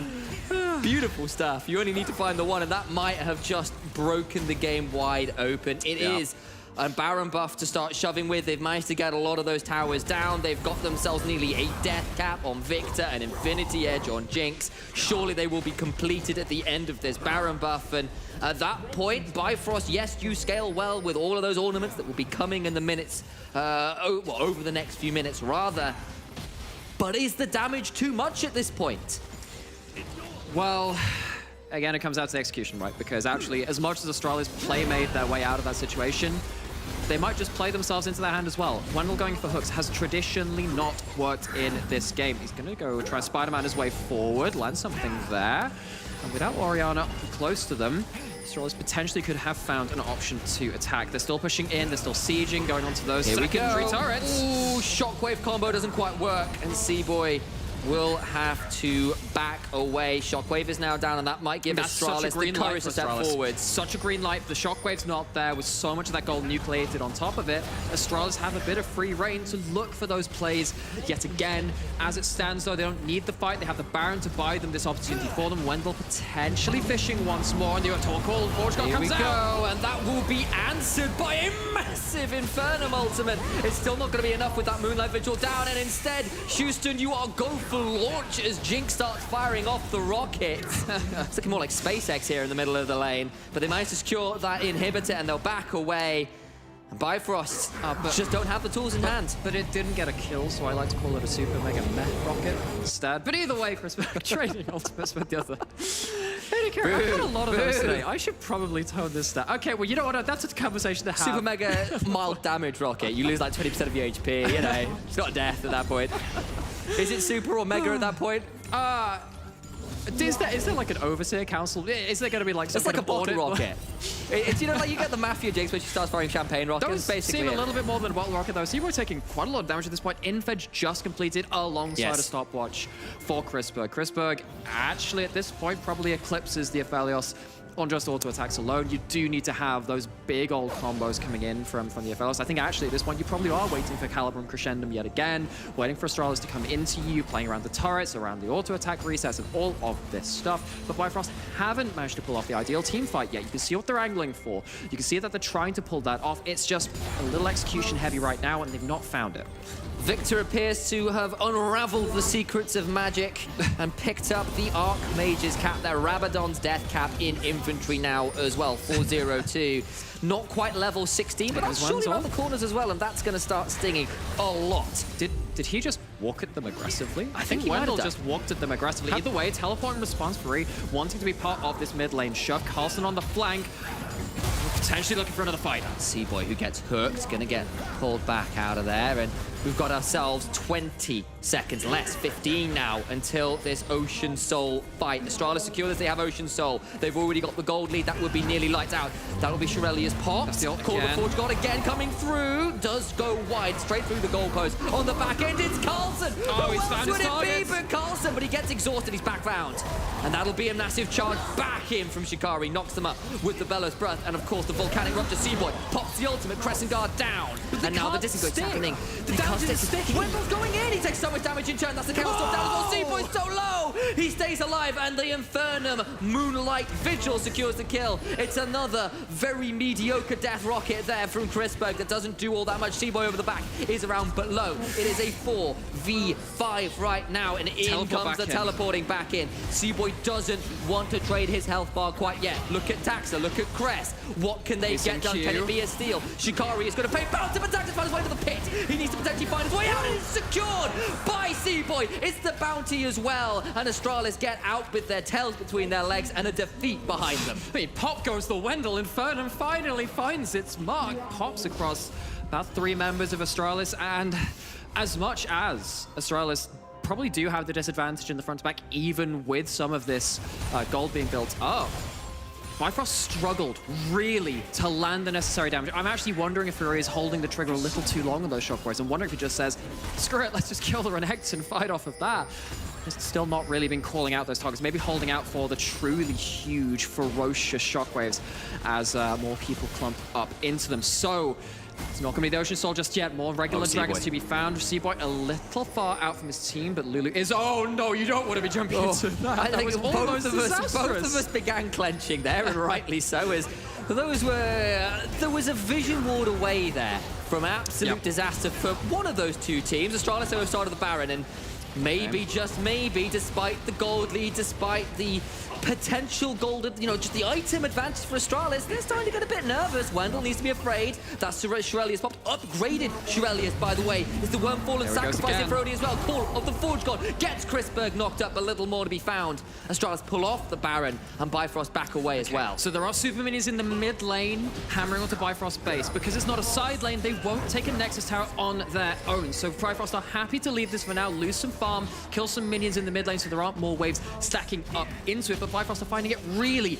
really hard to enter the river. They normally want to do that through this larger entrance just down to the south here on the screen through the river brush, but they're trying to do it through the choke point. Chrisberg is seen as a wall over the wall. They have vision on the objective. They know it's not going to be started, and Bifrost managed to find a tenuous balance which stops Astralis taking an objective or taking a fight. You saw every member of Bifrost suddenly turn towards that river wall, just on the off chance Chrisberg walked by that way to get to mid lane. Does it? Gets away. Dropping a chip on the sand in Skegness, the seagulls. Oh my days, there's going to be a recall. Just gets out there, does Carlson. That was mighty close to disaster. We've said that a couple of times. It's been very close. There's been some serious vision games going on. And once again, if Astralis were to win this, it turns around some of those narratives we had from week 2, which turned around from week 1. They have to solidify their trajectory one way or another. Bifrost looking to push up further and further, but they have to get through Astralis, go up to that 4-on-1, beat those big boys at the top of the table. Taxa going forward again, taking a lot of damage from Odie, who has that upgrade, has the Wormfall and Sacrifice, has 3 items. These AD carries are ready to rock and roll and rule the team fights. And I have to say, I'm getting nervous for Astralis. It's happening again, Nymera. It's happening again. These mid to late game scenarios suddenly get awkward. It might be all over here as Wendell goes in, but might be going out. Shikari gets locked in place by the Flame Choppers. As Zap comes out as well, C-Boy is going to be forced to use the Crescent Guards. The Gravity Field comes down. Big ultimate down from C-Boy there. So again, it's just so tenuous. No one can really finalize the kills. There's enough sticking power between shields and mobility and the summoners which haven't been blown. Neither of these teams are willing to commit to a pick even, because they don't want it to evolve into a full 5-on-5 when they don't have full information. Players are so tenuous. So tenuous, so tense. And I feel like I've seen this Baron dance before. We know the moves by this point. There's probably a TikTok video or 2 of these particular steps. It's a 3-man knock-up. Oh, look at the backside. Carlson gets in, but he takes so much damage. Has used the stopwatch. Finally burnt down. That's the Moonlight Vigil into the shotgun, but it only hits Wendell. The turnaround damage from Carlson as he calls the Meek. Flash for the rocket. Doesn't secure the kill on Shikari. They need to retreat. Watch Taxa. Watch for the Sonic Wave. Odie, still strong. Still full HP. And it is the closest we have got to an explosive game-ending team fight so far, and yet it's still inches away from another reset, another kill, another... backing. They can't do it. They can't do it. They don't have the wards anymore. They don't have the HP anymore. They want to get back, spend some of that gold they've spent from the last couple of minutes on the map, and we are no closer to discovering whether we have a winner in this game. 30 seconds till the Dragon. Once again, soul point for Astralis. Actually, given the length of these team fights, it would be huge to give up as Bifrost. I wouldn't have necessarily said that looking at these team cons, but Astralis are managing to drag out the fights, particularly Carlson, finding very weird and wonderful ways to survive these team fights. Has an elixir of iron for this next fight. Elixirs give you so much of that short-term gold efficiency. Looks like he's really looking to make that damage once again. Finally land in this game-deciding team fight you have to feel. And here we go again. Ocean Soul fight Mark II. Shirelius is popped. Dragon gone down to about 5,000 HP. Wendell is into the back end. Joe's stopping stuff. Wendell's just gone. Here comes Shikari into the backside. Ocean Soul is super good, but can they escape with their lives? They need to escape. Seaboy is kicked away. Goes down. Taxa gets it. Now the jungler is dead, and it's a 1-for-1. Carlson, with the Dominers running, goes over the wall with the slice. And Bifrost just don't get the timing there. They arrive to the objective late, and I mean, Hero Wendell there gives his life in the line of duty there to just buy some time. Bifrost don't manage to get to the objective. Odie doesn't get set up. They're finally gonna take a mid-turret. That's their That's the second tower of the game. 37 minutes. But they've not been allowed to walk up. They don't want to walk into, again, multi-directional fights. The Q lands onto Odie. That is scary. You do not want to have Lee Sin wailing on your AD carry, but luckily, Dragon's Rage not available at that point. Astralis once again force the issue in the mid lane, trying to get that priority. Then they're kind of giving up on this, one of the easier ways you can get a path through to Baron, where you shove it right into the inner turret kind of zone, and then you can walk through the red side jungle, but they've gone onto the Baron nonetheless. Shikari has ult again. Let's see how early he pulls it this time. Scream if you want to go fast, because here we go again. Odie, one Sentinel turret. And again, that is the weapon combo that Astralis cannot fight into. Odie, if he has the green and the white, has the Caliber and Crescendum, it allows you to very artificially extend your range around your turret. It is disastrous to fight into with all those auto-attack resets, and with that, they're going to go onto the Baron themselves, but Taxa is around. He's lurking, Blood's in the water. He has vision. That's secured! But now what about the fight? Taxa is down to 1 for none. Right now, Cress has to go golden. Odie has every Chakram available. And he's going to back out of the Chaos Storm. Look at the damage from Carlson. He goes down. Seaboy survives. Wendell and Chrisberg alone against the world. Shikari goes searing forwards. Wendell needs to Spider-Man further. He'll get slowed by a Volcanic Eruptor's Fury. Flashes for the command attack. Dissonance. Stopwatch will buy no time at all. Seaboy shuts it down, and Astralis, not again. Surely not again. In the late game scenarios, they're about to lose, maybe. They just... Okay, what happened there was a teleport to the mid to try and buy something on the way. Wendell understands if the wave gets to the tower, that's it. That's lights out. That's 2 and 3. That's Bifrost shooting ahead of you. That they have another teleport. They have another minion. They have another win. They might do. Look at the death time as Crest will be up in 10, Carlson in 15. But Chrisberg critically isn't up for another 30 seconds. Taxa goes in. He kicks away the AD carry, but he's now out of it. He's used the Dragon's Rage. The towers are gone. It's so late. There's so much damage. The shockwave onto Crest. And Bifrost do it again. They do it again, and Astralis, they look cleaner than last week. They look more confident in the early game. They find a way to team fight against what seems to be all of the odds. But they don't end the game. It takes one mistake. We've had so many games today where it's just that one mistake where, whether it's the dive on the top tower from Eminem, whether it's the Leona getting caught out a couple of times, whether it's just that one team fight around that Baron, which just seals your fate. These teams are so ruthless in the NLC. And Astralis are going to have head in hands after that one. They're going to feel so frustrated. So frustrated. You got to feel for them. And it's 3 in a row. Goldberg, wherever you are, I am sorry. Bifrost, wherever you are, congratulations. Well done on holding on. That was a hell of a ride. And speaking of NLC's wild ride, we've still got one more game. So we're going to cut to a break. I need to catch my breath. And I'm sure Akaron will be back after this to talk at the lot of you. Stick around.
And we are back. The Gatekeepers survive one more time. Bifrost taking the lead versus Astralis. It was a close match, obviously, but it was a fun one. Week 3 has a lot in us. Like, it's kicking off. I like week 3. And before we go any further, I do believe I have Fury with me from Bifrost. Hello, There you hello. go. You're back. We're back again. How are you feeling, man? This was a close one. Yeah, it was really close. In the end, we won, but I think the first 38 minutes we lost, and the last minute we won. We just flipped the Nash and we just went with the flow, and we tried to end, and luckily it happened. I like it. You felt it. You felt like 35 minutes or 40 minutes of pure pressure inside of you. Oh, it must kill you. As a player, yeah, I'll take this question as well. It was not planned, but as a player, how do you deal with the emotional pressure of one of those games where you're taking the lead, then it runs away from you on one objective, and then you regain the lead, and it's like a coin flip? How do you deal with that? It mostly just try to be calm, maybe take a breath in the game as well. Like maybe when the fight is done, you just recall and then you can take a deep breath. And most time after that, like I just try to stay calm in the game, and then like when the game is done, I just like put all my emotions on the side. So yeah, it was hectic. But I love the game. Okay, Orianna in the mid lane versus these control champions, Victor, Corki. We've seen Orianna rising a little bit again. Do you feel comfortable with this champion versus those control champions? Or do you think it's just like a fluke? Or is Orianna coming back into the meta? So when I picked the matchup, Orianna, I haven't really played her a lot lately, so I wasn't really that confident. And I also had scaling runes as in Phase Rush and Gathering Storm. And he had Airy with Scorch, so his laning phase was stronger than mine. So he had like prio most of the time in early game. But since I know Astralis likes to play slow games, I went with Gathering Storm and just tried to scale up on that way. Yeah, the matchup itself was fine, but I don't really play a lot of Orianna lately, so it was a bit rusty. I love that mastery, the Gathering Storm. Not a lot of people take it in, but if you go into the late game, it paid off a lot. You have so many items, like you had 5 ability power items. Question though, Ornn upgraded Duel's item, the support one, and not your Ludens. Oh, I need to talk with Shikari then after this. You need to do it because he went for the AD carry, then he went for the support. He didn't believe in you, man. That is sad. Okay. Okay, talking about Ornn. Ornn last pick. Can you guide me through that? Were you guys hiding the Ornn so they pick Renekton and not the Braum? Because if they pick Braum, they can just raise his shield and the Ornn's ultimate is gone. Was that like a pre-planned pick, or did you guys at the end just went through it? So our comp was really focused on team fighting, and we hoped they were gonna pick Renekton, so we could pick the Ornn into the Renekton. It's also a good matchup, and it's just really good scaling. And since we already had like a good team fight comp, Ornn would fit really well into our comp against them. Like it. How do you see your team, though? Because a lot of people are saying the gatekeepers of the top of the standings, the gatekeepers. Do you see yourself on the top of the standings, like top 2? EU Masters ready? Right now, we for sure are not AO Masters ready. We still need a lot of improvement. Like this game, we played really slow. I mean, the game was really slow, but from the last 4 games we played a lot more tempo. And this game, it was like we had like 0 control, so it was really hard to play. But I think we are for sure not ready yet to be top 2 or consider for AO Masters. But it's still really early on the split, so you guys will have a lot of time. I reckon you'll be prepared for your Masters when the time arises, no? For sure.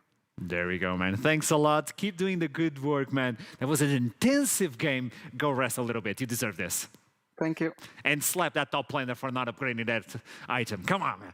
Come on, upgrading the Lulu. What is that?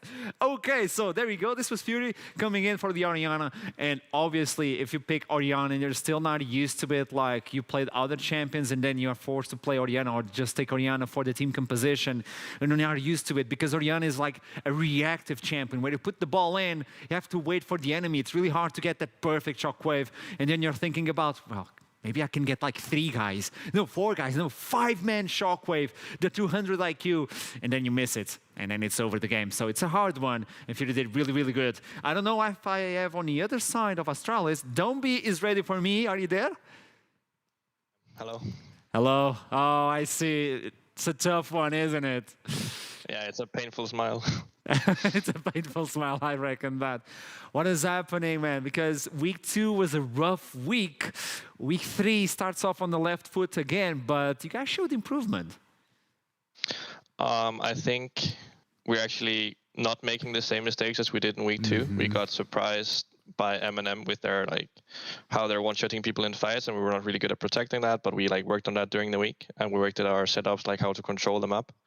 But ultimately, when the going gets tough in this game, we just defaulted to starting Nashor a lot of times in a row, which is obviously not the call, right?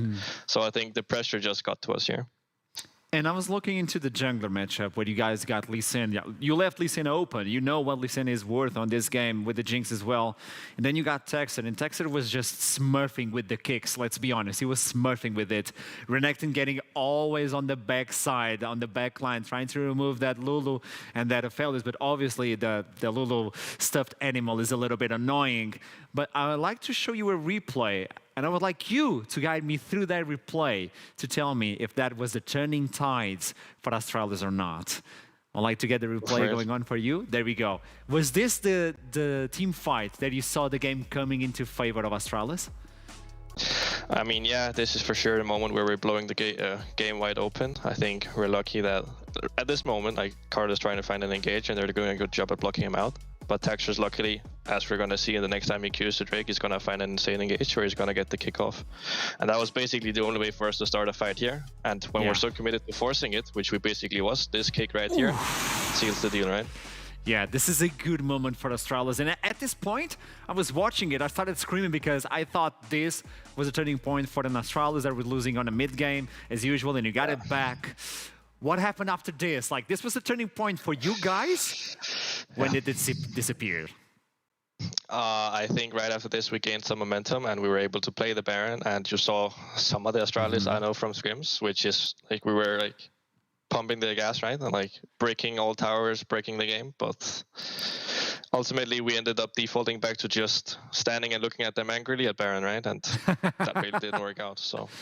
Yeah, that is something that I'm feeling from Astralis when you guys get the leads and what we do now. It's like the dogs chasing the car, and when you get the car, what do you do with the car?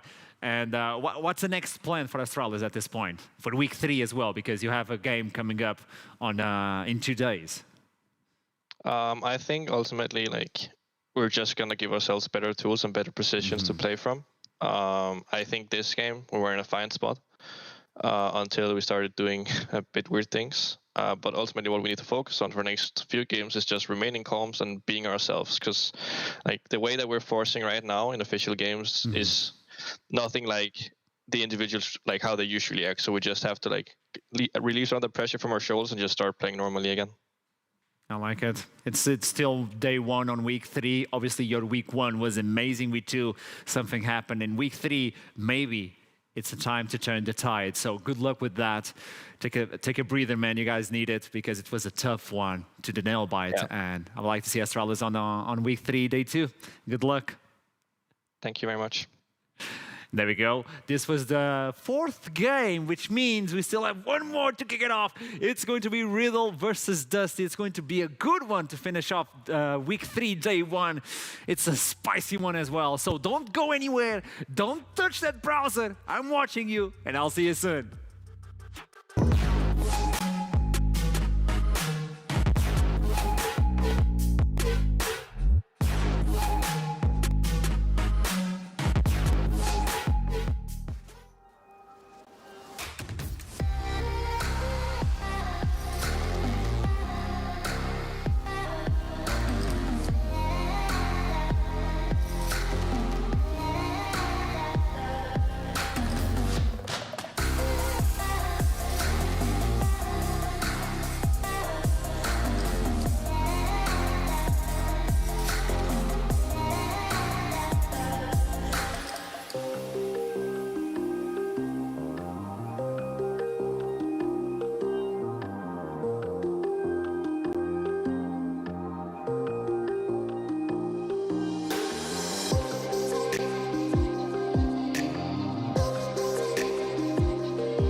everyone.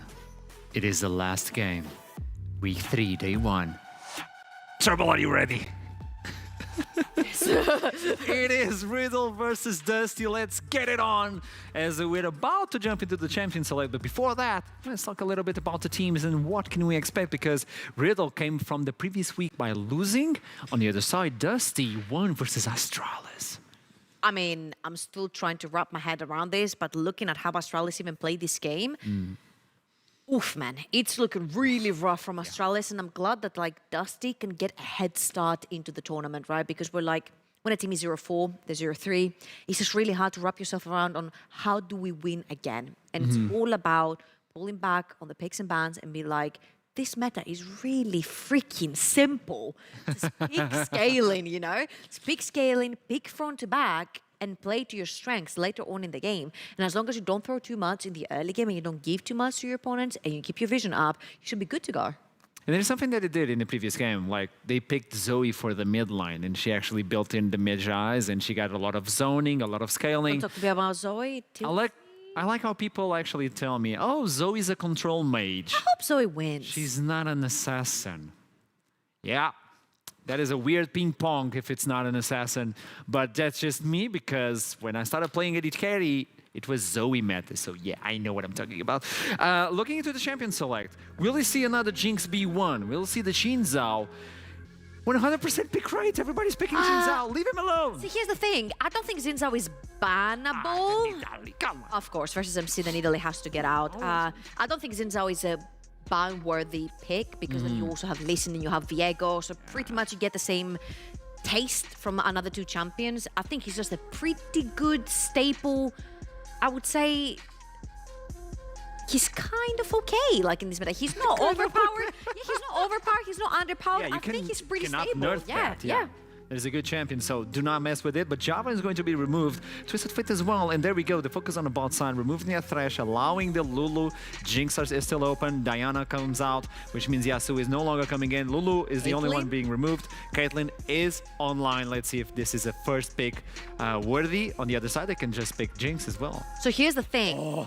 Here's the thing I was about to say for Dusty. They have tried to play the Caitlyn down bot lane, and then Viking had nightmares of the Gangplank they were playing against. So I think picking up the Akali up here is a pretty good flex as well, because you can have her mid, you can have her top, you can sort of figure out your draft later on. And I really like the Karma flex here as well, because it's a top, mid, and support flex as well. Now, seeing if the Jhin gets locked in here, I'm leaning towards that's probably a Nuke's pick on the Karma, but you can always flex it around however you want. Now my eyes are peeled on MC because I made the statement that he's a great AP jungler extraordinaire, and then when he pivoted to the Lee Sin, it didn't go as planned. So I would like to see MC back on AP junglers. I think they really suit him, they really suit his playstyle, and I really like the way that his team plays around them. Now seeing the Jhin right here, seeing the Karma, I'm like, it's not about Rambo again, big right here, exactly. And playing against the Xin Zhao, all you have to do is sort of like avoid the Xin Zhao. So. The ultimates will obviously get into the back line and just get that barbecue flowing in as Jinxie going to get picked. But who's going to support that one? Do you pick the support now? Do you go for the mid lane? But then if you go for the mid lane, you reveal where Akali is going to be, so you don't want to do that. You pick the support, it's going to be the cavalry. It's Rel. One of the best music. I'm actually surprised. We have seen Rel before together paired up with the Jinx, so I don't mind it. But this tells me that they want to play hard engage, and I'm thinking this is a good choice because you've got Akali going in, you've got Rel going in, and now what is your jungler of choice? Because you're gonna have to pick between a Viego and a Lee Sin probably, and they both fit the bill. At one point, you'll have to stop with that. We need to talk about this. Is this like pre-recorded and you got the information? It just works. It's MC. Like, AP junglers are the extension of his hand. He plays them to perfection. I find him so calculated on these champions. And Rumble here works wonders because it's like, Akali wants to dive in, Rel wants to dive in. Let me put down my beautiful red carpet for you to step on. The floor is lava. It's what's going to happen. Meanwhile, they're going to remove those junglers, obviously. Hecarim is going to be removed now. Do you take the Xin Zhao on this situation? Again, I don't think Xin Zhao is worthy here. Possibly they will try to get rid of something in the mid lane or something in the top lane. Something maybe like a Camille, unless Riddle want to pick it. And that was something that they also paired up together with the Rumble. So it could be something dangerous that maybe Dusty want to get rid of. And they got rid of the Gangplank because Viking is still having nightmares to this day, and they have another immobile ADC. So I think it's definitely worth it. And we also saw how Akali really struggles against the GP. I really like the Xin Zhao ban right here. Of course, you're taking another S-tier jungler away. And now Viking can choose between also Viego or Lee Sin. They can both make plays together with Rel. And if we see a Camille on the side of Riddle, it's, well, you're not going anywhere for Jinx. There's no way you can move, and your support is an engaged support, so not even the support is going to save you. Unless... What? You know what? Kex, I'm gonna say it over and over again, is a great Poppy player. And Poppy is just... Oh, hello. Poppy is just so good. Versus champions like Akali who want to jump in, Rel who want to jump in, possibly a Gragas. Now, scrap everything I just said, because Gragas top lane has been picked. And I do also like that as well, because you can push people over, away from your Jhin, and you can create so much space around your AD carry. And your Akali, if you're facing Akali and she goes into the smoke screen, you're like, yeah, please get out of the smoke screen. So you push away Akali, and that's also a way to fight it off. And now they're looking into the top side, revealing that this Akali could go into the mid lane and saving the pick from Riddle. Last pick for the mid lane, you can certainly deal with this Akali. Yeah. I'm not sure what it's going to be. I think probably Akali might also be going towards the mid lane, because we have obviously this, because we have an own. I'm wondering what they're gonna choose to pick here.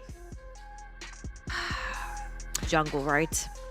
That would be spicy. Again, you've tried the LeBlanc together with the Rek'Sai. Now it's an Akali with the Rek'Sai. What's not clicking for me here is that Akali will very rarely get priority in the mid lane. This is a melee assassin that really struggles against things that can poke her in the mid lane. And Rek'Sai usually wants a priority lane to roam together with and try to get plays early on in the map. This is what worries me here. Now, you can't play towards top because you have an Ornn. You can't play towards mid because you have an Akali. Maybe you can create a play level 6 with the Rek'Sai. You mad lad, I love it! Tristana coming back! What is happening? I love it, I want it more. Why is that face that way? What happened? Why? Why? I really like this. Okay, I was... Women are confusing! It's really confusing to deal with women! Many women around, many. Help me! Okay, there we go. Right. It is selected. Kick it. I love the Tristana here, honestly. I think the Akali is just going to suffer so much in the early game to the point where Rek'Sai will have no lane to play through. I mean, where do you really have priority? You're playing Rel into a poke support that Kama is, you're going to suffer. You're playing Akali into the likes of a Tristana, you're going to suffer. And on the top side, you have Ornn. I feel the Rek'Sai pick a little bit controversial because I'm like, man, you need someone to roam with you to make plays. I'm looking at level 6 and I'm looking at mid lane, looking to make that Rek'Sai Akali work. So it's going to be suffering across the entire Summoner's Rift. It is a blessing game for us to finish week 3, day 1. And I'm going to kick it to the casters. Hit out of the way. Well, clearly, Nymera has literally no hand-eye coordination. What I was going to say is that, Archeron, we can take the suffering away from you and instead have Nymera embarrass himself on camera for the edification of everyone else out there. He still doesn't know what that word means. I'm confused by a lot of things too. I can understand, however, in defense of the Rek'Sai, if Rumble is ever found by Viking, you're dead, son. Like, you run into them, they knock you up and you die. Now, that doesn't mean that Rek'Sai is going to have... He's back! Sothoch, Devourer of Worlds. Well, actually, what is it? Destroyer of Worlds, Devourer of Breadcrumbs. I did make the name. Look at him. Look how terrified. Look at those soulless black eyes. Almost as soulless as Rek'Sai's gaping maw that is going to try and devour as many people as they can. As difficult as maybe that mid lane setup might be, maybe there's an angle towards the bot lane. If the Rel's going in, maybe you can follow up on that. You know, there are maybe some angles, but I kind of agree. I worry a bit about this mid lane and the dive down here. This very much feels like one of these games where, oh, FGG, you tried the cheeky level 1, didn't you? You did. Mounts back up, uses the Ferromancy to create herself a metal horse and rides right on out of there. Okay, FGG. I love this player, actually, because actually we cast some of their very first games back last split when they were in the UK EL qualifiers. Yes, and then way back when. Jumped straight up to NLC, going through like UKL, UKLC, straight up to NLC. They've kind of like this mega... Div 3 to Div 1. Div 3 to Div 1 ERL kind of speed run, and they're back here again in the NLC. They've had some difficult games. Dusty sat at 1 and 3. I feel like we would be talking more about Dusty if Singularity and Nuriki hadn't done quite so poorly as they had done in the first couple of weeks. So Dusty are also another kind of struggling team.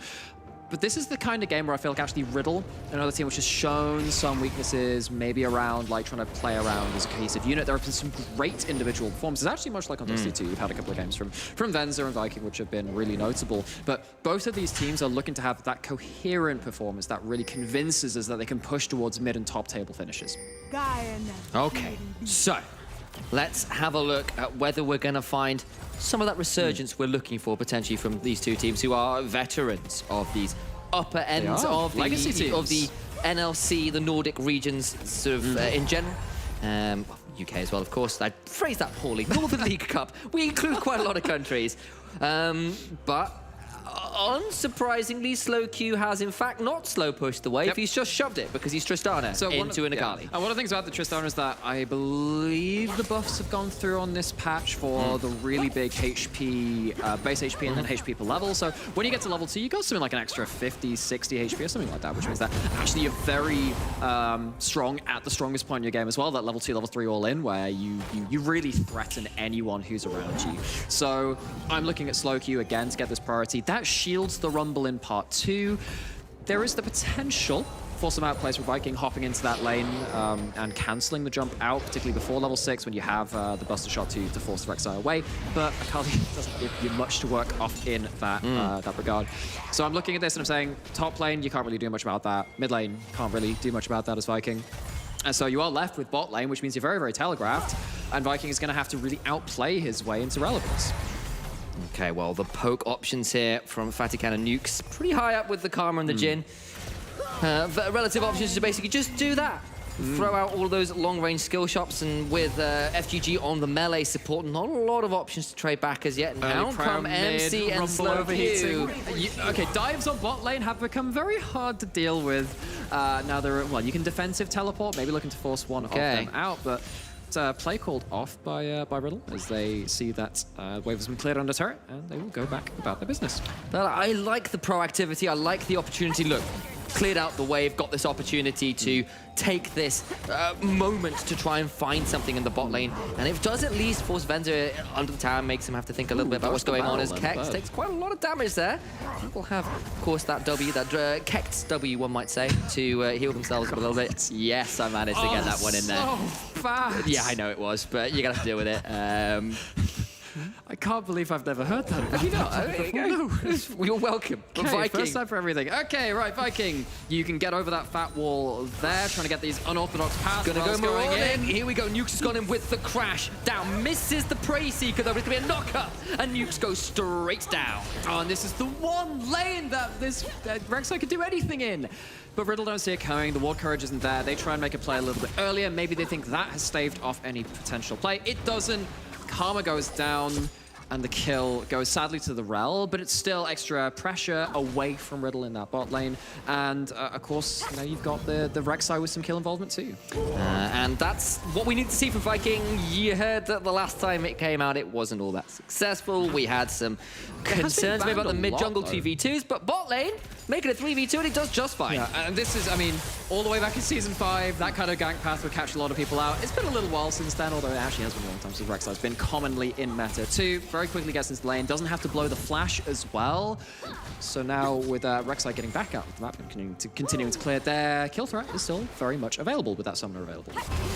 Indeed, and all the while, maybe we're going to see MC attempt to lay down the beats in the top side, but not going to get up there quite yet. Olive backs off and won't allow anything to happen. And just waiting now, I believe, for a Scuttle Crab spawn. Difficult to see, of course, because Rumble's mini-map icon is covering the potential time. Scuttle's going on bot. Okay, that makes actually a lot of sense. I could have, in fact, looked to the bot lane river and seen that, but I didn't do that. Mistakes were made. Indeed. Well, we'll hope you'll learn from that next time. Mr. Hapgood. Indeed, Mr. Hapgood. That doesn't really work when your last name is literally the same as mine, younger brother. I'm going to try it anyway, just as these bot lanes are trying to find anything about each other. But the extra range advantage going pretty well for Riddle. Taking a lot of damage. That's a deadly flourish as well, but FGG doing the best to block as they can. Flashes away to make sure the force shot can't come through. Oh, and just as we said, okay, 2v2 going a bit better, got the first kill down, that's all great. Well, doesn't really help that you're getting outranged and just getting outspaced on that lane, really. Yeah. So Venza loses both summoners and Vatican. This 180 carry that is one of these other 80 carries who maybe on a team that's struggling a bit more has put up some really good games, some good performances. The Ezreal game. The Ezreal game, the other Jhin game that they have. This is one of those players which has had Herculean performances. Now, Riddle as a whole team have failed to kind of string together all 5 people doing that at the same time. I would say they're less coherent than maybe some of our rosters towards the top of the table.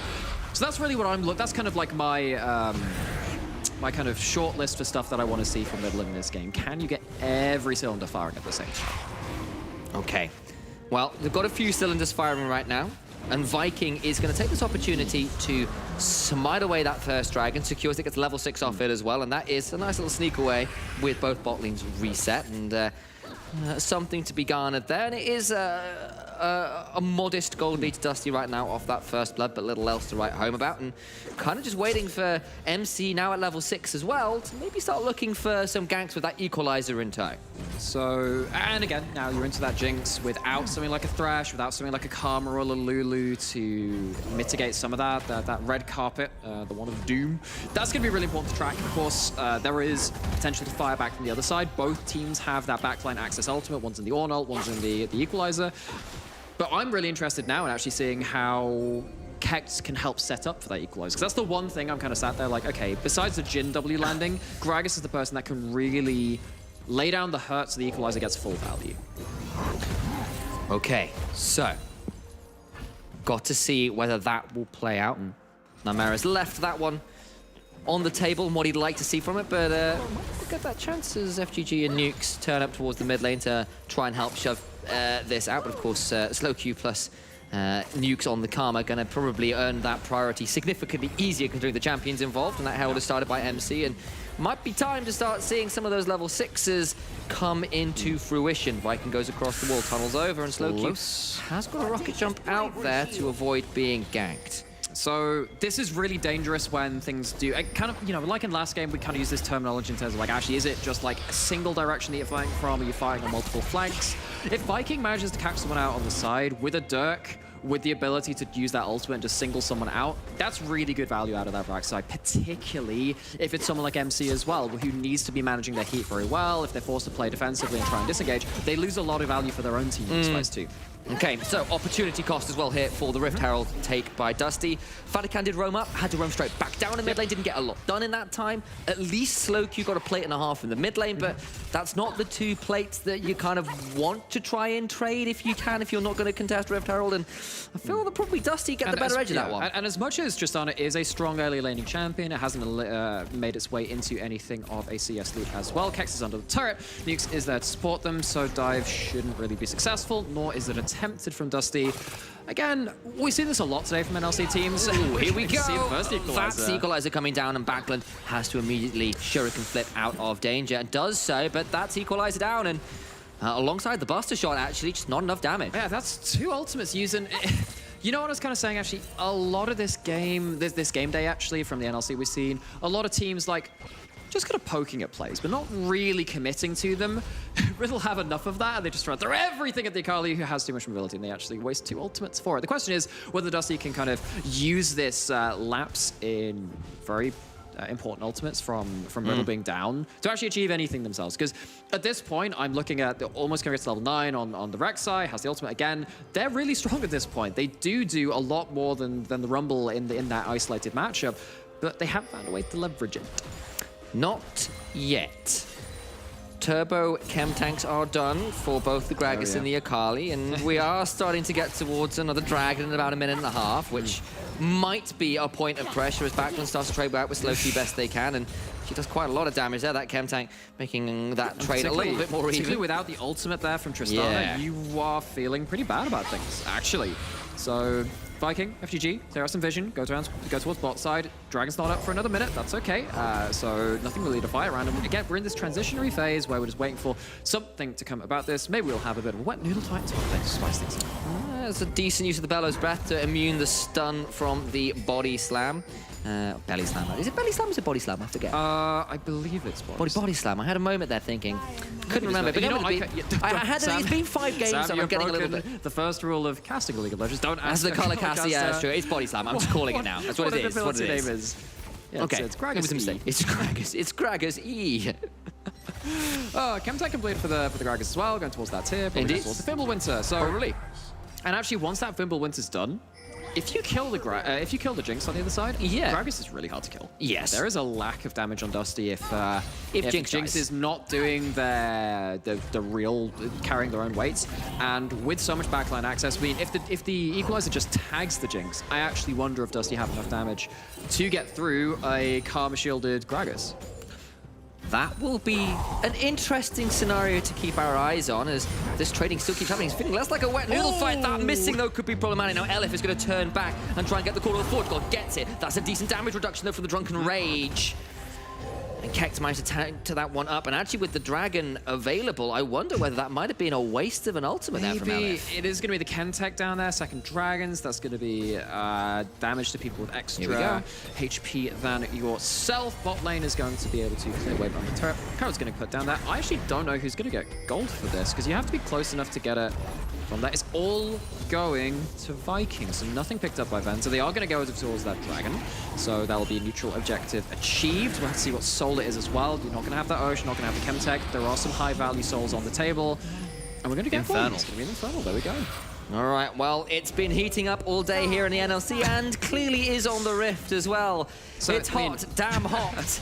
And ain't that appropriate for Good Morning Vietnam reference, because we're right here in the jungle Sam, with this is everything not burning the down. VCS. This is not the VCS. True, it's what not. this is, though, is a bit of a rock and a hard place for FGG and Viking. FGG caught out. Yeah, he's going to crash down, but he's going to get rooted in place. The curtains are called. And a buster shot sticks him in the dirt. So, first real lapse in judgment from Dusty. We saw FGG ironically caught out in exactly the same position at level 1. Wasn't enough damage to follow up on that at that point, but the Rel, after getting the first blood themselves, gives over first death for their team. It's just thinking about the, oh, it's heating up. Obviously, we had the jackets off and sleeves rolled up. Next time, we're just going to be on board shorts. We're going surfing. I think it will be an unusual day when our bosses allow us to wear board shorts on broadcast. There's no harm in asking. It's very cold right now. I'm not wearing board shorts in the middle of January in Berlin, mate. True, we did have snow the other day. It was a beautiful, beautiful sight. It was. It's also associated with that beautiful sight is the temperature, as I've mentioned. It's cold. I'm not wearing board shorts in Berlin in January. Hibernation mode activate. I don't know, Sam. I just feel like you're not brave enough. I'm adverse to frostbite, mate. Well, luckily we left Bifrost alone in the last game. Nothing to be left behind here on the top. Look, Sam, I have to segue somehow rather than just going, right, let's on to the next thing. Next port of call. Next order of business. There's no ports on this map. There's a river, but there Well, really if aren't you any look off ports. to your starboard, you'll see MC getting jumped on by Viking. Oh, what a wonderful tour guide there. And it's Fencer who picks up the kill. Some action indeed off the starboard bow, and that's a nice kill that goes onto the Jinx. That is why you pick the Rek'Sai rather Yes. into the Rumble. It does have that individual kill threat. Prowler's Claw, straight lethality, huge individual kill threat onto people out of position, and that will actually apply to even someone like the Gragas later on. Particularly when you have when you do get your full combo, you stack up that Conqueror. The E becomes true damage at the max level as well. Speaking of that, Kex, you're in a bit of trouble, buddy. Watch for the teleport. Slowq has it. It's being channeled, but they're still going to continue diving in. The attract repel was attached to Viking. Here comes the call of the Forge God. Goes wide. Backland is in. That's a lot of damage. What's the perfect execution? On secures two. It's a one fight, but taken back as Venza falls. But now Nukes and Fatigan trying to trade out best they can. MC's around. Opens the curtains. Watch for MC. He's got an equalizer. It's time for some vengeance for him dying in the river earlier. Elif stays alive. Watch for that tether coming through, but it isn't quite enough. Renewal will not land. And indeed, they do escape for now. MC, Nuke still chasing. Viking over the wall is checking that out with the tremor sense. And Dusty get out with the man advantage. Okay, so going to go straight back into replay of that. So again, we're going to say, oh, right, Kex. Okay, so he's used up his W, doesn't have the damage reduction at this point. Gets really dangerous. Of course, Viking has the ult. Well, actually doesn't have the ult. That's actually the big thing here. Don't have the ult to reset Tower Guard, to have all of the extra ability to execute people. Venza just about miscalculates tower aggro. And at that point, without the Jinx, you're like, okay, fighting retreat once again. Said that a couple of times today, and it happens once again. Jhin Rumble is a really nasty combo for pinning people onto that red carpet, and it's a bit of a miracle actually that this doesn't end up being worse for Dusty. Indeed, I've got to call that out as well. I appreciate the bloodthirsty Gale Force forward there from Venter, but the immediate flash back out of tower range was perhaps a bit extreme. Oh, well, he gets himself a kill out of that, so that's going to be more gold to the Jinx, and I feel like Jinx is in a real position this game, as we said, to be that solo carry threat. The question is, of course, what you can do against the likes of MC on one of these AP junglers, which Trouble has championed so much over the last couple of weeks of NLC, and like we said, just tagging someone with that Rumble ult might be enough to force this Jinx out of a place to do meaningful damage in the team fight. And if you don't have that, Dusty are very much struggling to finish off these kills. Also, the more I'm seeing it, the more I'm appreciating Rel and Rek'Sai as the combo, because you attach the attract repel to Rek'Sai, who goes in, you attract repel, then you knock up, and then you can do that. You can do that with your Kali as well. You've got a lot of really good dive targets that attract repel will, you know, offer really good value with here. That's a very good point. That's kind of fun. I mean, so it feels like Dusty have like the ability to pick people off around the fringes and in rotation. And again, at this level, when we've had teams which aren't quite as coherent right now, they've had some struggles with their macro play or some individual mispositioning. That can become very important. By the same logic, though, if you overcommit to that and you make the mistake, you put the first foot wrong, that Jhin ult, that Rumble ult, it punishes you so hard. Damage advantage is on Riddle when they have enough people at the play. I do have a town crier proclamation put out. Hear ye, all Infernal Drake #1 will be spawning now. It's time for an Infernal Soul point fight, and I think Riddle do not want to give this one up. So FGG has the flash. You can see him angling for it. He's really trying to fish for it. Vatican maybe trying to bait that. In has the flash himself, but again, you can kind of sense the tension building. Nothing's landing right now, and of course you have to watch out for that Gragas ult on the disengage. Karma E comes in first, saves the explosive cast from having to buy more distance for Riddle. What this does mean is that Riddle are pushed out of the river. Okay, Act 2 of this dragon fight, go. Here we go again. Watch for the summoners. Rek'Sai and, of course, Ornn don't have those available, but FGG does! It's the Magnet Storm. Vatican flashing out. Does now start to think about turning around with that deadly flourish. Secures the Rel, who traded her life to go in. Now the curtains call Elif in danger. On the other side, Backland and Viking have not managed to secure either of Kex or Slowq. And the engage just goes awry for Dusty. And they do go too deep. They do stay too long, and Riddle punish with their longer range follow-up and the damage which is left over. Actually, I thought that play started pretty well for Dusty, but they're gonna lose the dragon for it, almost certainly. They're pulling it out of the pit, so there's no opportunistic steal coming through.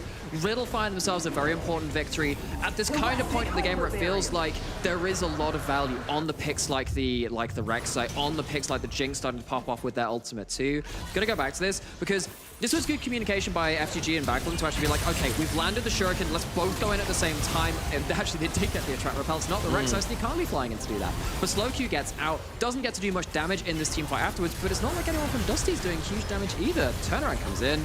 Elif stays too long. Of course, Backland is on very low HP too. There's no sticking power in these fights. And the fact that Vatican does get to flash out, does get to immediately throw out that deadly flourish, is so huge. He's now 2-0-1. He's now a threat again. This guy, somehow, some way, is always relevant in these games. Yeah, and, you know, I mean, maybe there'll be talk of MVPs and stuff like that later into the split. Of course, have something, I'm sure a lot of people have very unofficial views of that too. But in terms of importance to their team, Vatican has been almost undeniable for Riddle. If you don't have this AD carry on this team, they wouldn't be doing half as well as they are. I'm really a big fan of the results which he's managed to pull out, the forms he's managed to pull out, and he is in a position at 2-0-1 to once again take control of parts of this game. Okay, so we have got ourselves a Rift Herald summoned in mid, probably because it was about to time out. It's not exactly the most exciting position of that poor old Shelly. I think Shirley now is its second one. Shout out to Atlas for that one. The names are very important, and it does just die miserably in mid lane. So we've got, well, what was the duck called again? Skothox, Destroyer of Worlds, Devourer of Breadcrumbs. So we have that and then Shirley. Shirley, yeah. Okay, cool. Well, there is a real breadth of naming conventions among the occult creatures of the Rift, it seems. And, I mean, I wish we had more to talk about, but it's just ping-ponging waves between between mid lanes, trying to look for that priority. And I think, again, Dusty, they're not really going to be emboldened to commit to a play unless someone's really caught out from Riddle. So this is going to start from getting some kind of vision around the corners. You can see that with Dusty just getting on the top side of mid right now. Watch out for there. If someone becomes just a little bit separated, that's where I'm seeing the first big play start coming across. But then what we've seen is actually, typically so far, Dusty have overdived to get them. That's been punished in turn.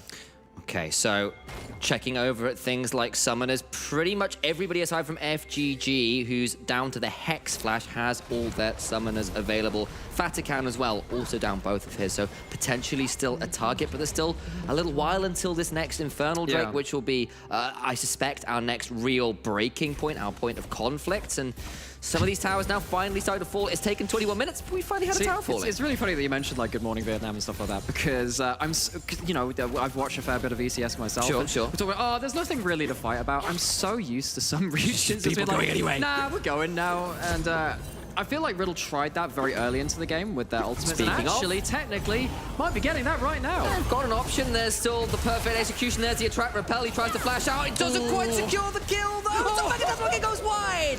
But there is still the ultimate from Viking to secure that one. Gets along and gets out. Okay, there we go. Kill, tower, clean victory right now. But what is this going to lead to? Can Riddle once again punish the delay? They've caught FGG out with the equalizer. He's still got the crash down, gets over the equalizer, gets rooted in place by that deadly flush, but there's still a heal. So much damage!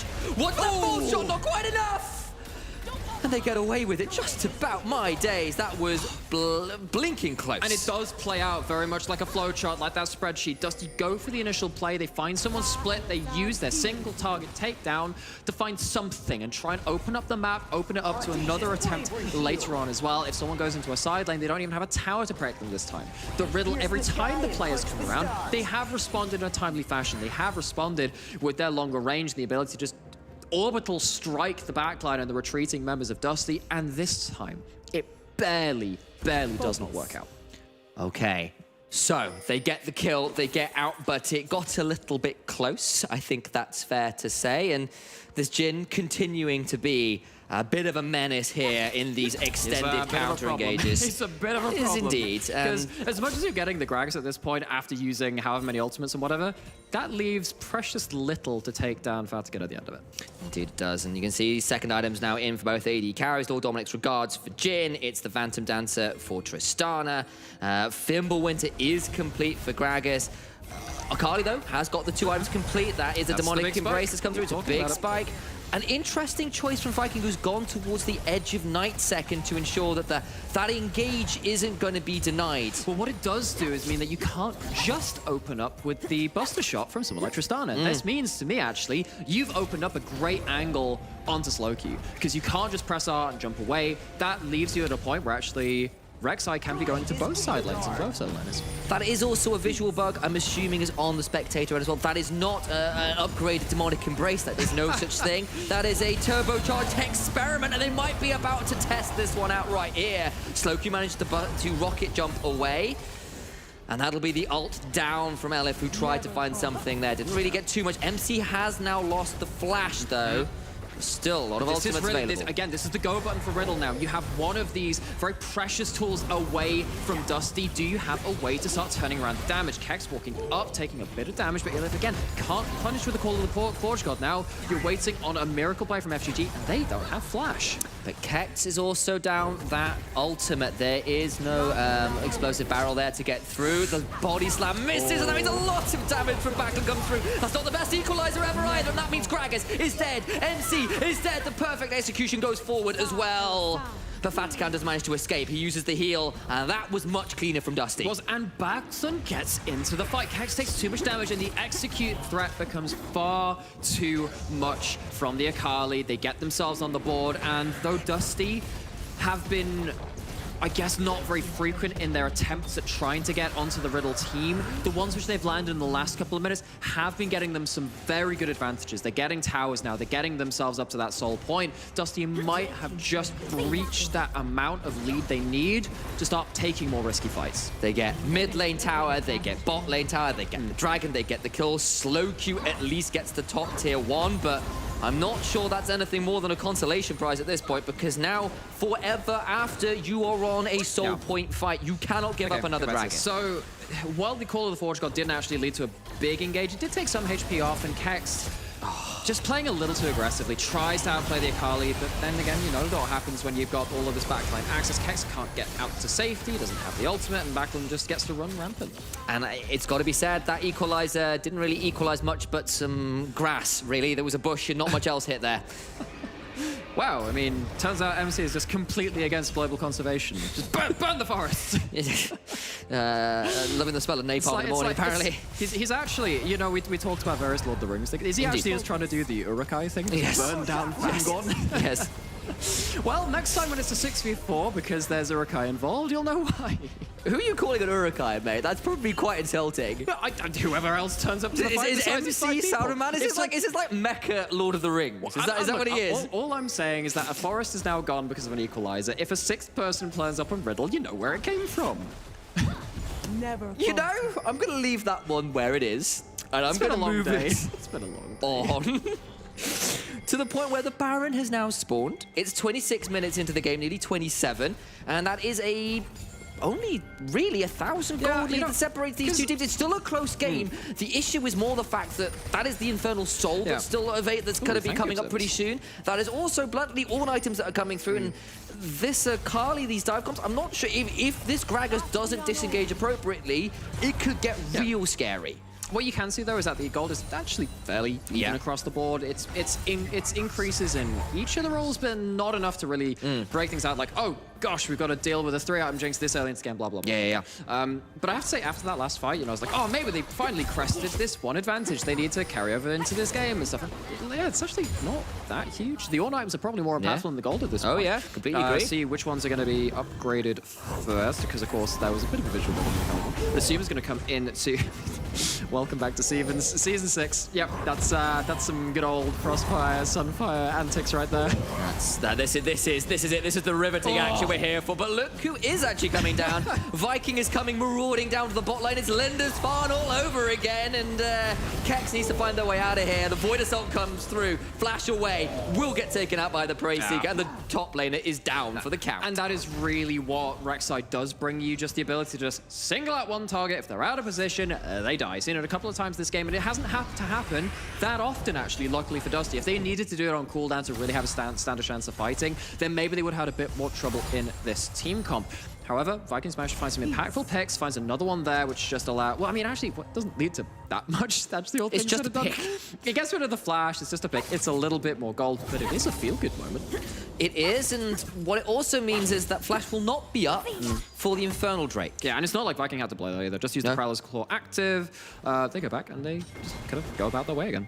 Indeed they do, and that is the kind of thing which might be impactful considering how key this fight coming up will be. And I'm looking in, and I'm curious to see whether Fatikan can complete the Infinity Edge. So that will be a really big slow ticket. Q is finished, the Lord Dom's on top of the Fandancer as well. So this is 280 carries now, which if they do get a spot to free fire, you're going to have some troubles at that point. Now, Akali is also very strong on the other side. If you get any kind of extra tack-on damage from a Rek'Sai or the Rel or the Ornn onto those 80 carries, Backlund probably solos them out himself. That's going to have to be something which is really, really important to watch. Oh boy, I was about to say, slow Q, Rocky jumps a little early, there's a Prowler's Claw, there's a knock-up, there's a track repel, and shut down. Slow Q is dead. It's still going to be dead by the time the dragon comes up. Elif is going to be tanked up, but he's so tanky at this point. They're going to get the call of the Forge God. The turnaround's coming through. So much damage, so many knockups, and this call is going to come straight out of the Who. You can see this album going straight to #1. MC's down as well. That's everybody on the side of Riddle just gone. Just out of nowhere, Dusty exploded into this game. It's an overpick onto Elif. The Ornn survives, gets knockup after knockup, gets the Searing Charge, every Brittle Pock you could ever want. And that's 5 kills. That's a Baron going down. Dusty, I think they've just broken open this game finally. It's gorgeous stuff. Let's look at this again. I thought Elif, they thought he was going to be dead here, right? They thought they were going to catch him. He just takes so much damage. You do have the Jhin here, but Jhin is not the best tank killer. Does have a Lord Doms, but it's not enough at this point. They blow a flash out of the Ornn, but it's not even close at that point. Then the follow comes through. Jinx has got the resets. You use An equalizer a little too late. It's a party carpet at that point, and it's one which is being held for Dusty. Yeah, the red carpet was laid down, and Akali went, "Thank you." That's correct.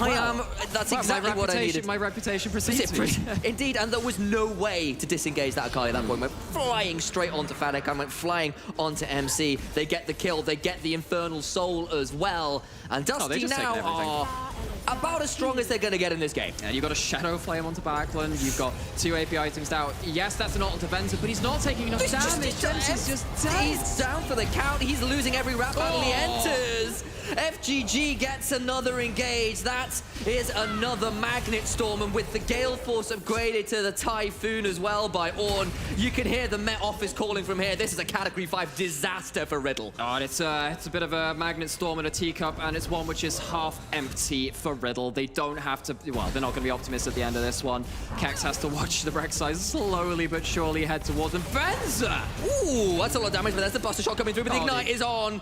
Stopwatch comes out, Slow Q will survive, the thumbs up comes through. This is fine, he says, as literally his base burns down around him, and he's on fire as well. He'll time it out, but the structures are falling, and Dusty will come along to tie up the score with Riddle. 2-3 each of them. And they'll be joining themselves, but I have to see what happens in this 2. Can they finish it? Nexus is bare. Still just about here, Slow Q's diving in, and maybe I've spoken a little too soon, but maybe not, as it's a double kill onto Backland at the back end of the game. And it's going to be Fatikan onto that base, trying his damnedest to stay alive on the fountain.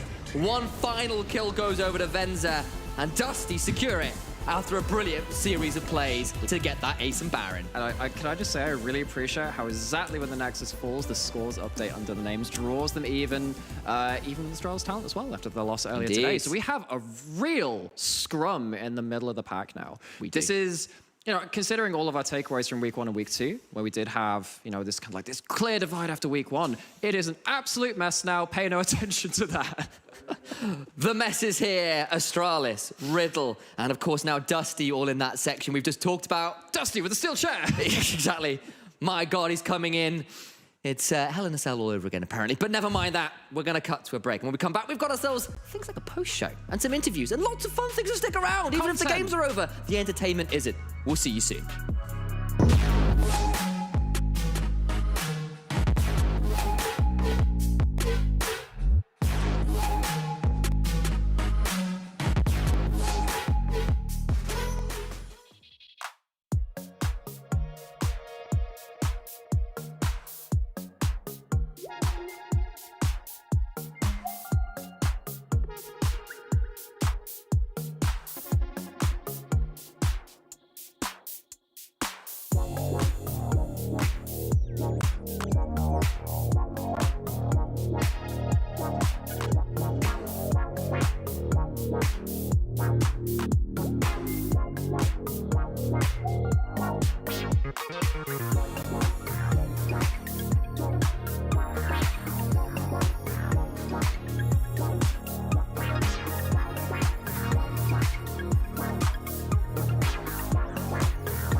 Welcome back to the NLC. It is time to chill out a little bit, relax after this amazing game.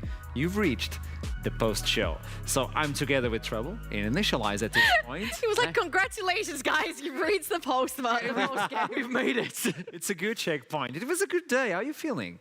I am feeling really excited. I'm also a little bit drained. It's been quite a lot of crazy games. A lot of games I expected to be a lot more one-sided, and they really, really weren't. So I'm kind of nice and happy to chill out for a moment now. I think you guys were blessed with the games today. Really, really, really. And now, talking about blessing, I'm going to have with me Nukes from Riddle. I believe he's already with us on the line.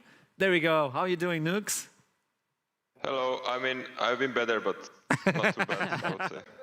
I like it. I like it. So this was a hard game, and a lot of people were looking into your team like, okay, obviously they're going to take it.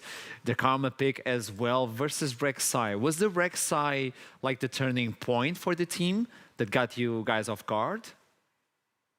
No, we were prepared for that. I would say the big problem was we just, like in scrims, we're playing more clean, and it's just very different, like our scrims and our official games. We just were too scared today. Oh, because your team like had a lot of points that you guys could take advantage of. Looking into the Tristana versus Akali, it's a really good matchup, like to bully the Akali. But I could see what you're talking about, because in specific points, probably on the top side as well, on the top lane, you guys were not confident of your entire setup. So the communication was a little bit shaky as well, wasn't it? Yeah. Like we had some plans, we didn't really follow them. And in team fights, like we said what we want to do and we didn't do them. So yeah, there was like a communication, like we didn't do what we were supposed to do and just being really scared sometimes. I wanted to ask you, because you're playing obviously with MC, I call him the AP jungle extraordinaire. How is it sort of creating your composition against, around an AP jungler, and does it affect you at all when drafting? I mean, I would say he became AP like maybe 3 or 4 weeks ago, but I think it's like not that hard, because like this is one of the first times where my mid laner can play AD champions, so like we have a lot of picks, so I would say it's not too hard. And our top laner is also comfortable playing some AP champions. So you guys are still going through that adaptation phase to actually use the jungler and allow the other lanes to pick some new champions, obviously, right? Yeah. Like I mean, Tristana, like we didn't play that much, but it worked well in scrims, but today it didn't.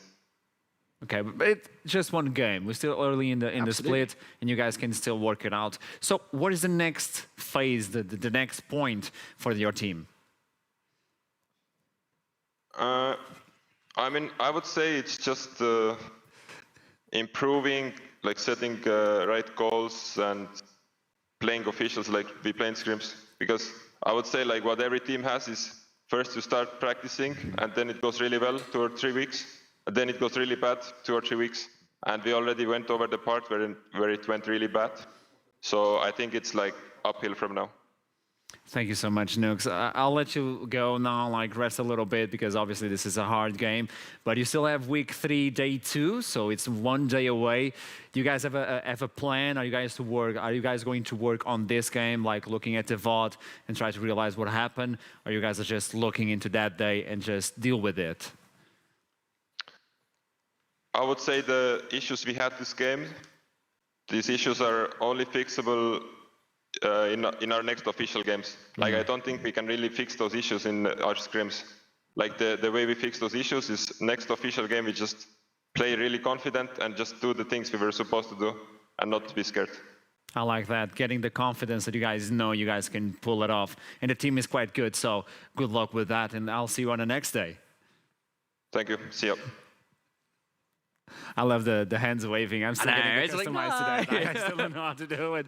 But there we go. This is the first interview, and obviously, this is a team that was going to present a lot, and most of the talent actually voted for this team as well.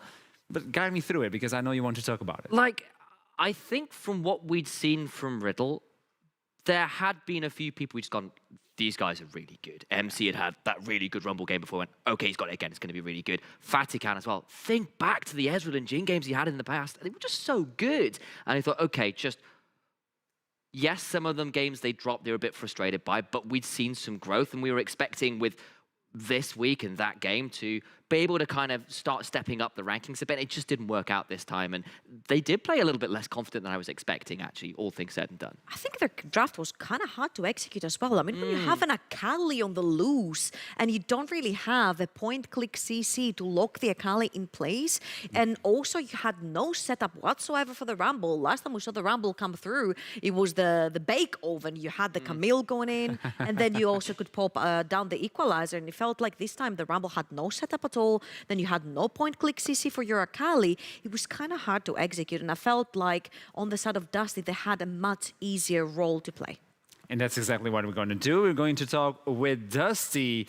And we had set up an interview with someone. We would just swap it because someone wants to talk on the winning side. Hey, it's Viking on a win. Oh, look at him just Those hands, he's so pleased. Oh my God. Welcome to the gun show, ladies and gentlemen. Welcome, Viking. There were no gangplanks in this game. This is good start, by the way. What did you say? How you doing? Yeah, I'm doing fine. Chilling. There were no gangplanks, dude. There was no chill in that game.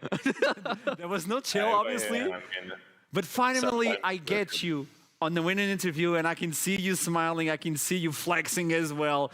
So it's a good start on this interview. Okay. Rek'Sai, let's talk about that. That was a spicy one, and it worked so well.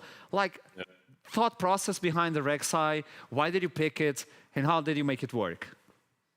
I mean, people that knows me knows that I play a lot of Rek'Sai in the past, and it's been banned a lot versus me. I mean, versus XL, it was banned first game, for example, even though it's not like really meta, but it's playable in China sometimes and shit. Like in Leian plays it, and Tarzan played it, but Tarzan didn't play it good.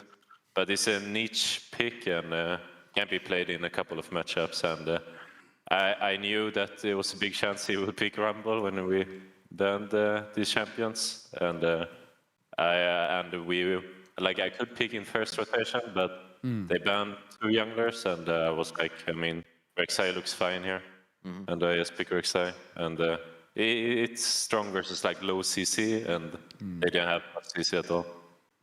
I wanted to ask you, do you guys think you had an edge on the draft? Because it felt like it was really hard to pin down the Akali. It was really hard for them to pin down the Rek'Sai. Do you feel like you kind of had like a field day when it comes to drafting and playing the team fights? I mean, I didn't think it was like that hard to play team fights. It was just more getting through early game, but we kind of had Rek'Sai for that too. And I did a good gank bot lane, and they probably didn't expect me to be that early because I just took Scuttle and insta reset, right? But and people are not usually prepared for this, and enemy bot lane weren't. But I feel like if enemy bot lane doesn't play well with the Tristan and the bot lane they had, Yin Karma, I think Rel and Akali puts like way too much value compared to those champs. So, and, yeah. Viking, I want to zoom out from the game and go back to the league. I know that a lot of people are underestimating Dusty and think they're not going to achieve as much as you guys think you're going to achieve. Where do you, let's do a soft power ranking, where do you rank Dusty compared to the other teams? I mean, we sometimes do good in scrims, sometimes we're hinting scrims, but I think that we're like at least top 4, I think, on a good day, and I think on a good day we can beat anyone. So I think we're like 3rd team, if I would say, right now on a good day, and I think XL and X7 is like good. And then there's like some okay teams, right? But other than that, I don't really like see like anyone being like really wow in the league. Nice. Only good days from now on for Dusty then. I wanted to ask as well, like, what do you think it will take to make sure that good days are happening every day rather than just every now and then? That you're saying it's kind of been a bit inconsistent in the scrims and stuff. What do you feel it will take, especially as the split goes on, to kind of up your levels of consistency? People don't grief it. I mean, yeah, it's simple as that. People agree and listen to me, and it's gonna be fine.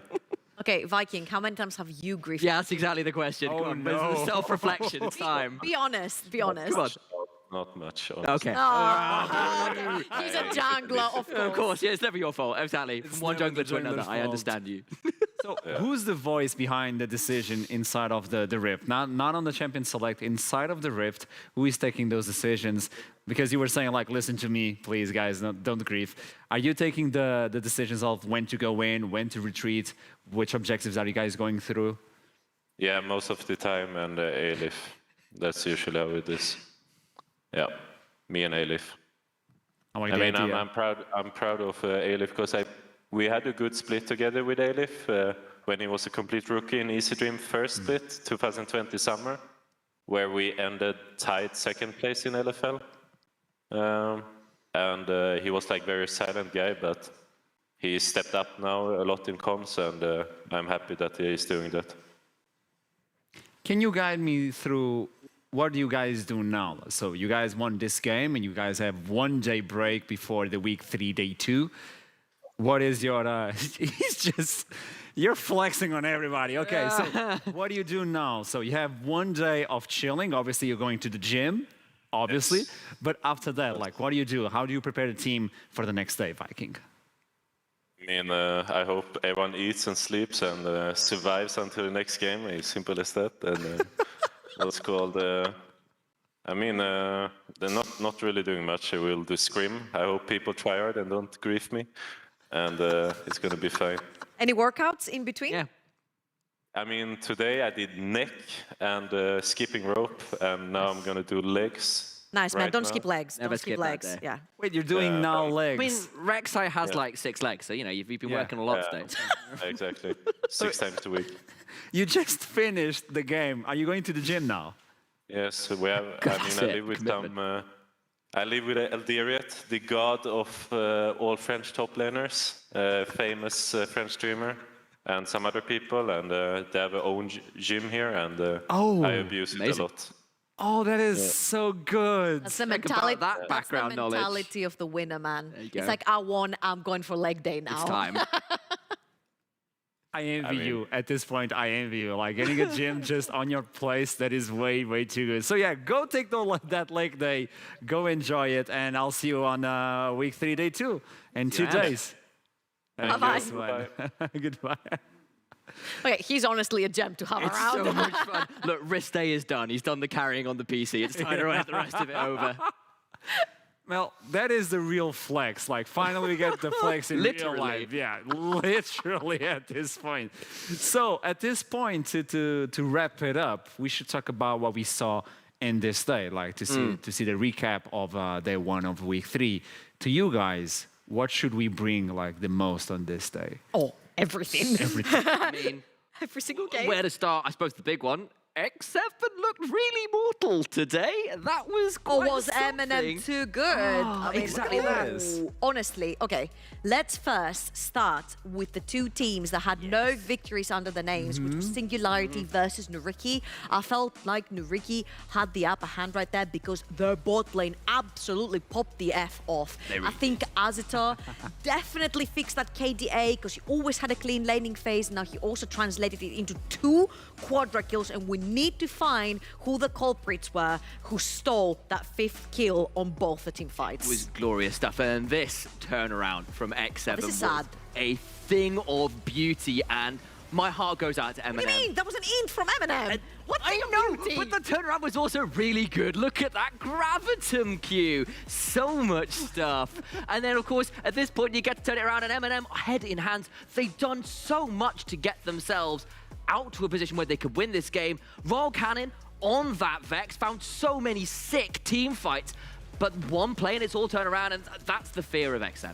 That is a play that defined the game itself. And now looking at, just to wrap it up, because GADXL just popped it off versus Vanir. Vanir were trying and struggling to get the game versus XL, but XL is just way too strong. Honestly, I felt like the execution on the draft was really hard versus what XL had drafted. They had so much more room to play with from the side of JDXL. I felt like Zamulek has never let JDXL down. He's a fantastic ADC, and Kick is also popped off. Now, on the Bifrost versus Astralis, I honestly do not have much to say here. I'm actually absolutely disappointed in how Astralis are playing the game right now. I think they need to get their shish together, because they're a very strong team. They've got really big names. They've got really good players. And I think that this loss right here versus Bifrost is unacceptable. I don't want to take anything away from Bifrost, because I felt like they played their brains out. But I think Astralis could have played this so much better. Look, put it bluntly, if you're going to go for the Baron dance, at least learn the steps. You were around there for 10 minutes solid, something like that. After you got that first Baron, you got that 6k lead, it should never have been allowed to stall out that long. Not with the All, not with everything else going on. Completely frustrating for the side of Astralis, and it's another loss in a row. And then onto this game that we ended it out with, Riddle versus Dusty, and Dusty managed to turn around this incredible full team ace across the map that gets them absolutely everything they ever wanted. Yeah, and it's like the second you kind of split the Riddle lineup because they don't really have CC, they kind of just get chased away. And that was pretty much what we saw. I think it was a great showing by Dusty as well. And of course, Viking smurfing. I don't really think he died in this game. Please correct me if I'm wrong, but I think he absolutely smurfed it. And now he's going to a very well-deserved leg day. Absolutely. And the takeaway of this entire day to me is the idea that you may build the leads, but if you don't secure it nowadays on this meta, it can fall down instantly. I think the question here is, are our big teams slipping up because it can happen? Or are the middle of the table teams pushing even further? Because I think both are happening at the same time. Yeah, little column A, little column B. So with this in mind, we should look into the standings to see how the day wrapped up. And X7 obviously at the top of the table, followed up by Bifrost, XL. This is the top three, like we talked about. Vanir following it up. Astralis just shying away alongside with Dusty, Eminem, and Riddle. The way we looked into Astralis at the beginning of the split, and now the way we're seeing them tying up with 5th place with so many teams. And then obviously Nuriki versus Singularity at the bottom of the tier. But Nuriki got their first victory nonetheless. They did, and it was a better look. Azator finally managed to successfully take the good in-game performance to an actual win. Been over, that's good stuff, but that is so many teams now at 2 and 3, and some of that is teams falling down. Astralis probably notably among that. Riddle, bit of a rough game today, but you know, the likes of Eminem and Dusty continuing to be kind of dangerous, and Eminem are going to be kicking themselves again today, because yes, they are 2 and 3, but that additional loss, so frustrating. I think it's frustrating, but it's also really optimistic to anyone who's an Eminem fan. I'm looking at you, Jamada. Don't underestimate them ever again. I think that Eminem are doing a great job. They've picked up 2 victories from big teams. Now, one is questionable because Astralis have not been doing necessarily too well, but today they played their hearts out against X7. And had it not been for actual Eminem handing the game on a platter back to X7, I think that Eminem had really good ways of closing out the game. Looking into week 3, day 2, we have Eminem Gaming versus Nuriki. This is a chance for Nuriki to step up, or Eminem to solidify what they're building up. Singularity versus XL. This is the time for Singularity to step up, or the split is going to run away. XL are looking really strong. Bifrost versus Riddle. I'm really excited for this one. Does the X7, will X7 ever fall? Well, they showed signs of it today. And then to me, this is the one. Vanir versus Astralis. Astralis, will they recover from their lack on the previous week in this beginning, or will Vanir recover as well? It's 2 recovering teams. It is, and I think Vanir are largely on the up. There was a discussion we saw in the interview saying, look, we feel we're underestimated. We feel that people are judging us because our schedule's been a bit too easy and the loss we had was to top team. This is another chance to really show a good performance and prove that they are as good as they believe they are. And I think they can potentially do that, especially with Astralis once again slipping up in the late game. Like, it was not pretty today. So, we got the teams, we got everything, Bring him in. but Bring him in. We got to bring him in. The duel? Oh, no, we're not going to bring him in yet. You bait me into it. I love it. Because I also want to talk with him. I really want to talk to him. What we're going to do now is going to be playing the pick, then dodge. You guys know the rules back at home. Obviously, on the chat, you guys can spam we're gonna when you play see it alone. Are we? Well, you said we're No. gonna play Big Man Dodge. It's coming in. It's coming in. I'm just Okay. saying on the I chat, don't know you what's guys can play with us as well. enjoyed looking Spam on the chat if you want to pick, if you want to ban, if you want to dodge the plays that we're going to put up on the screen. So you guys are part of it. And Oh, that's cool. That is some slick graphics. Production, smashing. Sapping But we had TF for the first time actually played. He's up on the screen as From well. Tempt as I well. know. Not the best TF game he's ever put out, but he did win, so we'll take that. It's still there. So I like this. We have our own game, fun game. Let's see if other leagues are going to steal this idea away. What? Yeah. Don't do it. Just judging you, by the way. We're gonna have someone joining us from Bifrost. Excited. Okay, I won't say the name yet, but I don't know if you guys follow Bifrost on Twitter, and they're just teasing everybody. Like, do you want to follow? Do you want to follow? And then they wait for the replies, and they tease everybody. And they didn't follow me yet. I mean, I don't blame them. Yeah, me neither. Like, I mean, like the quality of the content you could be following, Troubles, TikToks, quality dance videos, and then there's this guy. Come on. Yeah, production, just plug in my TikTok, please. I'm never coming back on. He's never let me on here again. I've been dodged. There we go. I like how every single one of us has a different one. So before we have him on the show, I would like to hear from you also. Are you sure? I know Nightmare Just is heard from me. close by the way. First impressions on Literally casting right on there. this. Oh, is that? My peripheral vision is not that good. He's in front of you. Yes. Oh, okay. I just got information that is still not here, so Okay. That's fine. we'll have to play by ourselves. If we're getting paid for something that's talking. So let's do this. Chat, you are the special guest, okay? are You are really playing special. with us, okay? You should spam on the chat if you want to pick, if you want to ban, if you want to dodge. Let's see the most exciting plays of the day, as I was talking with Initialize. But it's time to play Big Ben Dodge. Okay, we're ready. I'm ready. Roll in the clip. First one. I like to say, oh, I only have ban and dodge. Oh, no. You've dropped Dropped one. it. Okay, what's this? Oh. Okay, that's X7. X7. Oh, it's this Eminem. one.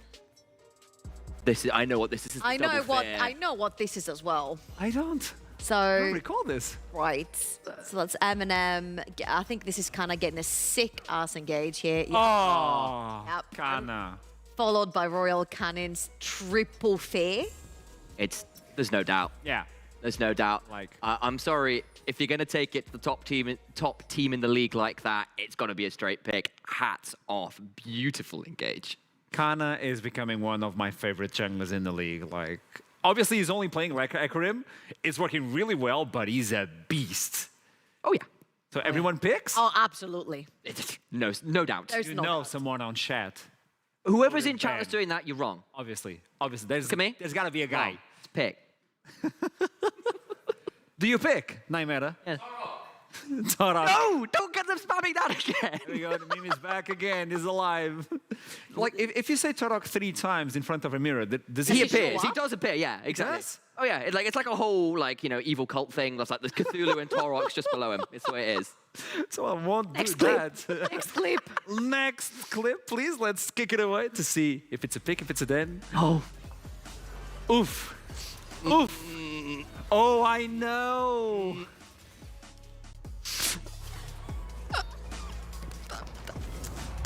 No.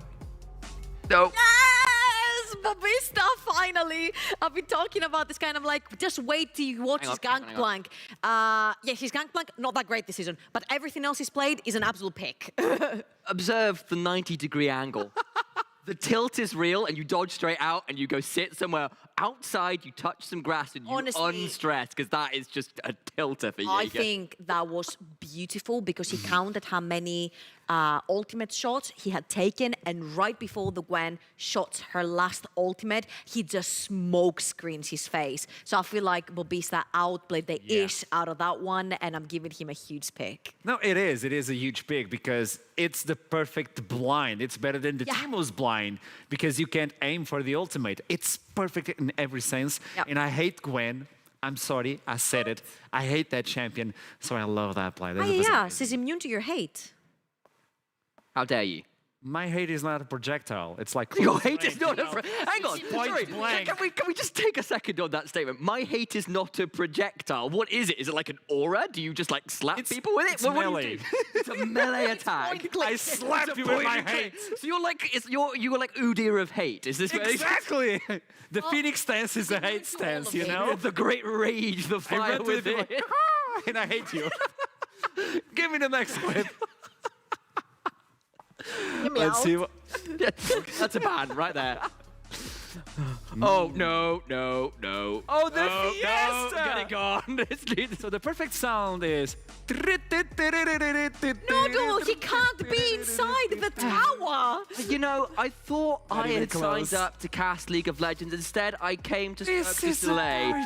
It's set up in the top plane of Summoner's Rift. What on earth with this series of plays? Eminez, you don't have a shotgun. Go back. You're a ranged champion. That is unacceptable. Get it out of my game. I never want to see it again. Like, I mean, can I write perma on this as well? Honestly, I see the Xin spell going straight through the tower, and I'm like, there's no way the game plan would be inside the tower, first of all. And then Eminem is like, I got this, and I'm like, nah, bruh, that's a Xin I think my mounting incredulity when I was casting, like, surely this can't keep going. And it did. It goes on beyond the end of that clip as well. Like, it's not done. It keeps going. It's a mad series of plays. 3 minutes play of everyone just missing everything. I love it. So let's see the next one, I hope. I still think we have 2. How are you guys doing at home? Well, that's damn there. Okay, sound effects, cool. Here comes. Clearly. Oh, yes. Clearly, Dan and Kikis are a big fan of old school new metal band, POD, because Kikis was providing the tick-tick, Dan provided the boom. Beautiful stuff there with the Zillion and the volley bear. Just so fast, so much blowing up. It's a pick. I'd say Worth was a hero because she got the tower. Really? That's the angle. That's the take on that takeaway. one? Worth, tower. Did you? Hey, Al, do you want to like switch in here? I'm not sure about the credentials. Wait, where's Nightmare? Where's... Quick. I don't know what he is. Get me out! As long as I see Volley Bear in game, I'm a happy guy. Like, he's so manly. Like, I know it's a bear, but he's manly in his own way. Fair. I mean, I'm enjoying just like the fact that every time he turns up on screen, like you seriously go hardcore on the sound effects. Just like your joy is wonderful. I'm a sound effects guy. So last one. I think we have one last one to wrap it up for the day. Week 3, day 1. Oriana. Oh no! Oh, I saw this live. Oh! I mean, we all did. Oh! The sound effect is. It didn't happen. That's a go now. He gets away with it. Oh! Oh! No! You can't farm wraiths with a rocket! Oh, shoot! And I will always love you. Observers. Jesus, Chrisbeck. Okay. Wait, I need compensation from Chrisbeck because that... Listen, where is he? Chrisbeck, please, mate. Okay. That almost hit me. Come on. Look, there are 2 things I need to show. Look, so Chris Berg, out. That's a red card. You're gone. Observers, beautiful. You are first pick. That is some gorgeous cinematic work. To play this game seriously, I don't mind the missed shockwave because he ended up leaving anyway. He just lost his flash, and I don't mind that Chrisbeck almost hit me because first he didn't hit me, and second there wasn't any team fight for him to be a part of. So it's like, it's whatever, you know. It's like all those memes about the arrows that you fire off from Ash that like come back to haunt you about 3 games down the line. It'll be when the observers like. Literally, like, Photoshop a rocket across the top of the next game. That's what I'm looking for, guys. Get it done. That's what I asked for, actually. That was pretty close. That was pretty close. Well done. You know, there's a construction worker on Twisted Tree Line remodeling the entire map and getting that missile on the face. Like, where? How? I love the idea that Raptors are now a champion. And, yeah, that was a ban. Yeah. Ban? That was a dodge for me. It's fine. That is a dodge? It's whatever. I went for the ban, but purely because I just went, oh no. But on the Jinx one, right? Yeah. I mean, the Orianna ult, it was close to Missed big time. time, It's missed yeah. time. Like you understand. It's fine. What's the miss time on the Jinx one? There's no missed time. That's just a mistake. I hate it. Yeah. Yeah. And there we go. Ow. So this was week 3, day 1. Really exciting. A lot of games, spicy as well. Casters on the desk, on site as well. A lot of value production as well. Analysis on point. Goldberg at home crying. Denmark. I love it. It's beautiful. Goldborg, I'm sorry we're bullying you. You're not here to defend yourself. But at the same time, it is quite entertaining. It's quite entertaining. And he's not here to defend himself. So you know what? You have to take it, mate. So I hope you guys enjoy this week 3, day 1. Obviously, we're going to have week 3, day 2 in 2 days, so stay tuned. Obviously, go follow our social media. Tell us what ideas you have, because NLC is part of you. You're part of NLC as well. I'll see you on the next one. TikTok for Trouble as well, because she dances a lot. Way too much. Oh no. Oh no.